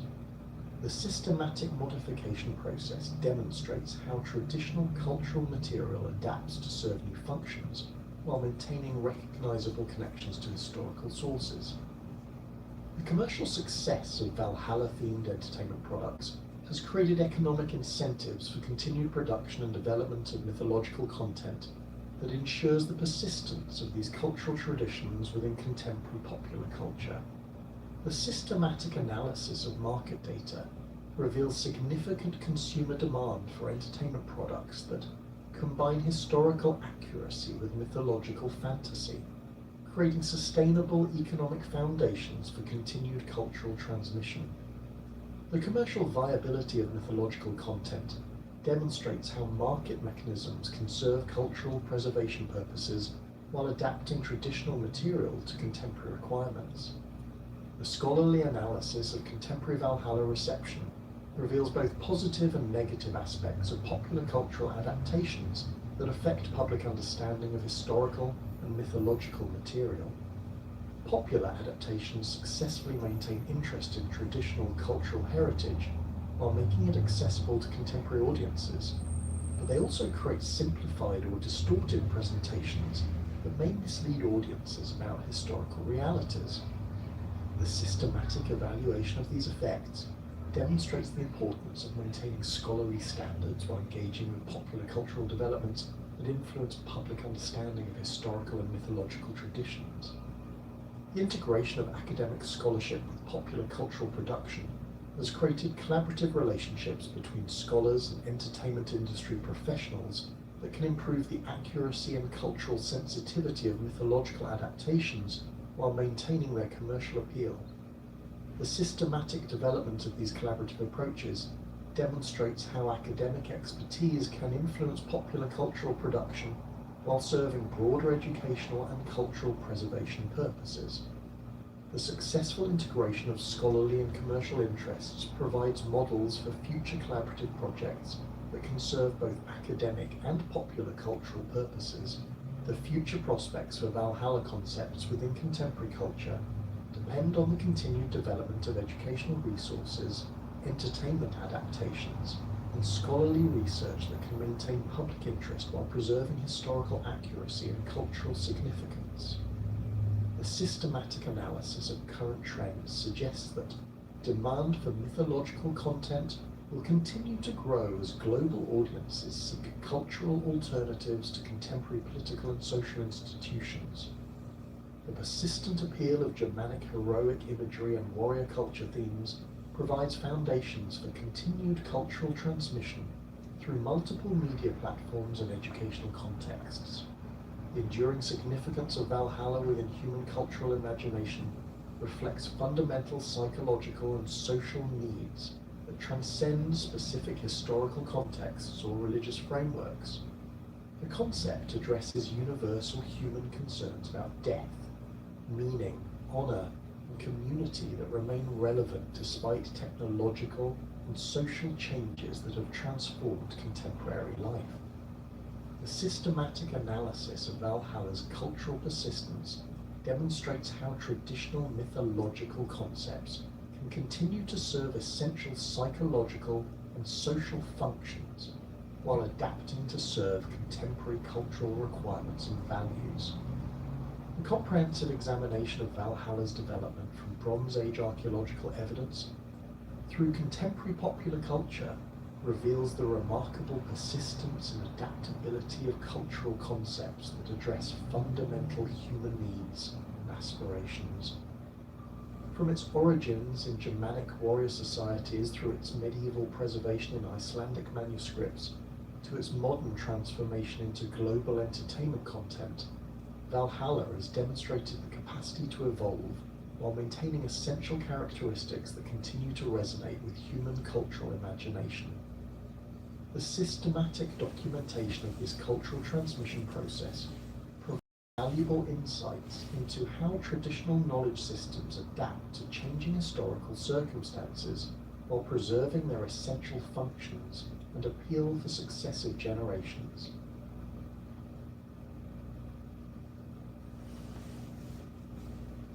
The Valkyries emerge from the shadowed depths of Germanic antiquity, their origins intertwined with the fundamental beliefs of warrior societies that flourished across northern Europe during the early centuries of the Common Era.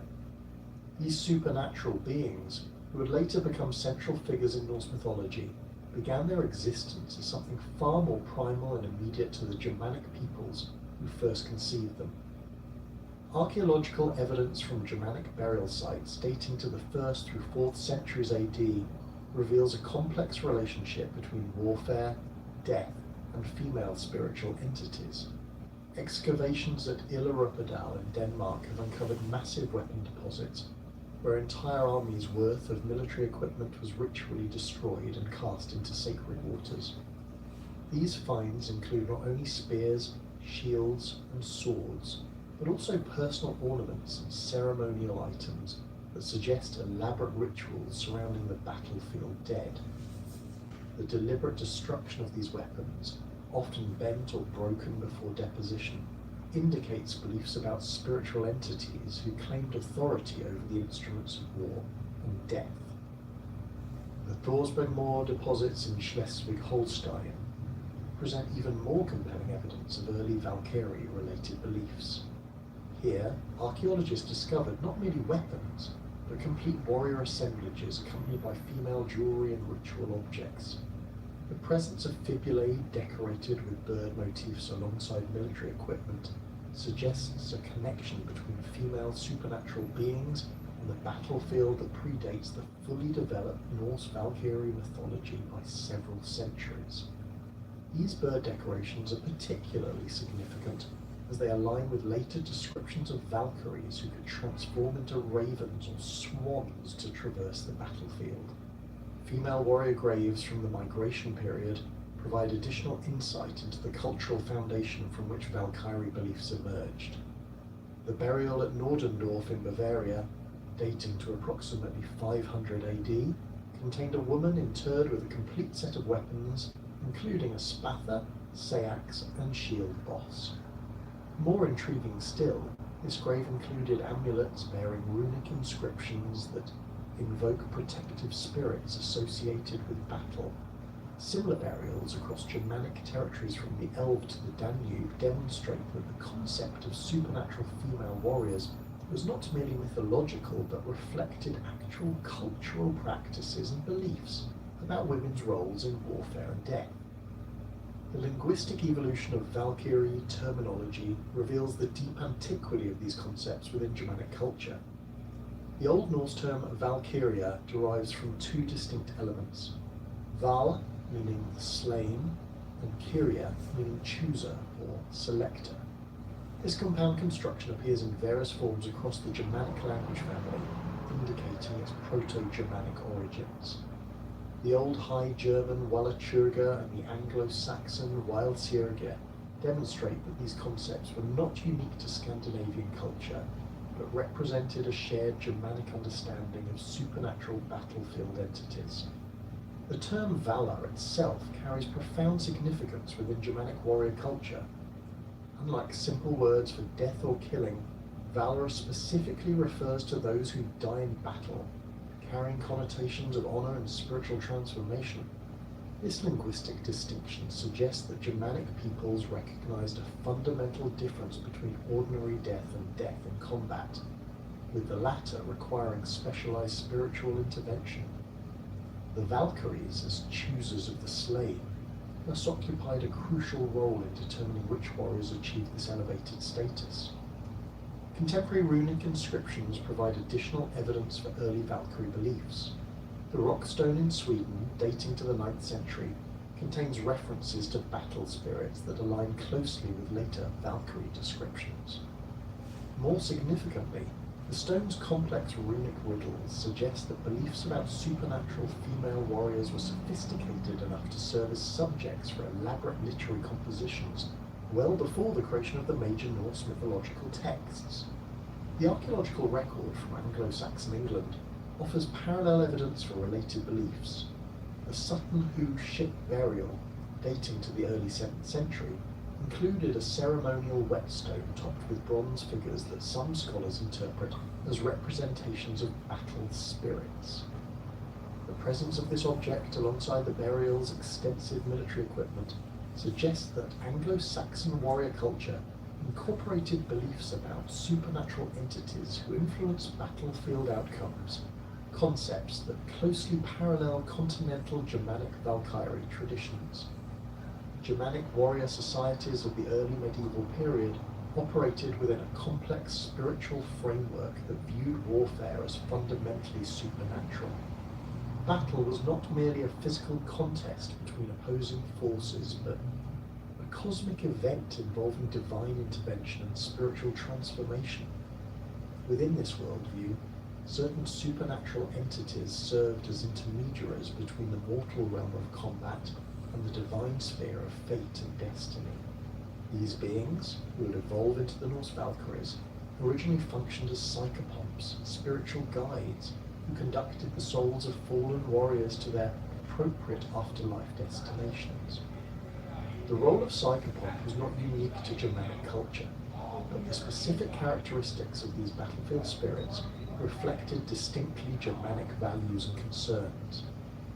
Unlike the neutral guides found in other mythological traditions, Germanic battlefield psychopomps actively participated in determining who would die and who would live.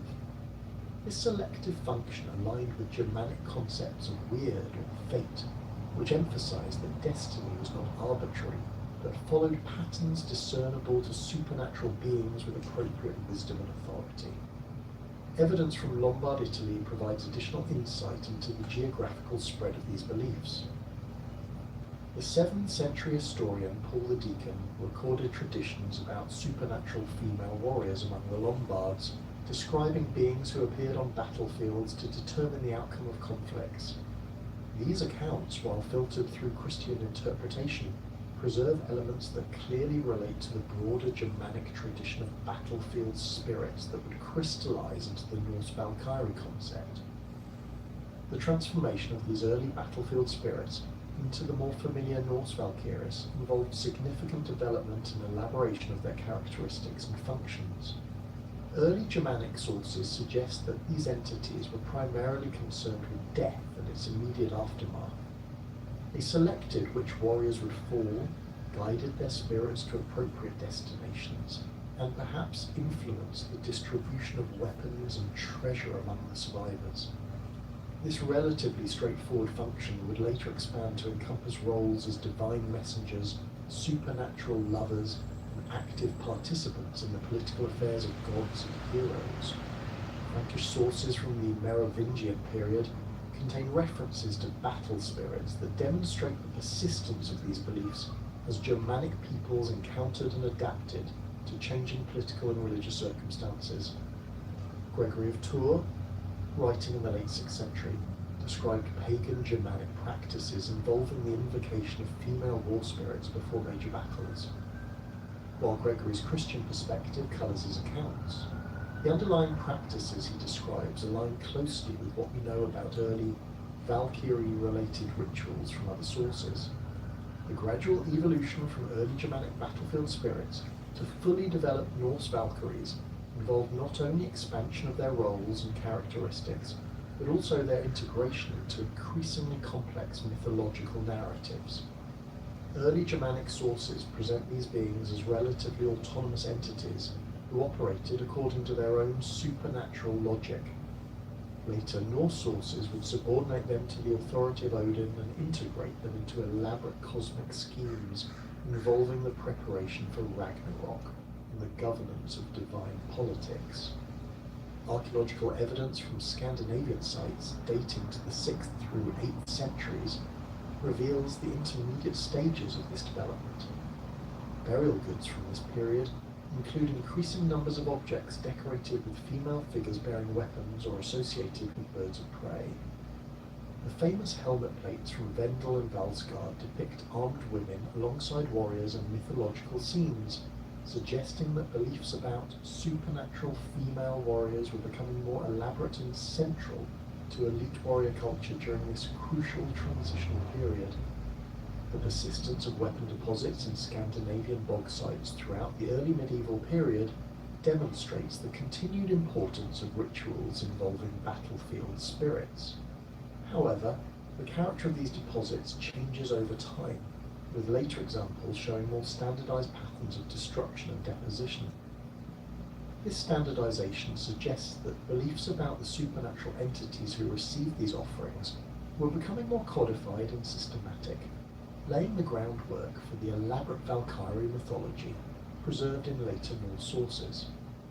The systematic integration of Valkyries into the Norse divine hierarchy represents one of the most sophisticated developments in Germanic mythological thinking. Unlike their earlier incarnations as autonomous battlefield spirits, the fully developed Norse Valkyries operated within a complex celestial bureaucracy that positioned them as direct servants of Odin in his role as Allfather. This transformation reflects not merely mythological elaboration, but fundamental changes in how Scandinavian societies understood the relationship between divine authority and mortal affairs. Odin's establishment of the Valkyries as his personal agents required a complete restructuring of their original functions.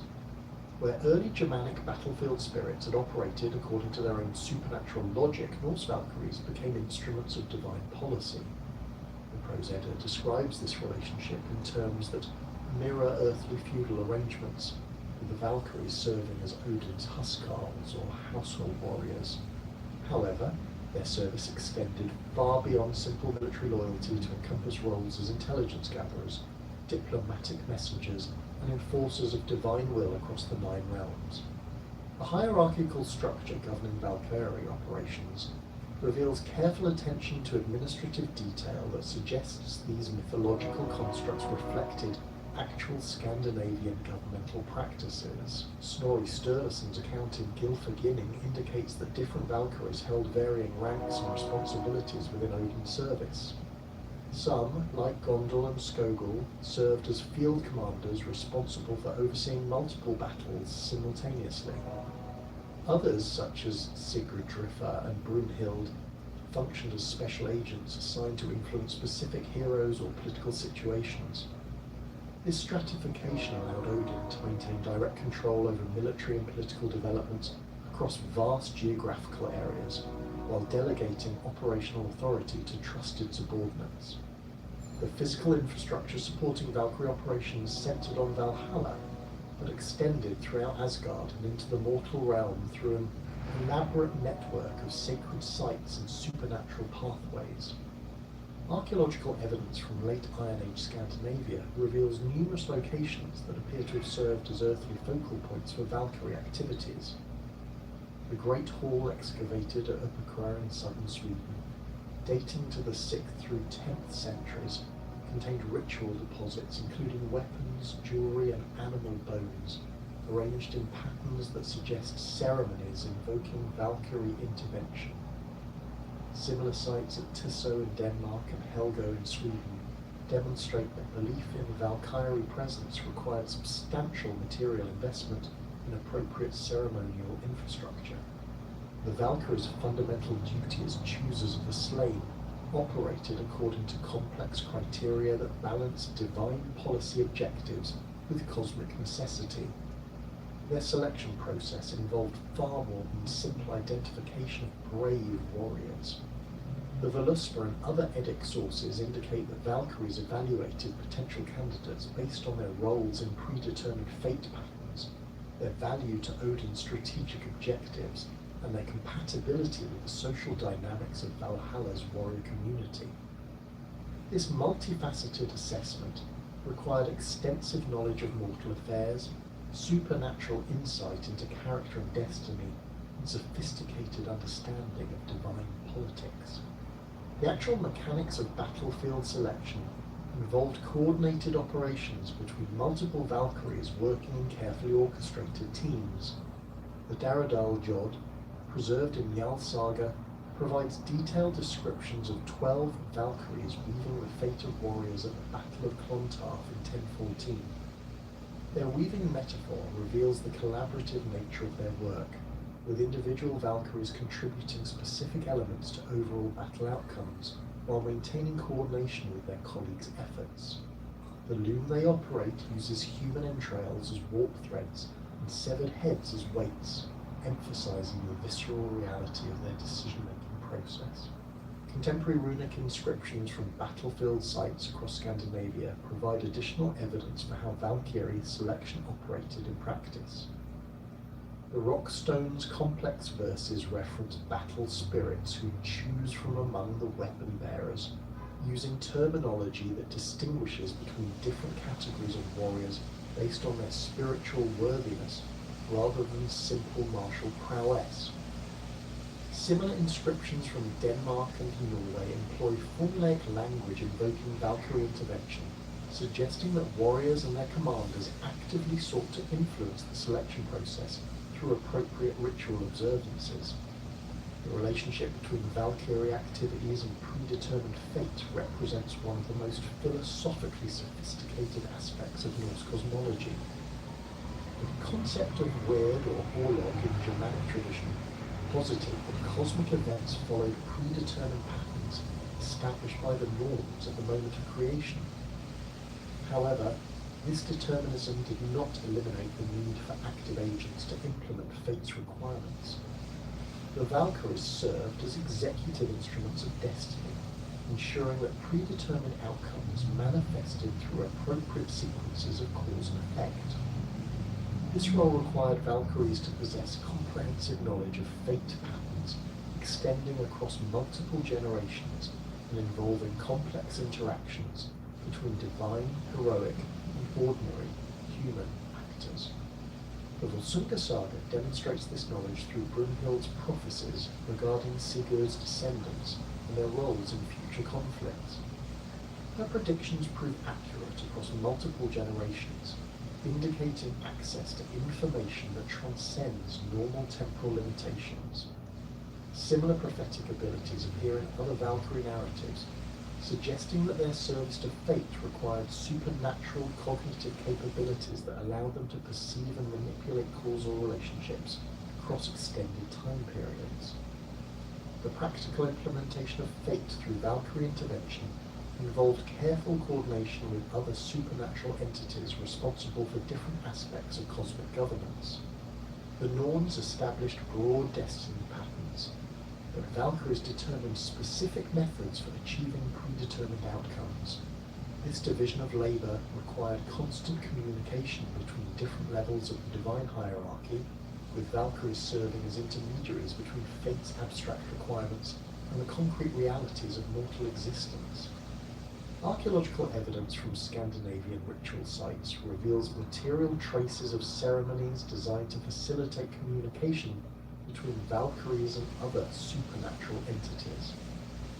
A complex of buildings excavated at Old Uppsala included structures specifically designed for rituals involving multiple categories of divine beings. Deposits found within these buildings contain objects associated with fate working, including weaving implements, runic inscriptions, and sacrificial materials arranged in patterns that suggest elaborate ceremonies coordinating different aspects of supernatural governance. The Valkyries' dual nature as agents of divine justice and harbingers of battlefield doom created inherent tensions that required careful management within Norse mythological frameworks. Their role as servants of cosmic order demanded that they implement justice according to divine standards that often conflicted with human concepts of fairness or mercy. Simultaneously, their function as death-bringers required them to cause suffering and loss among mortals who might be personally sympathetic or politically valuable. This duality manifests most clearly in narratives involving Valkyries' relationships with specific heroes. The Volsunga saga presents Brunhild's conflict between her duty to Odin and her personal attachment to Sigurd as a fundamental tension between different aspects of her nature. Her initial assignment to punish Sigurd for disobedience conflicts with her recognition of his heroic qualities and her developing emotional attachment. The resolution of this conflict through her manipulation of events leading to Sigurd's death demonstrates how Valkyries managed competing loyalties by finding solutions that satisfied both personal and professional obligations.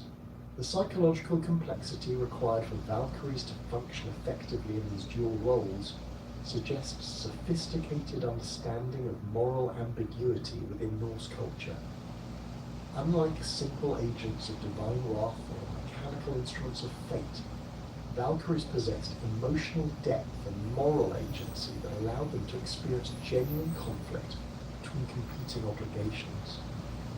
This psychological realism enhanced their effectiveness as mythological figures by making their actions comprehensible to audiences familiar with similar conflicts in their own political and social circumstances.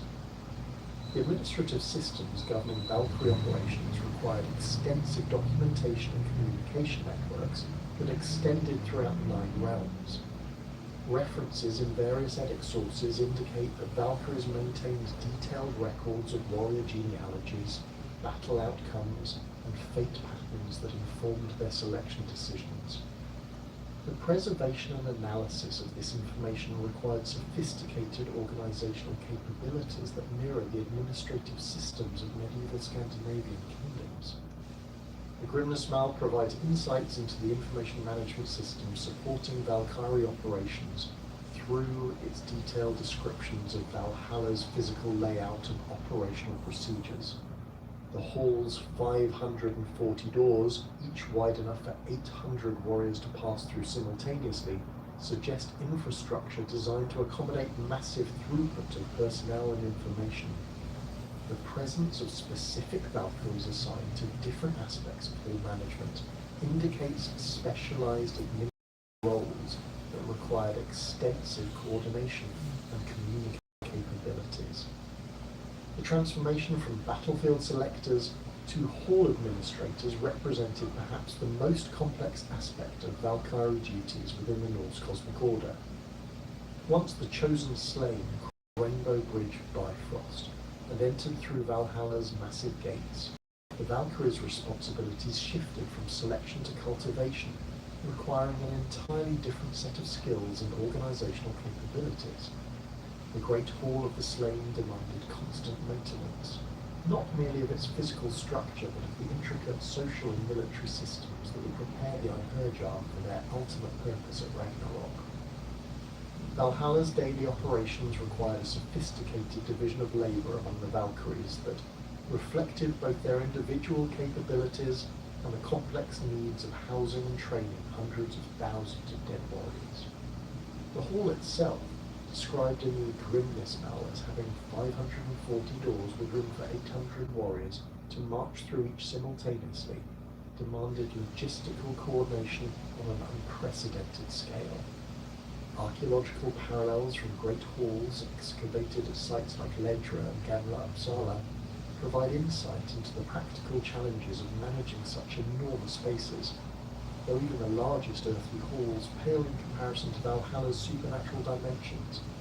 The serving of mead within Valhalla represented far more than simple hospitality, functioning instead as a complex ritual system that maintained the Einherjar's supernatural vitality while reinforcing their bonds to Odin and their fellow warriors.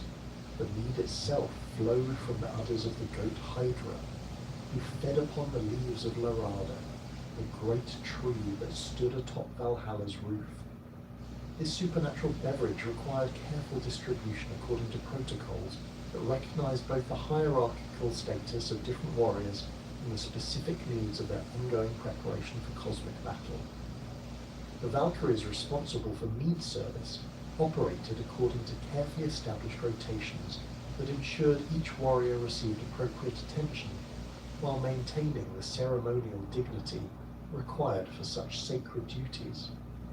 Thruda, whose name means strength, supervised the serving of warriors who had died in single combat, while Hlok, battle din, tended to those who had fallen in large-scale conflicts. This specialization allowed each Valkyrie to develop expertise in managing the particular psychological and spiritual needs of warriors from different combat backgrounds, ensuring that the transition from mortal death to supernatural afterlife proceeded smoothly.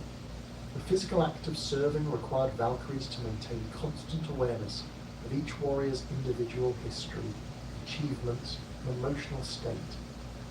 Warriors who arrived bearing fresh battle wounds needed different treatment from those who'd been in Valhalla for centuries. Recent arrivals often struggled with the reality of their death and required careful guidance to accept their new existence, while veteran Einherjar sometimes grew restless during periods of extended preparation and needed encouragement to maintain their readiness. The Valkyrie's ability to provide appropriate counsel and support demanded intimate knowledge of each warrior's background and personality. The preparation of the Einherjar for Ragnarok involved daily training exercises that far exceeded the scope of any mortal military preparation. Each morning, the warriors armed themselves and engaged in combat that resulted in genuine wounds and apparent deaths, only to be restored to full health for the evening feast. This cycle of destruction and renewal required constant Valkyrie supervision to ensure that the training achieved its intended purposes without allowing destructive rivalries or permanent injuries to develop among the participants. Valkyries assigned to training supervision possessed extensive knowledge of combat techniques from across the 9 realms and throughout different historical periods. Warriors who had died using bronze weapons needed instruction in iron and steel techniques, while those from earlier eras required familiarization with evolving tactical systems. Gondal specialized in teaching spear formations that would prove effective against the giants' unconventional fighting methods, while Skogul focused on sword techniques adapted for combat in Ragnarok's predicted chaotic conditions. The psychological preparation of the Einherjar presented challenges that required Valkyries to function as counselors and motivators, as well as military instructors. Many warriors arrived in Valhalla carrying emotional burdens from their mortal lives, unfinished business, concern for families left behind, or regret over circumstances surrounding their deaths. The Valkyries needed to help these warriors process their past experiences while redirecting their focus toward their cosmic responsibilities. This counseling work demanded sophisticated understanding of human psychology and extensive training in techniques for managing grief, anger, and other disruptive emotions. Sigrun, whose expertise lay in working with warriors who had died young, developed specialized methods for helping these Einherjar channel their frustrated ambitions into productive preparation for Ragnarok. Her techniques involved structured discussions about the greater purpose served by their sacrifice, combined with training exercises that demonstrated how their youthful energy could contribute to the final battle's success. Warriors who had died in their prime often possessed exceptional physical capabilities but lacked the emotional maturity needed for extended military preparation, requiring patient guidance to develop appropriate discipline and focus. The hierarchical structure governing Valkyrie operations within Valhalla reflected both their individual areas of expertise and their relative standing within Odin's divine administration. Senior Valkyries like Rukimlev held authority over multiple aspects of hall management, coordinating between different functional areas and ensuring that all activities supported the overarching goal of Einherjar preparation. These senior positions required not only proven competence in specific duties, but also demonstrated ability to manage complex interpersonal relationships among both Valkyries and warriors. Mid-level Valkyries typically specialized in particular aspects of hall operations, developing deep expertise in areas such as weapons maintenance, tactical instruction, or warrior counseling. Her Fjötur supervised the care and repair of supernatural weapons that required specialized knowledge to maintain their magical properties.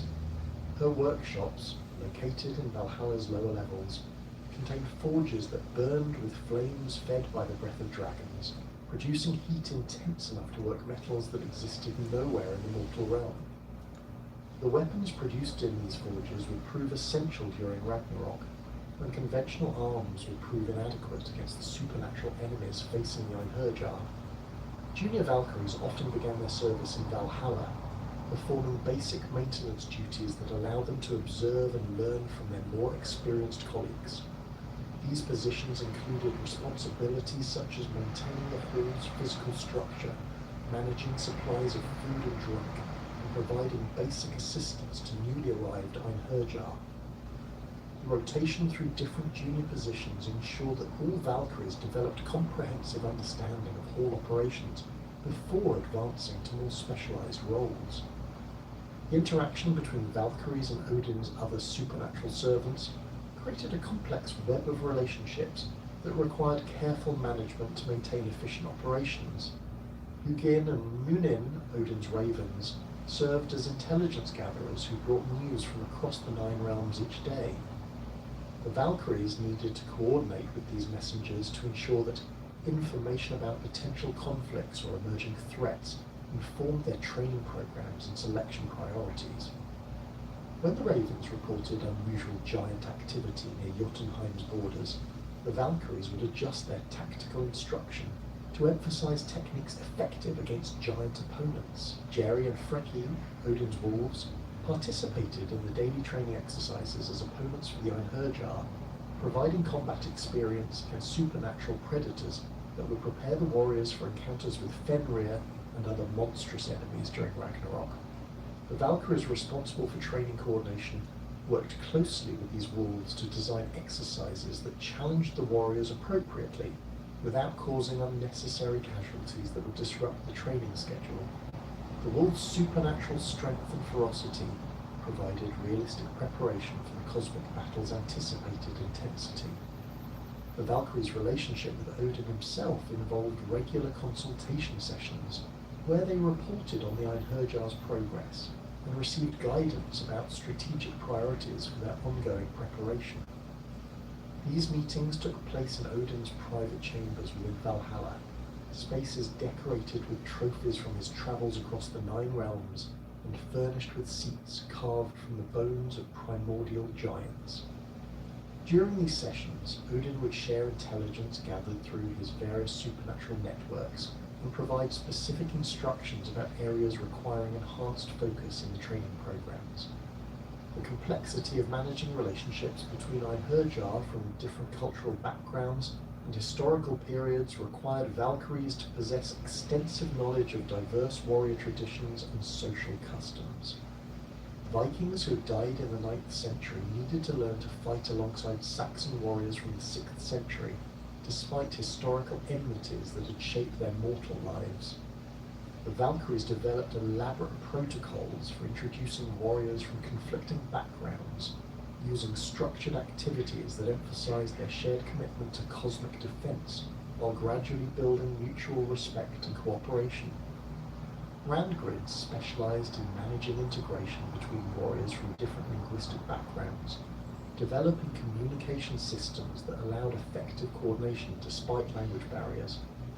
Her methods involved intensive training in a simplified command language that incorporated elements from multiple Germanic dialects, combined with standardized gesture systems that could convey complex tactical instructions without spoken words. These communication protocols proved essential for coordinating the massive formations that would be required during Ragnarok's climactic battles. The maintenance of Valhalla's physical structure required constant attention from Valkyries, with specialized knowledge of supernatural architecture and materials. The hall's walls, constructed from spear shafts and roofed with shields, demanded regular inspection and repair to maintain their structural integrity under the stress of daily combat training. Skulk supervised teams of Valkyries who possessed the technical expertise needed to work with these unusual building materials, ensuring that the hall remained capable of housing its enormous population, while providing appropriate spaces for all necessary activities. The supernatural properties of Valhalla's construction materials created unique maintenance challenges that had no parallel in mortal architecture. The spear shafts that form the walls retain their original magical properties, requiring specialized techniques to prevent them from activating inappropriately during routine maintenance. Similarly, the shield roof needed regular adjustment to maintain proper protection against supernatural weather phenomena that could disrupt the hall's internal environment. These maintenance activities required Valkyries to possess both technical construction skills and extensive knowledge of magical item management. The transition from collective mythological figures to individually characterized supernatural beings represents one of the most significant developments in Norse Valkyrie tradition. While early Germanic sources present battlefield spirits as largely anonymous entities distinguished primarily by their shared functions, the mature Norse mythological corpus provides detailed portraits of specific Valkyries whose names, personalities, and individual legends illuminate different aspects of their cosmic roles.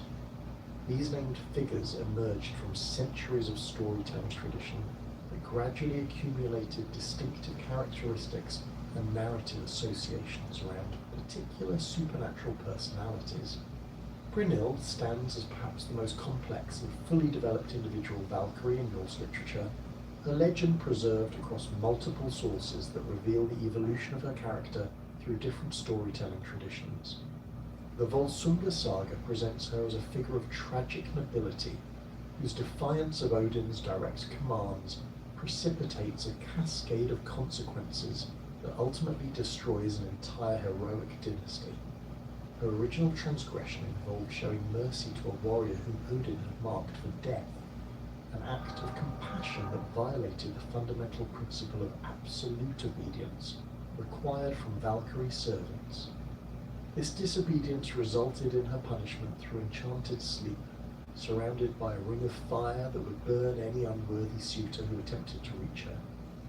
The ring of fire surrounding Brynhild's sleeping form represented more than simple protective magic, functioning instead as a test that would identify the one hero capable of awakening her while simultaneously serving as a prison that prevented her from resuming her duties as a Valkyrie. The flames possessed supernatural properties that could distinguish between different categories of approaching warriors, burning away cowardice and dishonor while allowing truly heroic individuals to pass unharmed. Archaeological evidence from ritual fire sites across Scandinavia suggests that similar protective flames featured in actual ceremonial practices, with circular arrangements of hearths found at locations like Pakra and Tiso, indicating real-world parallels to the mythological fire ring. Brynhild's awakening by Sigurd established her as the archetypal Valkyrie lover, a figure whose supernatural knowledge and warrior skills complemented and enhanced her chosen hero's capabilities. Her relationship with Sigurd transcended simple romantic attachment, involving the transmission of crucial wisdom about warfare, politics, and and supernatural threats that would shape his subsequent adventures. The runic knowledge he shared with him included not only practical information about weapon enhancement and battle tactics, but also deeper understanding of fate patterns and divine politics that allowed him to navigate complex supernatural challenges. Her prophetic abilities manifested most clearly in her warnings about future conflicts and betrayals that would affect Sigurd's dynasty. These prophecies demonstrated her continued access to supernatural intelligence networks despite her separation from active Valkyrie service, suggesting that her punishment had not completely severed her connections to divine information sources. The accuracy of her predictions regarding Gunnar's treachery and the ultimate fate of the Volsung bloodline established her credibility as a source of supernatural wisdom, while highlighting the tragic irony of possessing knowledge that could not prevent predetermined outcomes. The psychological complexity of Brynhild's character emerged through her struggle to reconcile competing loyalties between her love for Sigurd and her obligations to cosmic justice. Her manipulation of events leading to Sigurd's death represented not simple revenge, but a sophisticated attempt to resolve the fundamental contradiction between her personal desires and her supernatural duties. By engineering circumstances that resulted in Sigurd's heroic death in battle, she ensured his admission to Valhalla while simultaneously fulfilling the requirements of divine justice that demanded punishment for his earlier transgressions. Sigrun represents a different archetype within Valkyrie tradition, functioning as the active battlefield commander whose direct intervention in mortal conflicts shapes the outcomes of specific historical events. The Helgulays present her as a figure who maintains ongoing involvement in earthly politics while fulfilling her supernatural duties, demonstrating how individual Valkyries could balance competing responsibilities without the tragic consequences